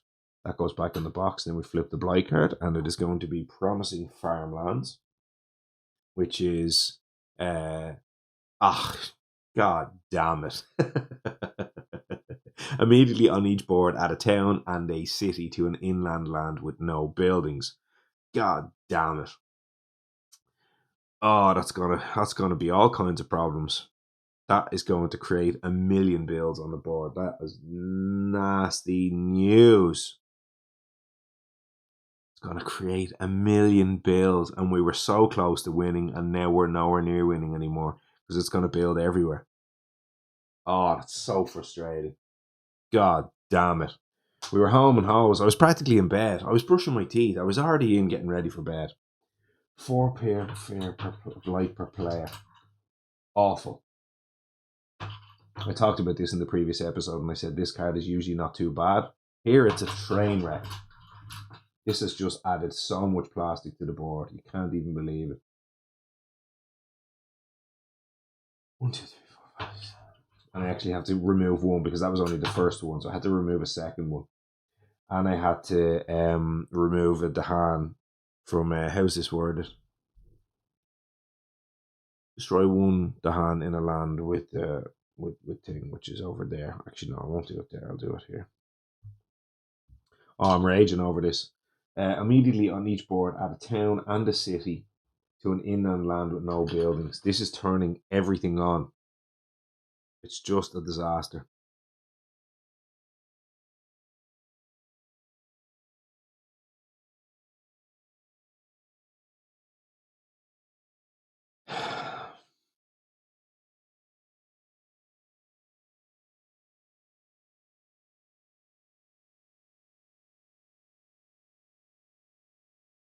How do you approach this?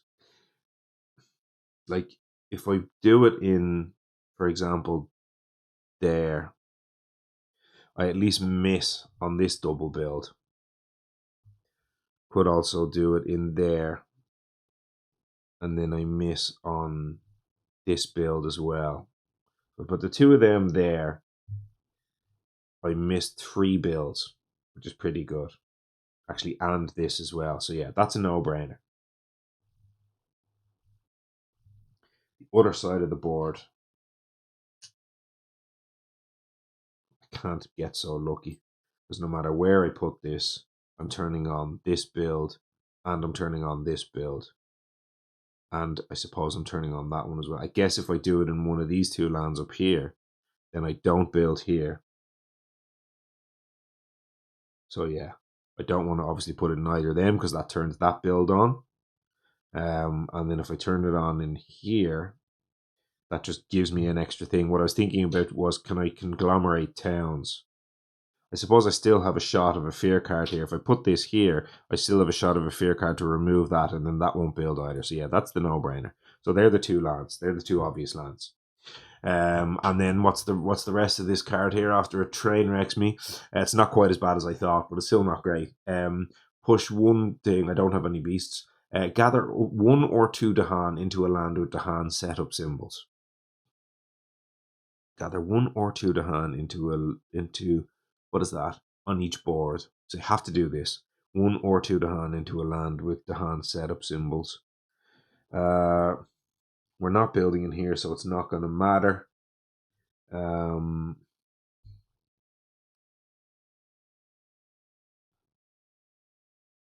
do it anyway. And then over here,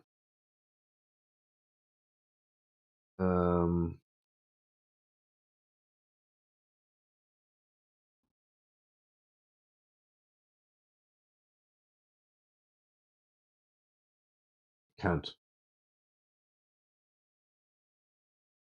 Because I have no adjacent land to this land to gather out of, unless I force one, which I'm not going to do with my open the ways. And then otherwise, I've nowhere else I can gather into, right? I can't gather that out of there because there's no adjacent land with Dahan setup symbols. And then this land isn't adjacent.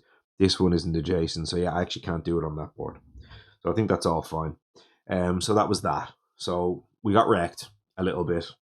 Slowing our game down. That's going to delay the game, unfortunately, but it is what it is. So let's go ahead now. We've got three cards at tier level 2. Let's go to the first one. In each land with 2 or more explorers, so angry mobs destroy 1 thing per 2 explorers, which is no land on the board. Misses. Flee from dangerous lands on each board. Remove stuff from a land with Dahan, wilds or badlands, so that's perfect. That removes that. That's the one thing that we did care about. And then otherwise we have misses. It doesn't hit anywhere else. And then finally, that was the one card that we cared about, and we got it. So each player removes stuff from a land with beast thing, or at least 2 to hand, and that was a second shot that would have gotten it first, but otherwise we actually have no way to do this.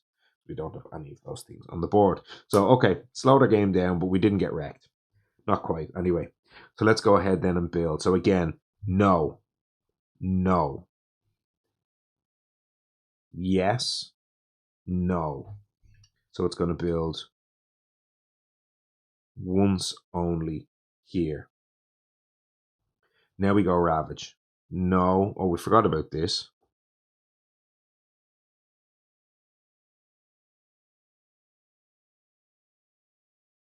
Yeah, we forgot about that big style. I did my move of presence. There was nothing that could be done about that. Yeah, we were thinking about moving that away at some point here, which we probably should have done in truth, and hoped for a fear card to solve this thing. But anyway, that's going to go Blight, and that's going to destroy that, and it's going to destroy that. I'm sure I could have moved that presence out of there with one of my movements, which I didn't use, but it doesn't matter. We won't be rewinding for that. And then, so that's the Ravage. Now we've got the build. Now, this does build, but we'll do it after we go no, no, no, no, no. Now we build here before it turns on the double adjacencies. And then over here, as we said, it was no, and then yes. And then yes, down here. So lots more plastic that we weren't anticipating, but we should hopefully be okay. So sands and wetlands is the opposite. So let's go ahead and explore. And now we really are going to be exploring everywhere. So it's wetlands, sands,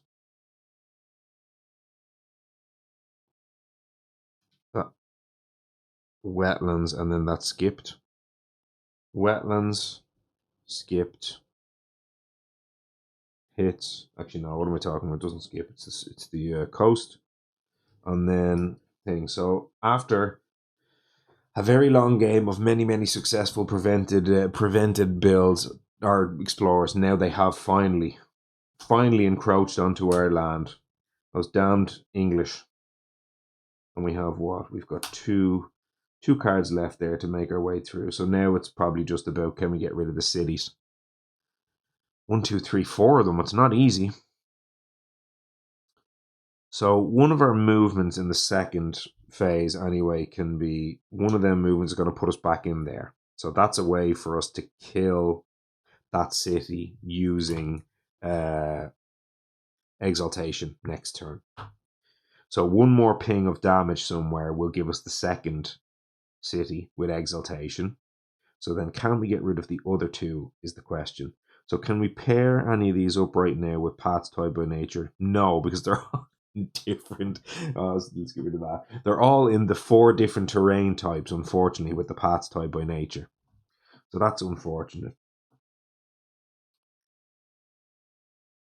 What else can we do? So we've got the fog closes in, which will just deal damage to different invaders.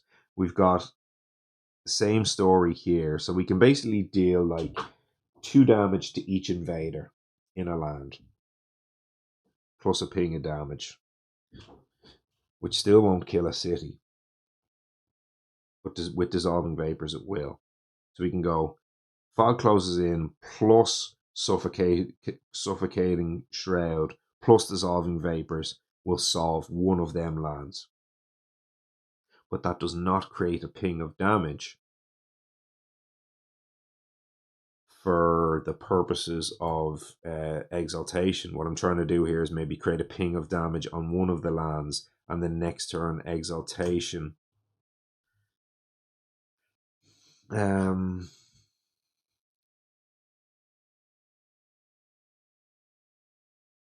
To deal 3. Well, there's already 1 on it. That was obviously gone. Awkward.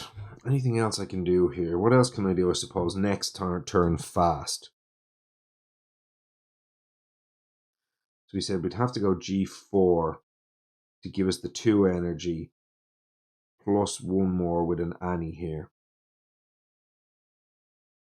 And then Annie with the exaltation will give us exaltation plus Traveler's Boon plus Terror turns to Madness. this will be my turn next turn, because it gives me an extra card play, and I'll only have 7 energy. So I'll actually have the max left in 8, now that I look at it. Because I'll have the 2, the 2, the 2, the 2. I'll have 4 air because I'll have 1 from here, and then I'll have the triple water. I'll actually have quad water. So I'll have max left in 8. So I can then use push. So I can basically get the cities all into one land twice, basically. I can go push a city from here into here, and then I push this city from here into here. So I can build a big land. But unfortunately, I do not have a nuke for a big land. I have a terrifying nightmares, which is not a nuke. I threw my nuke away.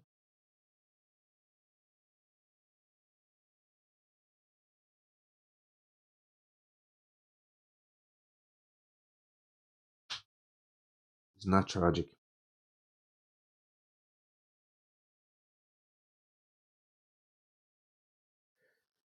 What if I reclaim and do something like this again, but instead now I can do sky stretches on myself to give my innate fast, and then I can do fog closes in and dissolving vapors also fast because of the 2 slow to fast with exaltation, and then that will allow me to deal basically 3 invaders that I care about, so I can just deal 1 damage to each city, 1 damage to each city, 1 damage to each city, because at this point, remember, 3 of the cities are together. They've all taken 3 damage, and then the exaltation damage itself will be 3 more, and that will kill 3 cities. And then in the other land, I've just wiped the other land right now. That's what we're saying. So right now, it's just kill this land with what I have, which I can easily do. That was a city with only 1 point of damage on it, and I have a way now to kill it with 3 points of damage. So let's go ahead and do that. I suppose the other thing I need to make sure that I can do here, so I think I have everything. The only one thing that I need to confirm is, can I use my presence placement here? I have 1 presence placement and 1 presence movement. Can I? Oh, I actually don't think I can.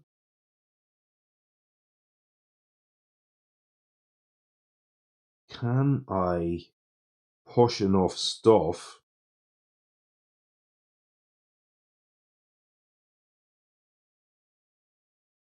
with open the ways? And I actually don't think I can, because my presence all in the wrong place.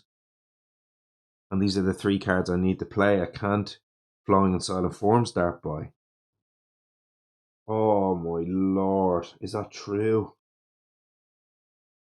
No, I can take +1 energy and +1 range on everything. That can matter, I think. Yeah. So then I can push, because then I can range 1 this instead of range 0. I don't need the Annie element because I don't need the threshold, the exaltation.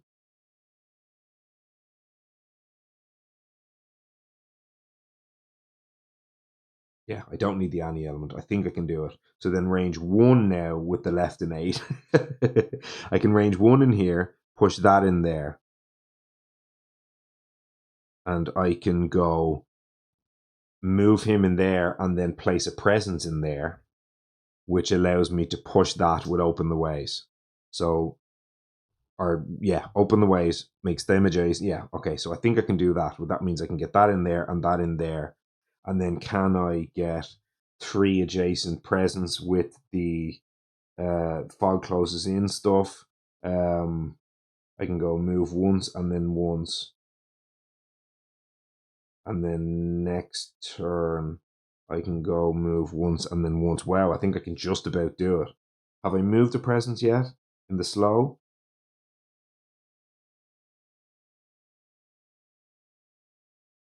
I feel like I did here, but how was that a fast move?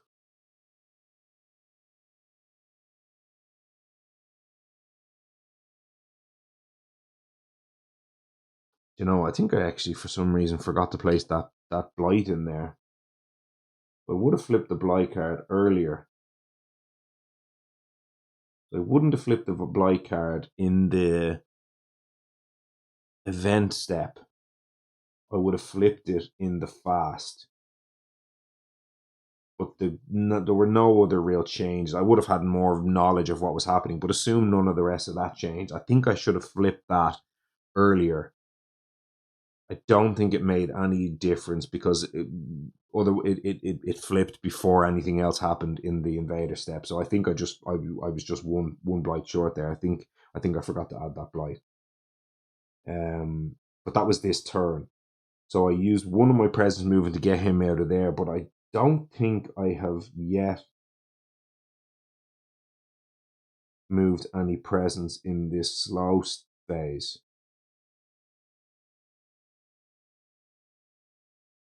I don't think so.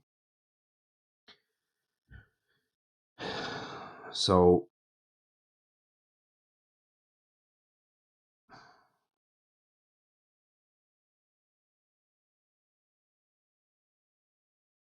I hope I didn't. What I'm going to do here is, because I need to get all this stuff over into this land next turn, I want to put everything into that land up there. So I'm going to go 1, 2 up into that land. That's my 2 moves now. If I moved 1, I might only be able to move that one way. You know, like I said, I think I didn't move. Maybe I didn't move any in the fast, but I could have maybe moved 1 out of there or something. I'm kind of shortcutting some of this stuff here, but generally spreading all my presence out was what I was doing. I lost 1 in the Ravage unnecessarily, basically, because I rushed through it without thinking. So in theory, I could have moved that one over. So I'm going to give myself the benefit of the doubt here that I either didn't move 1 in the slow, because I can't see why I moved 1 in the slow. There's no reason so far for it.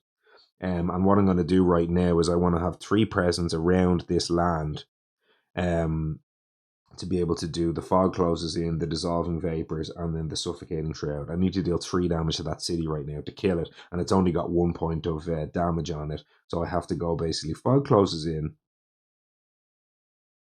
1 damage to each of these. They're both going to die, so that's going to kill them. Then I'm going to go dissolving vapors, which is 1 more damage to each of them, and then I'm going to do this, which is suffocating shroud, which is again the same story that has 3 adjacent lands around it. So it's just going to kill all these. So they're basically 3 damage to each of these. They're both going to die. That's all gone, and that's going to be 3 fear plus 1 for the dissolving vapors. 4 fear. Getting a little bit tired here, folks. It's getting a little bit late, but hopefully I have not made any mistakes there with shortcutting through all that kind of stuff. I can move stuff with the loss in the swirling haze, but it's not going to matter because I believe I have the victory now, so that's done. Move of presence is going to matter. The path's tied by nature. I can actually just move my presence from here over to here, up to 2, and I can move a presence with that to the land with the same terrain, because this is the land we care about for next turn. So that's that done. That's all done, and I believe now I have it. Deterministic win. I think so. I hope so. That's gone. That's gone. That's gone. I'm reclaiming again. Put all these back in my hand. That gives me 2 plus the 1, and then I just need to hit any card without a fire. Oh, I did not consider this. I have to hit a card without fire here. If I hit 4 cards with fire, I don't get it. Oh, that could be a disaster. Okay. Let's look for the minor power deck. 1, 2, 3, 4. Generally speaking, each card is about a 40% chance to hit a fire, so it would be pretty unlucky, but stranger things have happened. Let's go.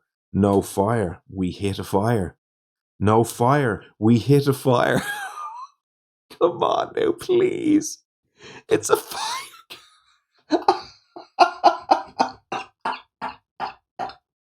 Please, no. Please, no. Come on now. One last time. Heart of the cards. Come on now.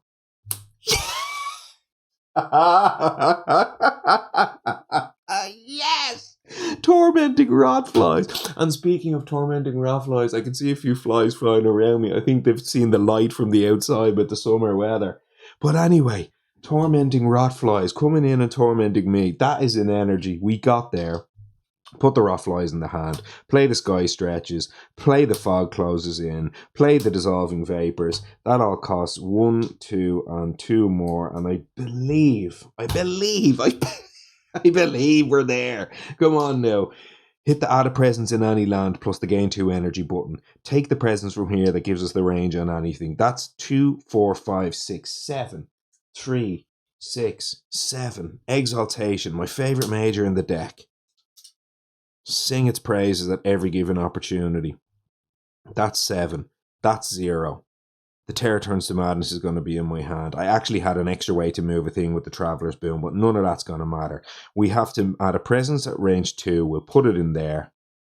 No, we won't. We'll put it in there, and we'll move a presence from here. The extra range actually isn't going to matter, so if we need to, we can go with the Flare option and take the Any element. Is that going to threshold the Exaltation? Will it? Will it? No, it won't. We're one short. Hey, did I have an energy floating over here for some reason? Did I have an energy floating here for some reason? I'm not sure. I don't know. It doesn't matter anyway if I did or not, because we don't care. We only need a 0. I thought we could threshold the Exaltation, but we can't, but it's fine. So anyway, as I say, we have, the main thing is that we hit the threshold on this, but because we have Traveler's Boon, it's actually not the main thing at all. Now, move a presence 1, and then we're going to get 2 move a presence here. So again, actually also the move a presence 1 here would get me out of jail on the previous turn. If I somehow took a wrong step and I accidentally moved 3 presents because I had an extra move a presence 1 here, all I really need to do is do 1, 2, and that's all I'm going to need up there. That's all going to be fast now very, very, very shortly. Over here we do Exaltation, and again we need to have our presence in this land, which we do. So that's all okay. So yeah, we're actually, I think we should be, we're way more than we need here. So we have we've damage to spare. So actually, we don't have damage to spare. Now that I look at this, we actually can't. 1, 2, 3 city kills. 6 fear. We're short.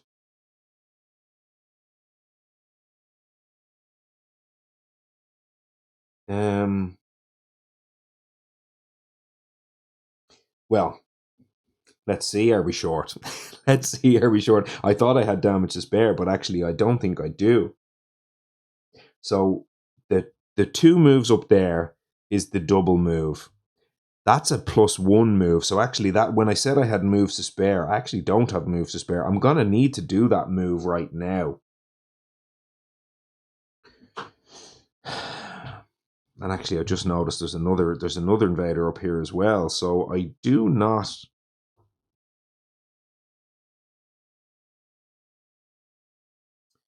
So funny enough, the 1 matters, I think. Well, actually, no, maybe it doesn't, because the Terror Turns to Madness gives me, what, 2 fear. So what do I need here? I need 10 plus 3, 13. And what do I actually have? I suppose I've got, what, 1 from here. 1 from here is actually all I have. 1 plus 2 is 3, and then I need to kill 10, which will be 1, 2, 3 cities plus 2 things. I'll be 2 fear short. Oh no, I get to play an extra card from Exaltation, which will give me exactly the flowing of Silent Forms Dart by. I think I hit it exactly. So I don't think that 1 matters. I'll play this without the 1. Okay. I don't think the 1 matters, but this does. I think the moving the 1 over there does matter. So I hope I haven't cheated there. Now look, I'll be able to clear almost the whole board, and I'd be 1 turn late in finishing the game. But just to assume that we got this all over the line on time, here's how I would have done it. So it was the double move up there. It was the single move into that land. And then here's what we did. We go exaltation. No. Oh. No. First, this maxed. So first thing it does, push up to half round down of invaders from target land, and then push up to 1 invader. So from here, I'm going to go push you. Oh, we're also going to hit the 5,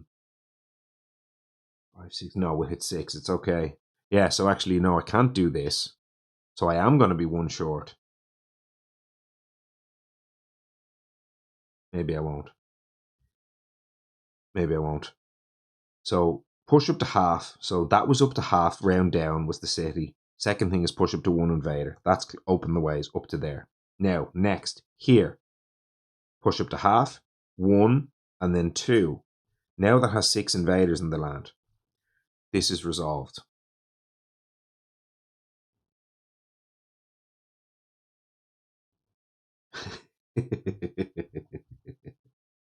Okay. So Traveler's Boon actually isn't going to do anything here. I thought I'd pull that in, but I can't because it's only 6 invaders. So, Exaltation. Each play 1 extra card. So here it's the Terror Turn to Madness. And over here it is the...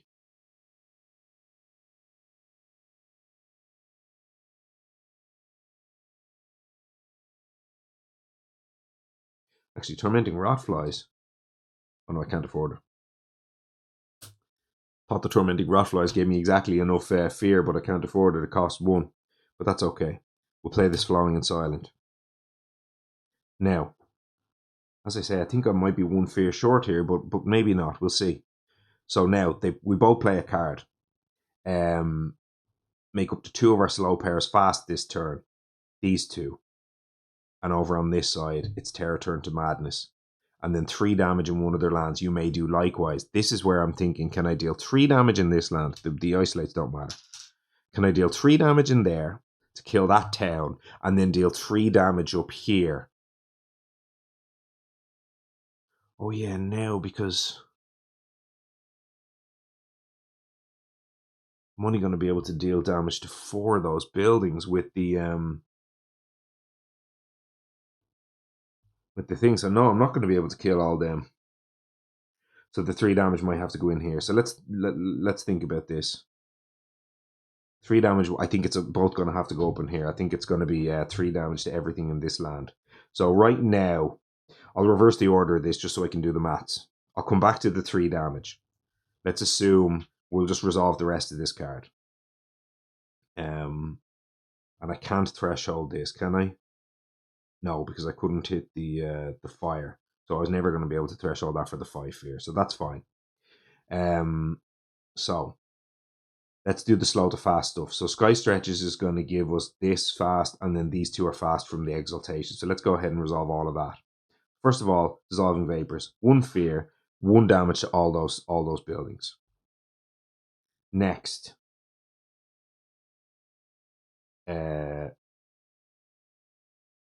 For each adjacent land with your presence, 1 damage to a different invader. I have 1, 2, 3, and 4 adjacent because I can open the ways. So that's 4 damage, which can deal damage to each of the cities and then 1 of the towns. Same story again with this thing. It's the same ability, which will deal 1 damage to each of the cities and 1 town, but now I get an extra town because the first level does 1 damage. So let's go ahead and apply all of this damage. So first of all, it's cities each take 1. The cities are taking 1, 2, 3. So the cities all take 3 for sure. That's the easy part. After that, 1 of the towns has taken 1, 2, 3, which kills it. Get them out of there from last round. Am I right in saying that? This is 1 damage to each. This dealt damage to a town, and this dealt damage to a town. So 1 of the towns is dead, so we'll move the dead town over there. But now we also get to ping 1 more town. So one of the other towns has taken 1 damage plus 1 more. So that's now taken 2 damage. And that is all the damage applied. So what we have left to deal with in this town to kill the invaders is we need to deal 1, 2, 3, 4, 5, 6, 7. We're 1 short.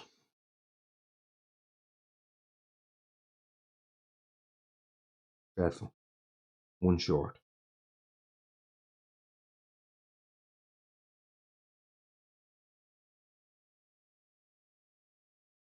This is what it is, isn't it?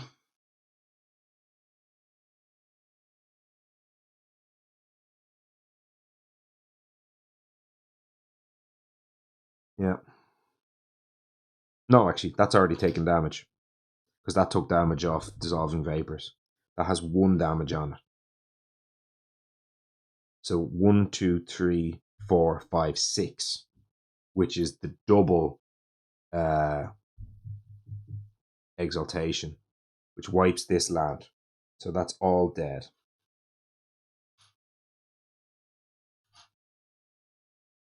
From the double exaltation. Did we take the 1 fear from the Dissolving Vapors? I think we did. So that was 3. So unless there's anywhere else where I've seen that we dealt 1, but we didn't. So we did the 1 from the Dissolving Vapors. Then we kill all of this, which is 2, 4, 6, 7, 8, 9. 2 down. And then 7 more down. Yeah. And then we're 1 short, as I said. 2 fear from slowing and silent forms start by.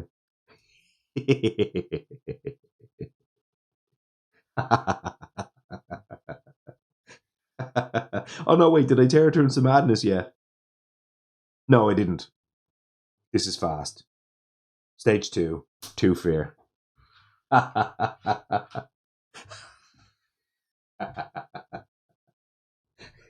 Yeah.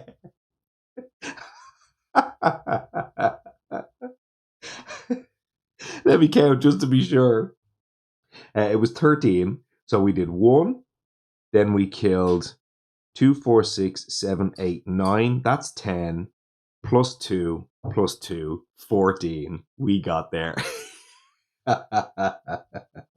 Yes.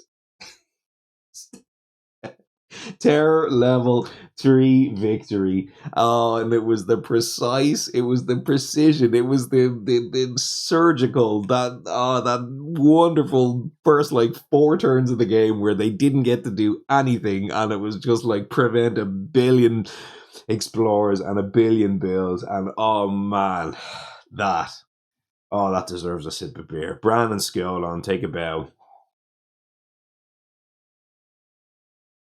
Finder and Shroud, take a bow. That is one of the most fun games of Spirit Island I have played in a while. Oh.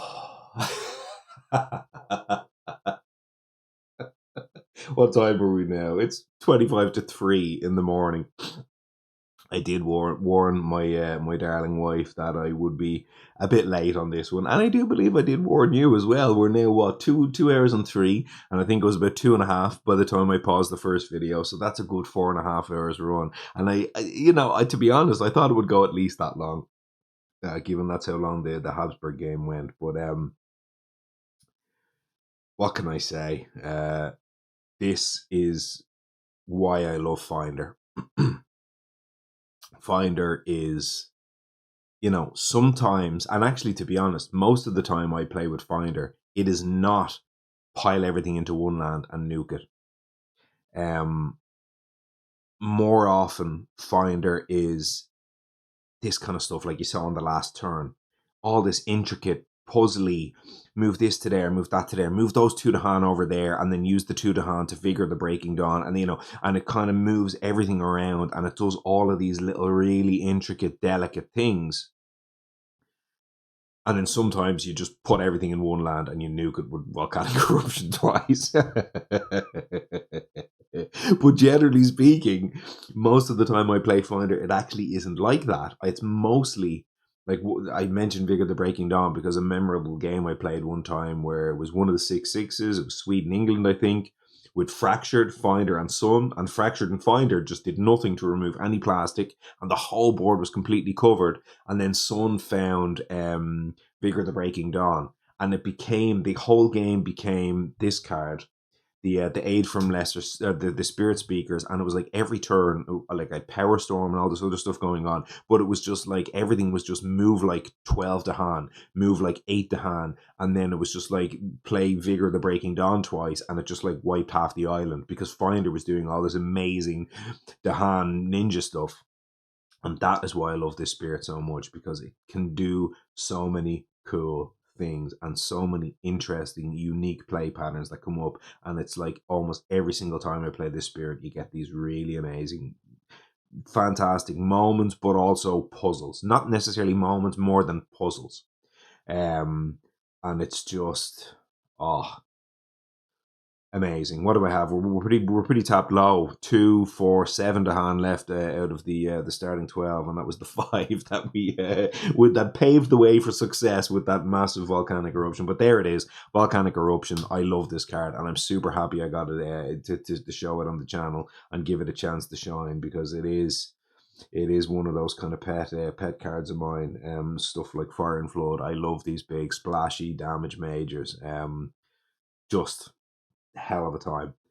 What a wonderful time. Thank you so much for being here for this one. I do love playing against England, as I say, and I'm really glad that I got to get a good, solid, well-rounded, meaty game out of them, and very thankful I got the W. I probably cheated, as I always do, at some point, and if you found something in there that was a cheat, please do get in touch with me, should I say, in the comments. I'd love to hear if I made some mistakes, or if there were plays in there that you thought that maybe could be improved upon, or any of those kind of things. And yeah, if you like this sort of style, let me know as well. As I say, this is very much out of my wheelhouse. The whole isolation stuff is not really. It's just not something I really spot the opportunity for. As I say, it's a weakness in my game, and I was kind of really set on doing it. I really wanted to make it work, and I'm so glad that I made it work. But anyway, look, that is going to be it. I do need to get to bed at some point today. And yeah, look, let's break this down a little bit on the podcast next time for the England one, which should be a hell of a ton of fun. But for now, please do, if you enjoyed what you saw, do consider hitting the old like, subscribe, all of that kind of good stuff. That's going to be it from me. I'm going to finish my last few subs of beer and get myself to bed. Thanks so much. I'll see you in the next one.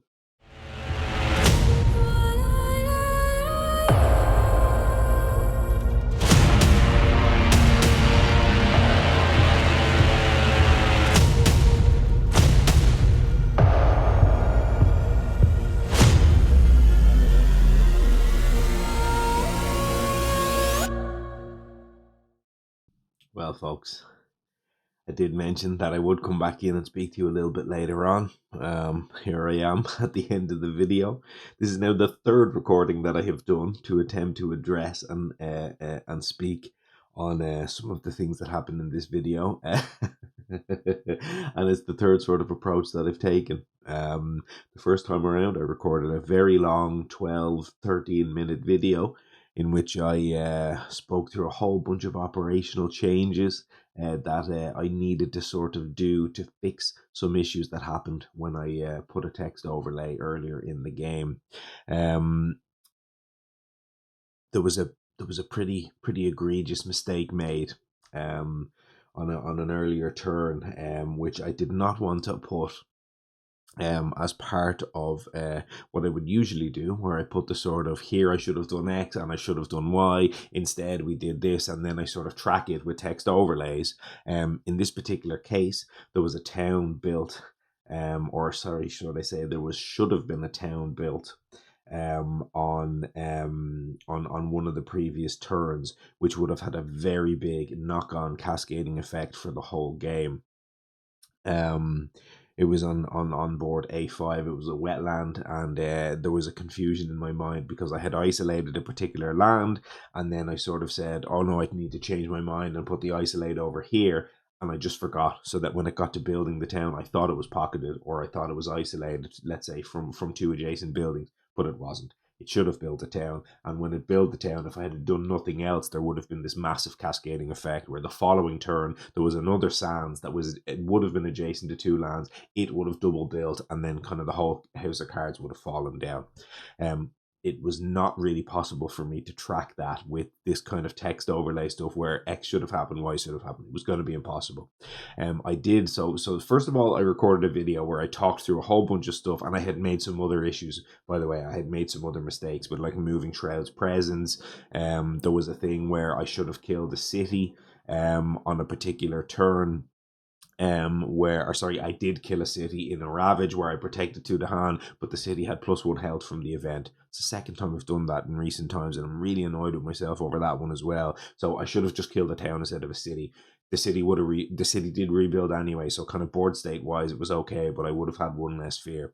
So anyway, look, there's a whole bunch of stuff that happened in about a 1 turn cycle there. There was like 5, 6, 7 different things. There was the following turn where I got the enticing splendor, and I would have been able to move the actual town that got built out of there, and I would have put it in a different land. So there was all this stuff, and I recorded a video to talk through all of it, and I was gonna put it in the middle of the video, and it was so messy and disruptive, and I just didn't want to do that. So I gave up on that plan. Then I recorded another video like this where I talked through what had just happened in the turn, and I sort of explained myself, and I said, look, suffice to say, this would have all resolved more or less to the same board state parity, give or take a town or a fear here and there, and you'll just need to trust me that everything's going to be okay. And then I actually was doing the editing, and I even had it in the video, and then I thought, again, this is so disruptive in the middle of a video, just dropping this in the middle of a video. It's just, it ruins the thing. It ruins the kind of flow, which I didn't want to do. So I've put this at the end of the video, like I did in a previous video, to first of all apologize for the mess. If you spotted all of that and you noticed those mistakes, which you probably will have, you're probably sitting there going, well, this kind of invalidates the whole game. So suffice to say, there were a whole bunch of extra steps I could have taken to more or less clean that situation up. As I say, the enticing splendor to pull the town was a big part of it. There was a thing where I would have used a ping of damage on the previous turn on the explorer instead of you having to enticing splendor that explorer, and then it would have been one less fear from the fear factory and all this kind of stuff. So there would have been a whole bunch of kind of minor cascading effects. Like I said, I couldn't have done it, cleaned it up with text overlays. It wasn't going to be possible. So unfortunately, this one does of course go down with a bit of an asterisk here, but suffice to say, look, I have gone through, I've checked it. I think the game plays out more or less the same way, plus or minus a building here or there. But the key turns, obviously, with the volcanic eruption, the flooding, massive flooding on the side of Shroud, which is, I'm very happy to get that card on the channel as well. There's a whole bunch of stuff there that I kind of could have more or less made work in basically the exact same way. And there was actually 2 different ways I could have gone about doing it. I could have isolated and kept the isolate to stop the extra town coming, but let the double explore happen with the double high immigration in the jungle. And I think I could have gone about it that way, or I could have gone about it the way where the extra town built and then I moved it out of there. So there were 2 different ways I could have gone about it. I think both more or less end up with more or less the same result at the end of the game. I hope that didn't sour your viewing of the game too much. And again, that's kind of unfortunately just one of those things. I put this in after the credits again, I think this time around, or I will put it in after the credits. I haven't done it yet, of course, but that is my intention. I'll probably go back and put a little bit of a text overlay to say, if any of you spotted 1 or 2 things there, don't worry, I'll address them later, and hope that the flow of the video works reasonably well otherwise. Last thing, if this kind of thing bothers you, please do let me know in the comments. Either if it bothers you that I'm making the mistakes, which should bother people because it's annoying, or if me coming in and trying to fix this sort of sours the video, do let me know. Or maybe if you like me coming in and sort of, fixing the issue after the fact, let's say, also let me know. I'd really like some feedback on that, because it's hard for me to know exactly what the best approach and how the best way to kind of manage this stuff is. So I'd really, really like if you could, if you have opinions on that. do let me know in the comments. But that's going to be it from me for now. We're now 6 minutes on an explanation. I did not intend for it to go this long, but I do appreciate you sticking around. And hopefully next time out it'll be against Russia, and we'll have a cleaner game that time. Anyway, that's going to be it. Cheers.